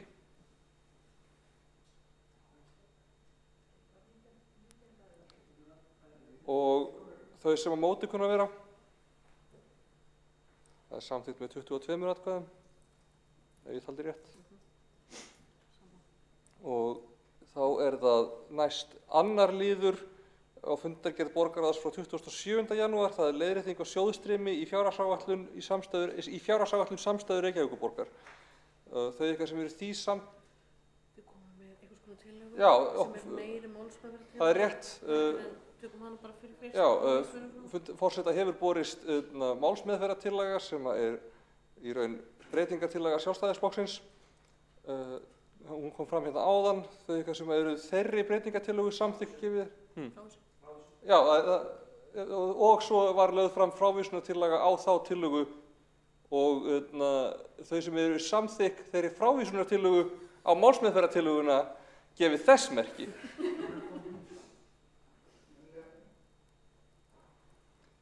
Og sú frávísun, ef þessum móti kunna vera, afsakið mig. Og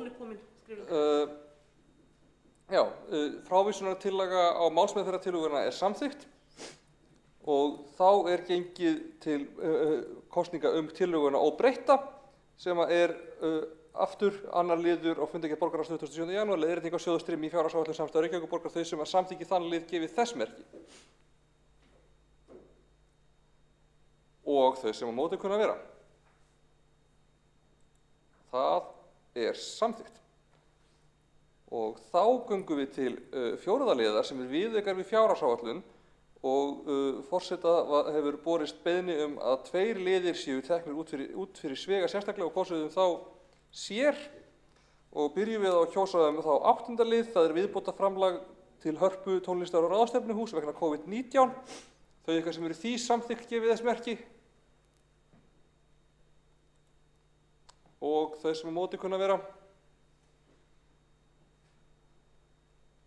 Það er samþykkt. Þá er það 13. liður, það er skipulagsbreytingar hjá umhverfis- og skipulagssviði. Þau eitthvað sem eru því samþykkt gefið þess merki.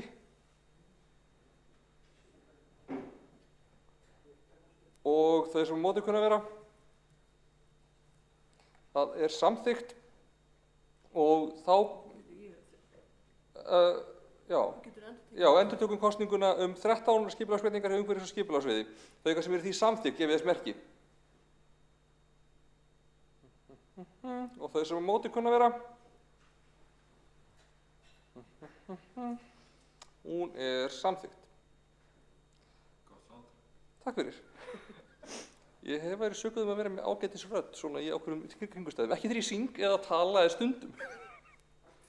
En þá förum við í fjórða liði viðaukar í fjárhagsáætlun, þeir liðir sem eftir standa og þau eitthvað sem eru þeim samþykkt gefið þess merki. Og þau sem á móti kunna vera. Þá er því. Þá er það samþykkt. Þá er gengið til næsta liður á dagskrá. Það er fundargerð forsætisnefndar frá 28. janúar, fundargerð mannréttinda, nýsköpunar og lýðræðisráðs frá 13. janúar, fundargerð menningar, íþrótta og tómstundaráðs frá 24. janúar, fundargerð skipulags- og samgönguráðs frá 27. janúar, fundargerð skóla- og frístundaráðs frá 25. janúar, fundargerð umhverfis- og heilbrigðisráðs frá 19. janúar og fundargerð velferðarráðs líka frá 19. janúar. Og það tek fram að það er einn liður sem þarf að samþykkja með kosningu sérstaklega, það er 3. liður undir fundargerð forsætisnefndar frá 28. janúar, en er einhver sem ætlar að fara á mælendaskrá undir þessum fundarlið? Svo virðist ekki vera og göngum við þá til atkvæðagreiðslu 3. lið af fundargerð forsætisnefndar á 28. janúar. Það er lausnarbeiðni Alexander Witold Bogdanski til loka kjörtímabils. Þau eitthvað sem er því samþykkt gefið þess merki. Og það er samþykkt einróma svo ég spyr ekki hverju sé á móti. Og tillagan er samþykkt. Þá er þessum lið lokið og opnar þá forseti á það að lesna verði upp bókanir. Já, fyrst mun þá Sanna Magdalena Mörtudóttir lesa upp ólesnar bókanir fyrir Sósíalistaflokk Íslands. Á ég að koma upp eða... Ágætt að lesa bara á sæti. Þetta er bókun við fyrsta lið. Hérna, nei, býtum. Hér er hún, ok. Við aðgerðaáætlun gegn ofbeldi. Hlutverk hins opinbera er að aðlaga stofnanir samfélagsins að þeirri vá sem fólk stendur frammi fyrir, verja það gegn ógninni, styðja það og efla. Aðgerðir og úrræði verða að taka mið af því. Þar má til að mynda nefna nauðsyn þess að húsnæði standi til boða fyrir brotaþola heimilisofbeldis. Úrræði verða að vera aðgengileg og taka mið af þörfum þolenda og samfella sé í þjónustuveitingu. Þá verður að skoða þá þjónustusamninga sem borgin gerir við ýmsa aðila og tryggja að nægt fjármagn sé sett í þau mikilvægu verkefni sem hér eru undir. Þjónustan verður að vera aðlöguð að ólíkum þörfum þegar litið til tungumáls þarf til dæmis að fara lengra en að þýða efni og túlka og tryggja að starfsfólk með erlendan bakgrunn sem tali fjölbreytt tungumál starfi í úrræðum sem standa til boða. Tryggja þarf að allt starfsfólk sem starfar innan borgarinnar og fyrir borgina fái fræðslu ofbeldi og mismunandi birtingamyndir hennar svo að hægt sé að bregðast við því. Og þá verða ekki meira. Borgarfulltrúinn hefur lokið við lesa næst bókanir Kolbrún Baldursdóttir fyrir Flokk fólksins. Það þá við lið 1. Fulltrúi Flokks fólksins fagnar þessari aðgerðaáætlun. Hún hefur breyst frá því sem stóð í drögum en í þeim var til þess ekki minnst á einelti.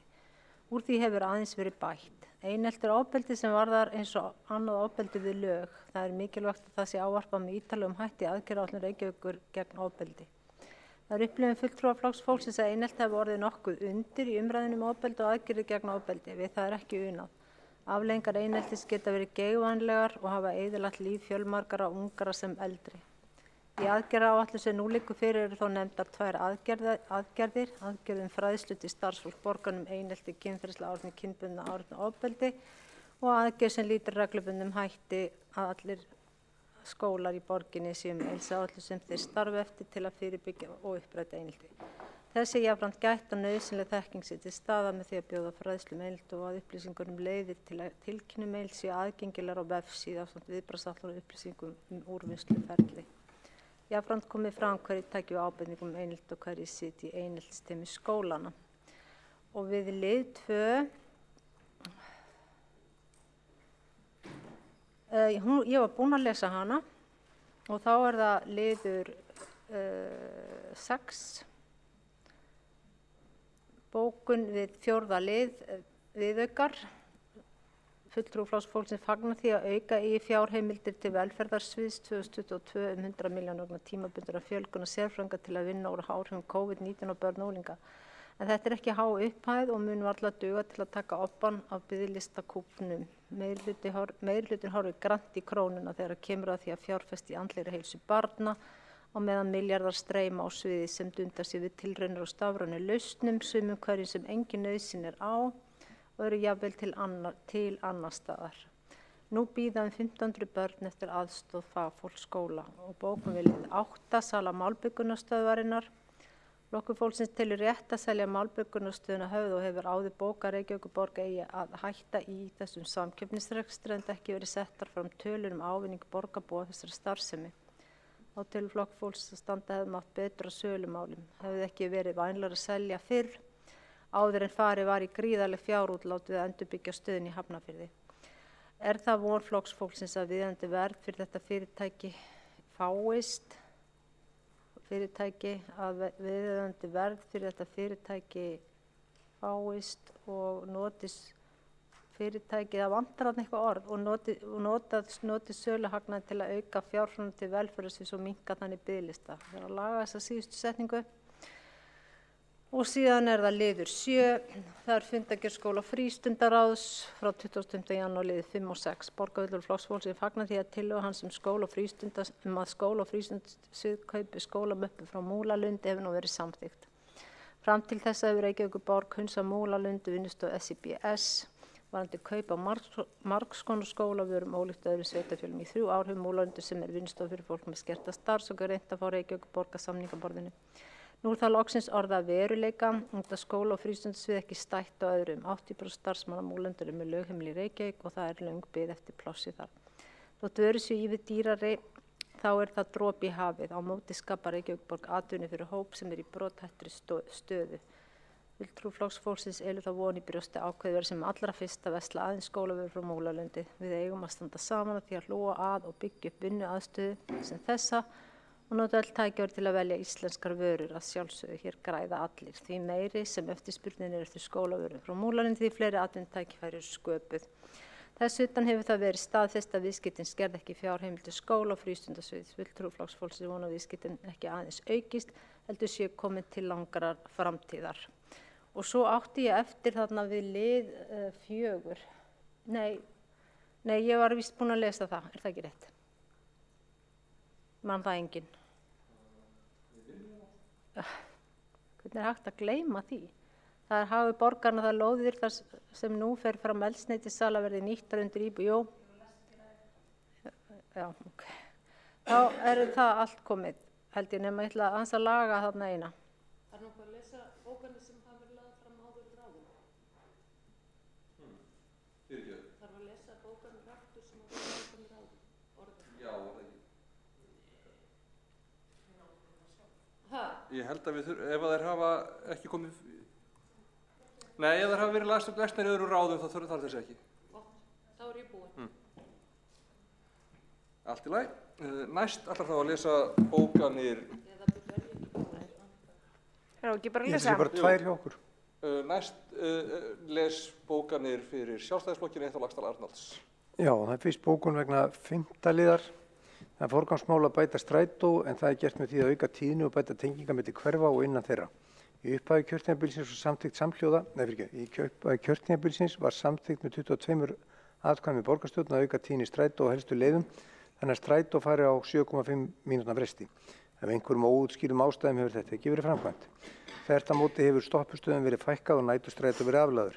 Engu að síður hafa fargjöld verið hækkuð á meðan þjónustan hefur versnað.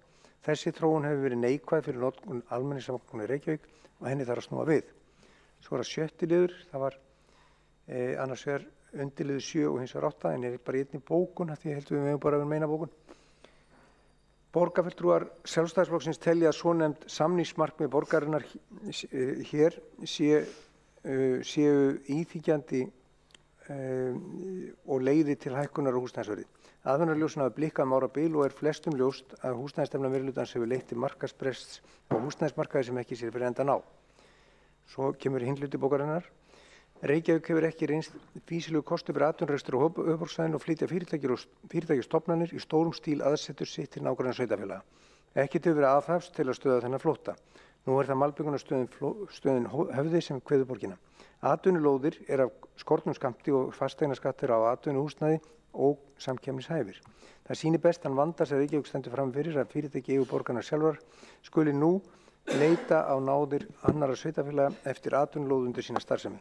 Þá vekur athygli að malbyggunarstöðin er látin skila lóð sinni án endurgjalds en á sama tíma fá olíufélögin byggingarheimildir fyrir milljarða króna. Hér er undarlegt misræmi þegar fyrirtæki borgarinnar færi ekkert í sinn hlut fyrir lóðina, þrátt fyrir að malbyggunarstöðin þurfi að kaupa lóð í Hafnarfirði með ernum flutningskostnaði, en olíufélögin fá gríðarleg verðmæti í sinn hlut án þess að hafa lent í neinu tjóni. Þá held ég þessi búinn, er það ekki, Helga? Má ég lesa næst? Klárar þá að lesa bókanir fyrir miðflokkinn, Vigdís Hauksdóttir borgarfulltrúi? Já, bara einn eftir því að það er hérna aðrar hafa birst annars staðar. Meiri hlutinu borgarstjórn vísaði tillögu minni að innri endurskoðanda verði falið að skoða og leggja mat og lögmæti samninga Reykjavíkur borgar við olíufélögin og borgarráð. Það er kjarkleysi. Borgarráð er lægra sett stjórnvald en borgarstjórn. Ég sem tillöguflytjandi er búin að fá 6 leigusamninga og 12 sem nú er búið að semja og er að fara í vinnu fyrir olíufélögin á svona högum fest á krónunni. Á fundinum upplýsti borgarstjóri að engir samninga væru komnir á því enn væri ekki samkomulag skipulag og lóðunum. Olíufélögin hafa því verið heldur fljóta sér að selja fasteignasöfn sín og hafa þau nú þegar hagnast milljarða eftir bensínlóðadílinn. Félögin eru búin að auka verðmæti sín margfalt fyrir samning sem er í raun ekki komin á marka með orð borgarstjóra. Hann segir eitt í borgarstjórnum sannum og annað utan hans. Það er ekki borgarstjórnum sem Reykjavík og umbreytt olíufélögum með fjárfestinga og fasteignafélög.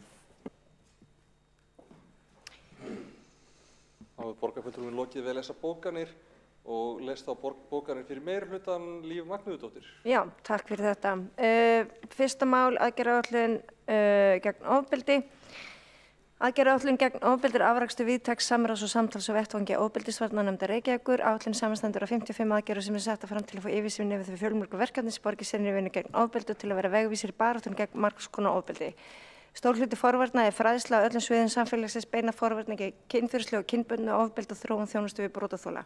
Verkefni Saman gegn ofbeldi hefur fest sig í sessi En hér einnig ávarpa mikilvæga samstarf við lögreglu í hverfum borgarinnar, aðgerðir gegn öfgahyggju, aðgerðir til að stuðla að öruggara skemmtanalífi og stuðningu við fólk í vændi og fólk sem vill hætta í vændi.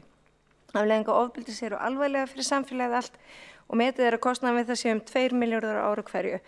Það þýðir mikils að vinna að samfélagið allt taki höndum saman þegar kemur að því að draga úr ofbeldi til að stemma stigu við afleiðingar ofbeldis með fyrirbyggjandi aðgerðum, snemmtæku, inngripum, forvörnum og fræðslu. Og númer 2, geðheilbrigðisstefnan. Lýðheilsa og lífsgæði eru lykil áherslur í framtíðarsýn og áherslum borgarinnar á öllum sviðum. Reykjavík er og á að vera sannkölluð heilsuborg, hvort sem litið er til andlegrar, líkamlegrar, félagslegrar heilsu. Reykjavík hefur sett sér lýðheilsustefnu, velferðarstefnu og menntastefnu sem alla fjalla meðal sem það hvernig styðjum má við geðheilsu og vellíðan borgarbúa. Eitt af markmiði lýðheilsustefnunnar er að meta áhrif COVID-19 aðgerða og eftirkasta faraldursins á lýðheilsu með lýðheilsumati til að tryggja öryggi og heilsu borgarbúa og huga sérstaklega þörfum viðkvæmra hópa. Því hefur verið fylgt eftir en sjálfsagt er að vísa þessari tillögun í velferðarráðs til meðferðar.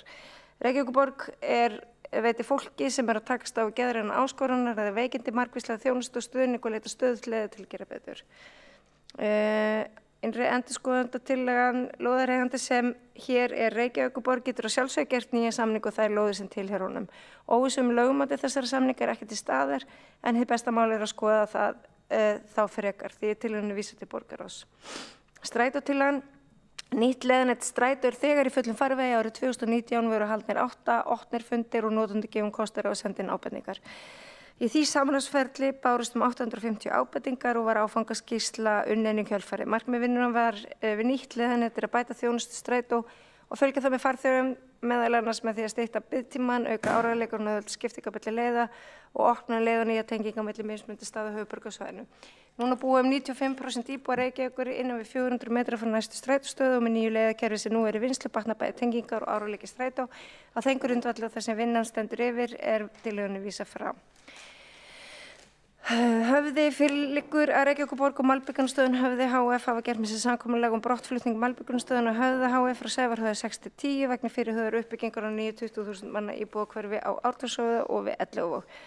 Malbikunarstöðin Höfði HF hefur keypt lóð á einarsvæði við Álfell í Hafnarfirði fyrir starfsemi sína. Samkvæmt meirihluta núverandi borgarstjórnar meirihluta var lögð áhersla á að leggja Malbikunarstöðin Höfða fyrst í nýja lóð og kenni kjölfyrir kost og galla þess að selja fyrirtækið.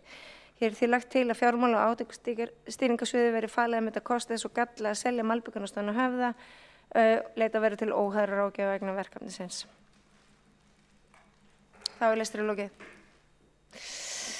Þá hefur borgarfulltrúinn lokið máli sínu, eða lokið við þessar bókanir og reiknast forseta til að þar með sé dagskrá fundarins tæmd. Þá er ekki fleira í þættinum í kvöld og góðar stundir. Já, Helga, þú varst komið með 2 ekki? Þessum fundi borgarstjórnar er slitið. Ég óskaði ykkur góðs kvölds og verið frelsinu fegin og skrifarar endilega verið áfram í hersalnum. Já, mikið að þeim.